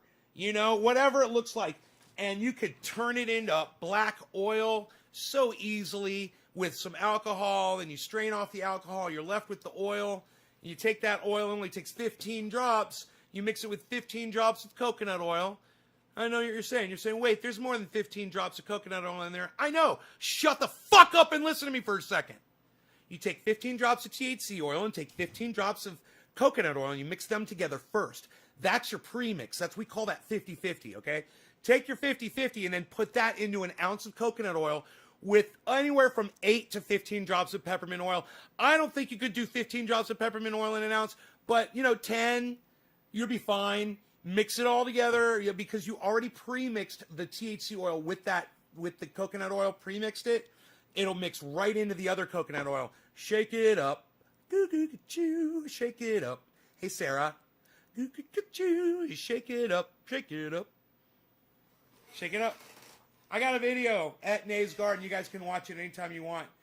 It's the video when I learned how to make it. It's the video when I basically discovered it, and then I was like, wait, I was making it like in these little tiny vials, and then I started making it 1 ounce, and then I was making it, and I was like, wait, I could make like a 12-ounce jar of coconut oil. I started going bigger and bigger, and then I finally figured out I could make a 5-gallon. I was like, can you get coconut oil by 5 gallons? I found out. Yeah, you can. You want to see my 5-gallon jug? Shake it up. Don't shake it up. Don't shake it up. Don't shake it up. Don't shake it up. Don't shake it up. Don't shake it up. It's already mixed. Don't shake it up. Don't shake it up. Because it's already mixed. Don't shake it up and keep it Keep it easy, and don't let it fly. Shake it up, don't shake it up. Don't shake it up, don't shake it up. Shake it up, don't shake it up. I know what you're all thinking right now. You're like, oh my God, nay, oh my God, nay, oh my God. Look at all the triage oil Nay's got. Why is it so dark when it looks like this? And it's so light when it looks like that? It's a very good question. It's the concentration of it. When it sits like that, it has a very dark appearance to it. It's like when I've got a lot of rosin, you know, and people are like, oh, this rosin's dark. Well, actually, you know, when you spread it out like all the little cucks do on YouTube to show off their shit, you know, it looks clearer like this. It's got more of a blonde color to it. But yeah, that's what the triage oil looks like, guys. It's amazing. Yes, I know you want to take a jacuzzi bath in it. There's just so much of it. Look at that. Look at all that. That's like 4.5, that's almost 4.5 gallons of triage oil right there. That's on the market right there. That's worth like, I'd have to do the math. I can't remember.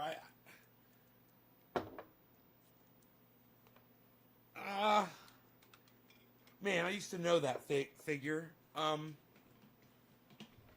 But let's just say you're going to go ahead and sell them for $35 a jar. Okay, which is way more than what I sell them for, but they're worth that. You could easily do that. So let's say you're going to do that. So on the street value of that, if it was $35 a jar, it's 600. If it was 5 gallons, it'd be 640 ounces. That's $22,400. That's like 20. That's like over $20,000. That's over $20,000 worth of triage oil right there. There's over $20,000 worth. I mean, if you went out and every day you went out on the street and you're like, hey there, sir, hey there, ma'am, how are you? And they're like, oh, we're fine. Great. Hi. Well, my name is, say your name, and, you know, I'm just sitting here. I wanted to show you this. And they're like, what's that you're putting on your lips there? Oh, this whole thing? This is just my jar of triage oil. I might put some on my tongue, too. Do you have any pain anywhere on your body? Anywhere?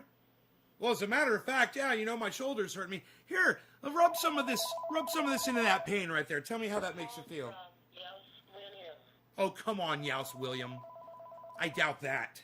Call from Youse William. We'll just let that one, we'll let the answering machine get that. Or well, no, here, let's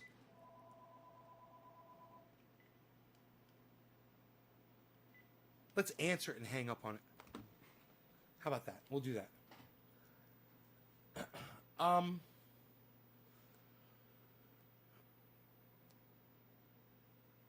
Anyhow, yeah, could you imagine? Imagine if I shipped that to somebody like Arn Ra.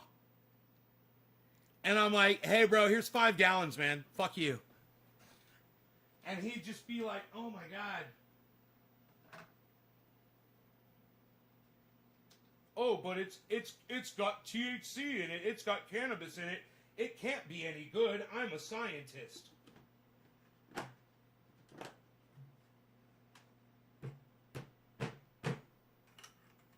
I'm a freaking scientist.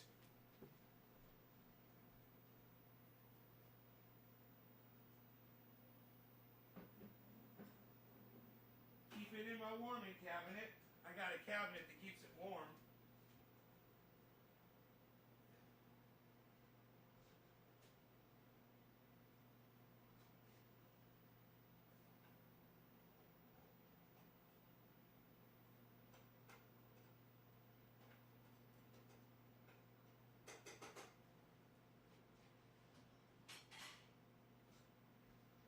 Oh my God, I gotta tell you guys.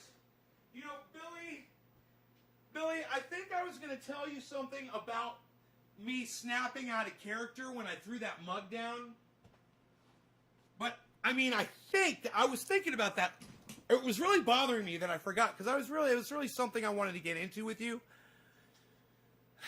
And you know, I was talking to my my mom about it on the phone, and I said, you know, I was feigning rage on my show. I was acting like I was all angry, and I picked up my coffee mug and I slammed it down on the ground. And I remember staying in character until I heard, when it hit the ground, I was still in character. It's the weirdest thing, bro. As soon as I heard it crash on the glass behind me, it's like a light switch went on in my head. And it's like somebody came in and turned all the lights on and the movie went off. You know? And it was such a... oh, really, cat? Really? Really, cat? Okay, I gotta feed my cat.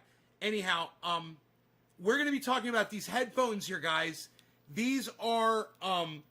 you can look them up right now. They're called MPOWs, MPOW. They're available on Amazon. They're Bluetooth. You charge them up with the old phone charger from the Samsung, the old Samsung charger, not the new ones.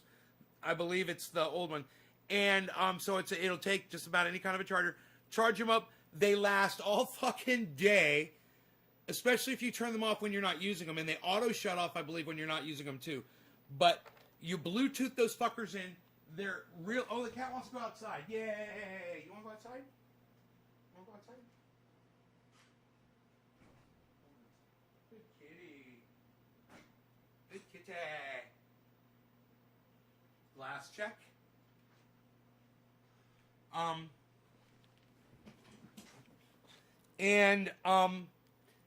You know, I believe I got these because I believe they're waterproof. Everything's controllable on the right ear. You put them on. It's just kind of like sunglasses. You just kind of put them over your ears like that, and then they go right in. Now I'll start talking really loud. They're very comfortable. You've got this little strap that just goes underneath, right? I believe this serves also as an antenna for the Bluetooth because the range on them is phenomenal. I left my cell phone with the video playing in my Roxer. Left these in my ears, got out, and went to the mailbox. And at one point was on my driveway, had it in the car, and I was all over my fucking front yard. And I didn't notice distortion, and you start to get distortion when it starts disconnecting, for 80 to 100 feet. And maybe possibly even separated by the wall of my home in between these and where my smartphone was. I believe it was inside the Roxer at one point. And then inside, it was definitely, the smartphone was inside the garage for hours while I was raking. That whole time I was raking, I had these on. And I was listening to the Senate hearings. And you guys don't even understand. I'm probably sitting here screaming at you. They're, like I said, they're ultra lightweight. They're really comfortable. They're called MPOWs. MPOW. MPOW. This is what they look like. I don't know how much they are. I got them on Amazon.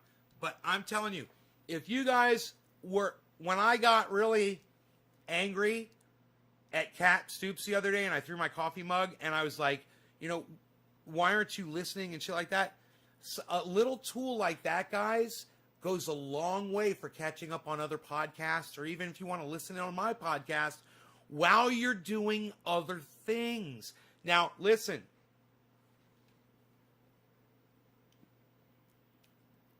I use those things in my car, but I turn the volume down really, really, really low. I don't have it up really loud. I turn it down real so I can barely hear it because I know it's dangerous if you're blocking out sounds while you're driving, you know? So back roads, back here, I'm not really worried about it, but I wouldn't do that in traffic. I wouldn't do it on the highway, okay? Just I'm doing it in the middle of nowhere. But driving around, listening to my YouTube channel while I had them in my ear, man, it was fucking great. Well, I've also had Bluetooth speakers going in my vehicle, and that's great too. And then you don't have something in your ear, And so you can hear if there's external sounds, even safer. But if I'm walking the dog and I want to listen to something, a podcast, or I want to catch up on something, or I want to listen to Just Have a Think and hear about something he said, or catch up on the last H.A. Goodman upload, which I'm really not listening to anymore. I can't stomach it anymore. I can't stomach H.A. Goodman. With all of this just blatant, obvious evidence that is available to him that he chooses to not look at, I just can't take that. It's just beyond dealing with now. So I stopped watching his videos. And they're great for, like you say, and they're great. Even though I think I'm all caught up with all of his videos. Maybe he just hasn't been putting any up. And they're great for, like you say, oh, you use them. If Arn Ra is a scientist, then my local metal bar is the Jet Propulsion Laboratory. He is I'd say a scholar. He's definitely a scholar of religions, bro. Yes, a scientist is the incorrect term, so yeah, you got me on that. H.A. Goodman's a dipstick loser. And he's got you know how that makes me feel when you say that? He's got 200,000, he's got 181,000 followers on his YouTube channel. And I've got, we might be 10 people watching me live right now. Here, you want me to find out how many people are watching me? I have to pull up another page because Restream doesn't seem to understand how to fucking get your goddamn chat numbers working,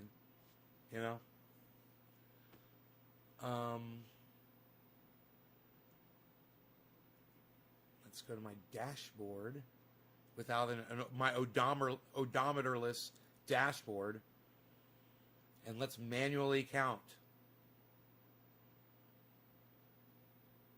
0, 0, 0, 0, 1, 2, 3. 0, 0, 0, 0, 0, 0, 0, 4, 5, 6, 7. Huh? Right? What did I say? Maybe we'll have 10. We've got 7 viewers. 7 viewers on a 5-hour, man, I'm doing a 5-hour. You think my audience would, at least pop in and out throughout the fucking day on a goddamn 5-hour, 20-minute video. I've only got 7. Guys, I've got 7 viewers. I've literally got 7 fucking viewers, everybody. Maybe I should pull that view up. I can't because it's not working, but...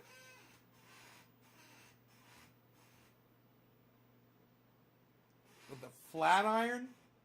I just use a hair dryer. I guess that's my downfall.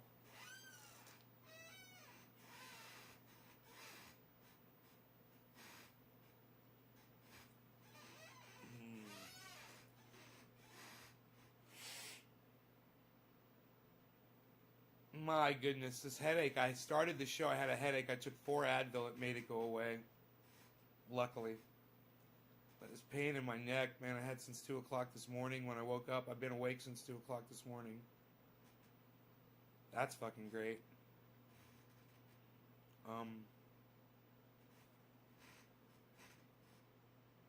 I soaked in the bathtub.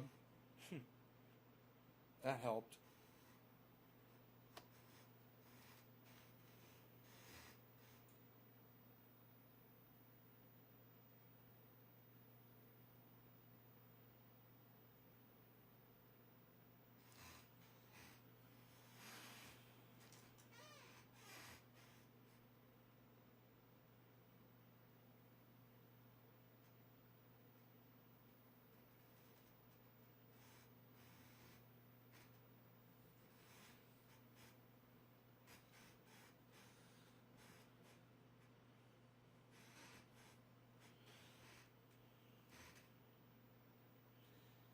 You know that thing that people can use to get up and down stairs? They install it on the stairway. It's an electronic seat, and it's got a track, and the track goes up and down the stairs, and you get on the seat and you just hit a button and it just takes you up the stairs. I want one of those for my whole house, so I could turn my whole house into a haunted house. That you ride on one of those things, you just sit in the chair, and you just experience everything, and it just takes you in front of all these dioramas, these horrific dioramas.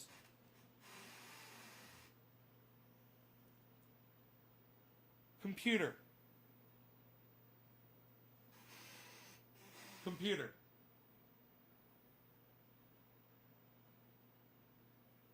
Hey, computer. Are you on? Yes.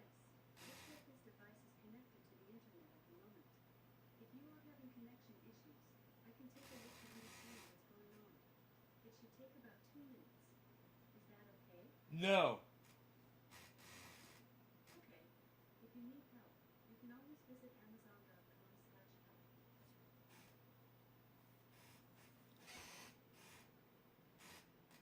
Computer. Diorama definition. Diorama is usually defined as a scene, often in miniature, reproduced in 3 dimensions by placing objects, figures, etc. in some painted background. Diorama.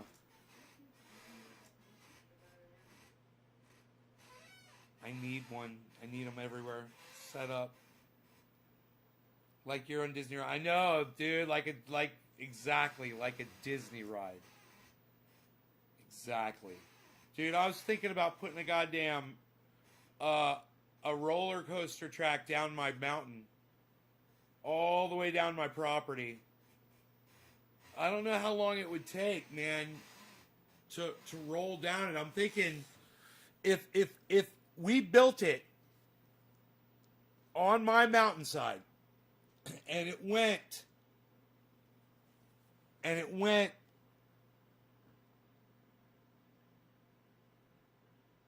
it utilized all the property and it went from the top to the bottom.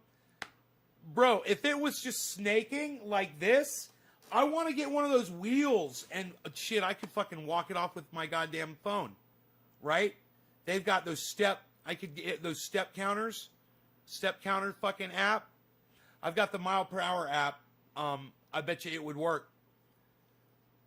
Dude, no, I want to soapbox derby cars. I don't know how big, but it would be so much fucking fun. Because when I hike on the property, it's so much fun just walking. You walk down these things, and you go walk down another one, you walk down another one, you walk down another one. I was like, how cool would this be if you were fucking riding in a little train car? And you didn't have to worry about taking the next step. And you could just kick back and just look at it all and just ride, man. And just look at all the trees and see all the mosses. Hey, man, have you guys been seeing any birds lately? How y'all doing on your bird situation outside?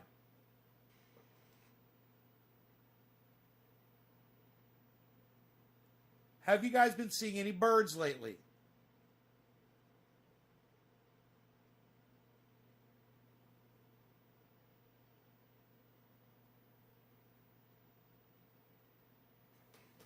Look outside your window where you normally see birds. Tell me. Yeah, you got birds? Good. I don't have any birds out here all of a sudden, man. There's no fucking birds out here. They're all gone. And it's weird, man. I saw 2 finches like 3 days ago. And, oh, you see all the birds? Both of you. Over there on the East Coast. Steve, you're on the East Coast? You're feeding them? Dude, I've got this waterfall back here.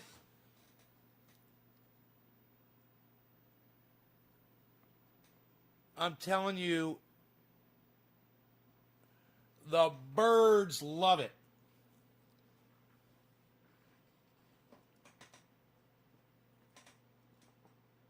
Oh, wait, there's a bird on there right now. There's literally a bird on the waterfall right now.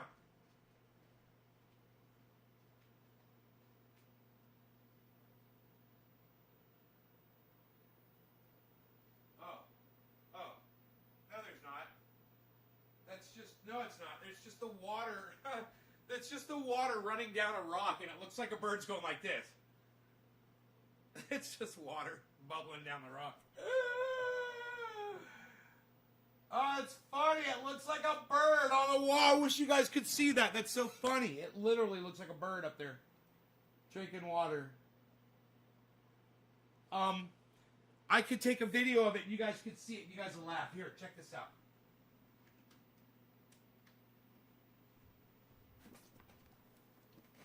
I can see. You guys are going to see this. It's going to be perfect.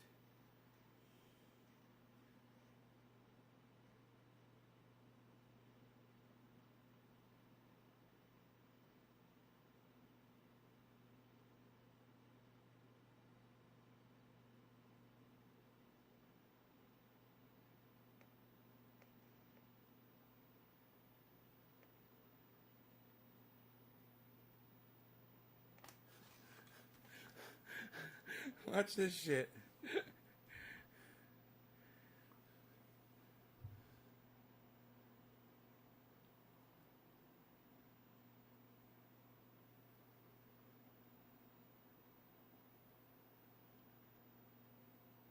See that thing moving right in the middle? I don't know if you guys can see it. It's at the top near that rock. You don't see any other water there. It's at the very top of where the water, it's the highest water activity. It just looked like a bird's head going up and down.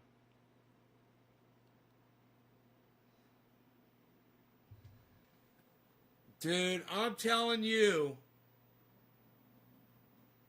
there's no fucking birds out here.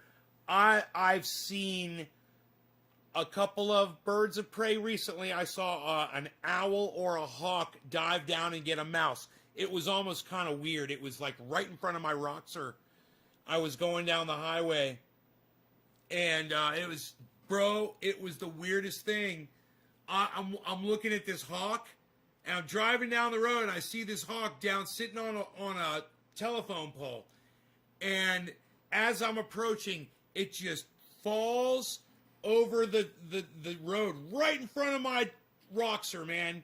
And I'm watching it, and it just swoops down into the grass, over 2 lanes of traffic, and into the grass, and grabs a fucking mouse, and just boom, grabs it and starts eating it. And I'm just like, motherfucker, that's got to be some kind of a goddamn omen, man. You know? Oh man, it was bad. It was bad, I say.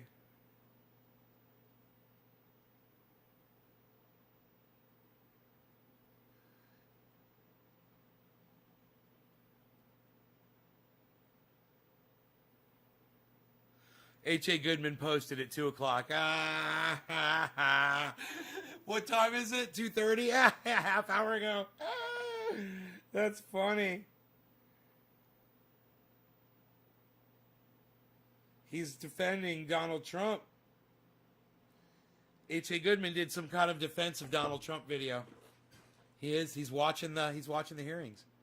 I have a feeling. That's good. Let him hear what all those people are saying. He needs to hear that more than anybody. Killing your squirrels for you?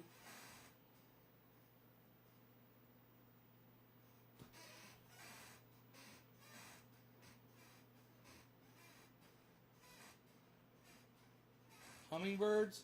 I got a hummingbird feeder out here. This one's empty. And this one is it's been like that it's totally half full. And it's been like that for 2 months.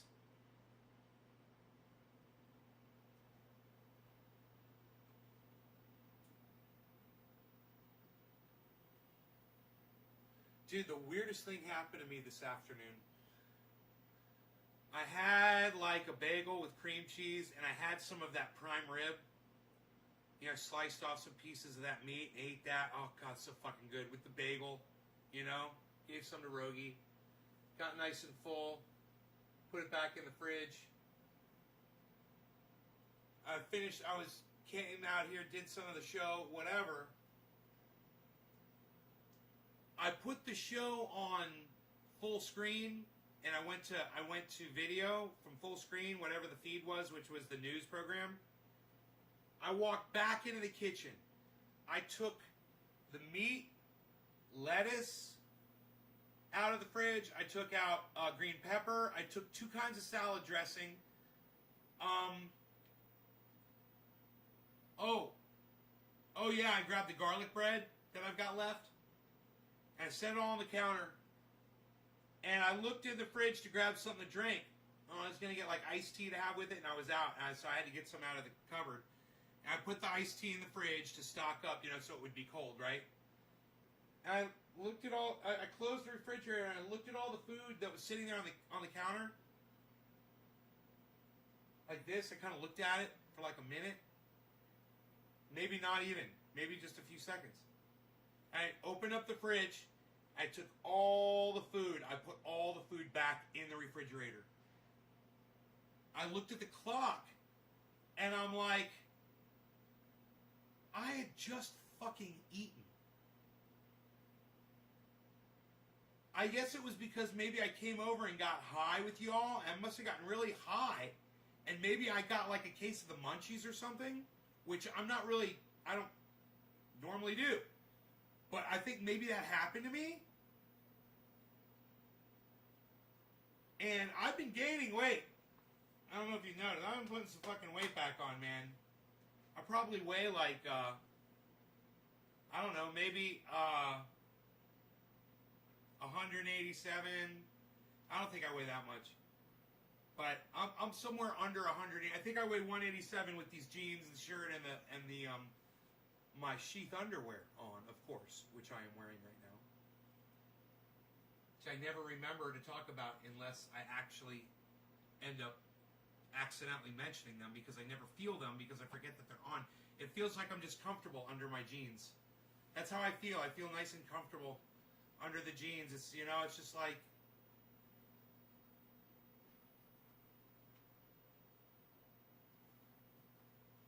Feels nice. My sheath underwear at sheathunderwear.com. Checkout code Nace Garden for 30% off every order.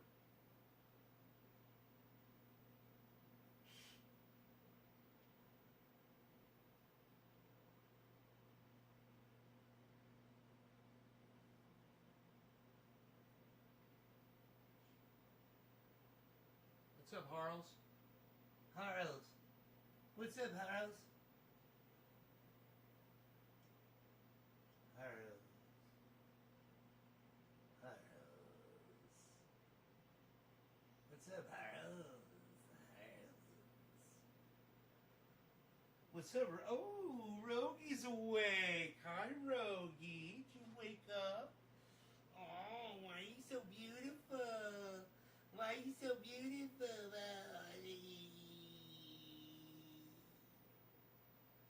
Why are you beasling?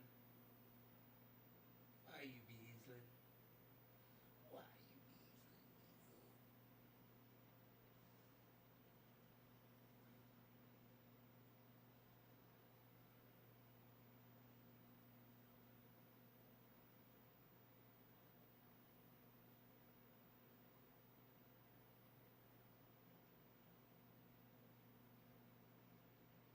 The other day, I was petting the dog, and I looked at the dog and I go, Rogan, we are on a fucking rock in the middle of outer space, in the middle of fucking nowhere, hurtling through the goddamn solar system at this crazy amount of speed. We're just on this rock, going through outer space.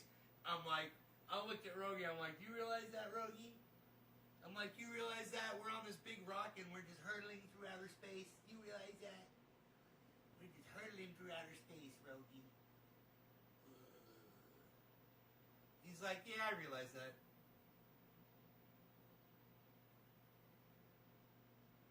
fucking bro, when you think about it, man, what we are, and that these fucking, I'm watching these trees, these 70-foot tall trees, right here in my front yard, blowing in the wind like they're nothing. And I just realized we are one giant fucking mistake. We should not even be here. When you consider humanity and how important, the importance that people have put on it throughout the ages, philosophers, and religious zealots, and the fact that they think that there's a God that created it, and you realize, dude, we're just this giant rock hurtling through space, and in enough time, we're gone. I mean, maybe it is 5 years, maybe it's 50 years, maybe it's 5,000 years, it doesn't fucking matter. That sun's gonna fucking explode on us, man, and the earth is gonna be gone. So, I don't care how much fucking,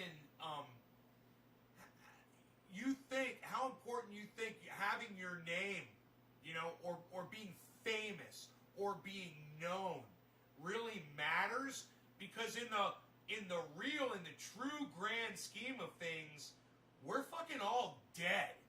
We just don't know it yet. We're all hurtling towards our deaths right now. Every single one of us. And we just don't want to fucking admit it.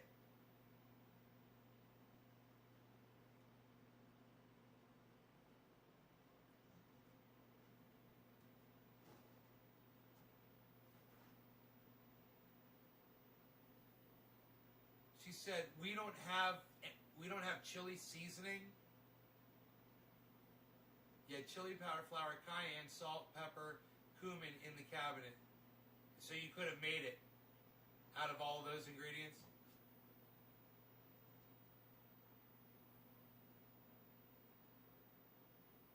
Yo, Stooks, what's up? Why you beezling, Peter? Why you beezling, Peter? Why you beezling? Why you beezling, Beezle? Why you my Beezle, Beezle? Why you beezling? Why you beezling? Why you beezling? Why you beezling? Why you beezling, Beezle? Look at those ears. It's like a bat sitting on top of fucking Rogan's head with its wings out like this.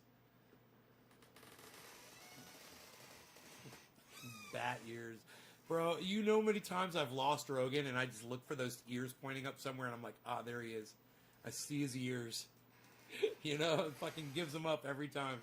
Because he's small and he hides behind shit and he knows it too. He'll stand behind something short. Or he'll stand behind a tree, whatever. And he'll wait for you to walk away and then he'll walk away. He's a little escape expert, like Iron Lungs McGee warned me.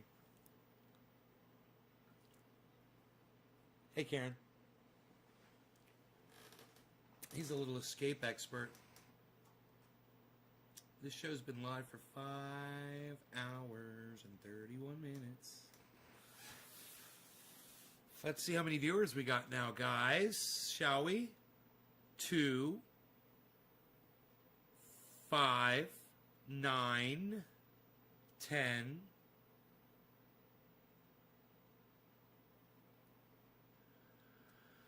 11, 12, 13. We've got 13 viewers. All right, you guys. I love y'all. I will see you soon. I promise. We'll do this again. I like hanging out. This is fun for me. But I got to move on. I will see you guys tonight, okay? Take care. Hope you enjoyed the 5 hour and 42 minute video. And for those of you who feel like you got gypped off, you're like, wait, man, you haven't been here for 5 hours. You guys need to follow me on all my channels. And especially go to Trovo. I must be hungry. No, I'm not hungry. What time? It's only 2:42. No, I'm not hungry. No. But I ain't fucking sitting here talking to your ass anymore. Psh. All right, you guys, take care. Go check out my friend Ron Placone, ronplacone.com, and also Ron Placone on YouTube. Make sure you subscribe to his channel. And I'm going to have to start yelling at you all right now. Make sure you subscribe to Rob Placone's channel. Sign up for notifications, clicking all, the little bell icon. And do that for Graham Elwood. Do that for Tim Black. Do that for Jimmy Dore. Do that for Lee Camp. Okay? Painless.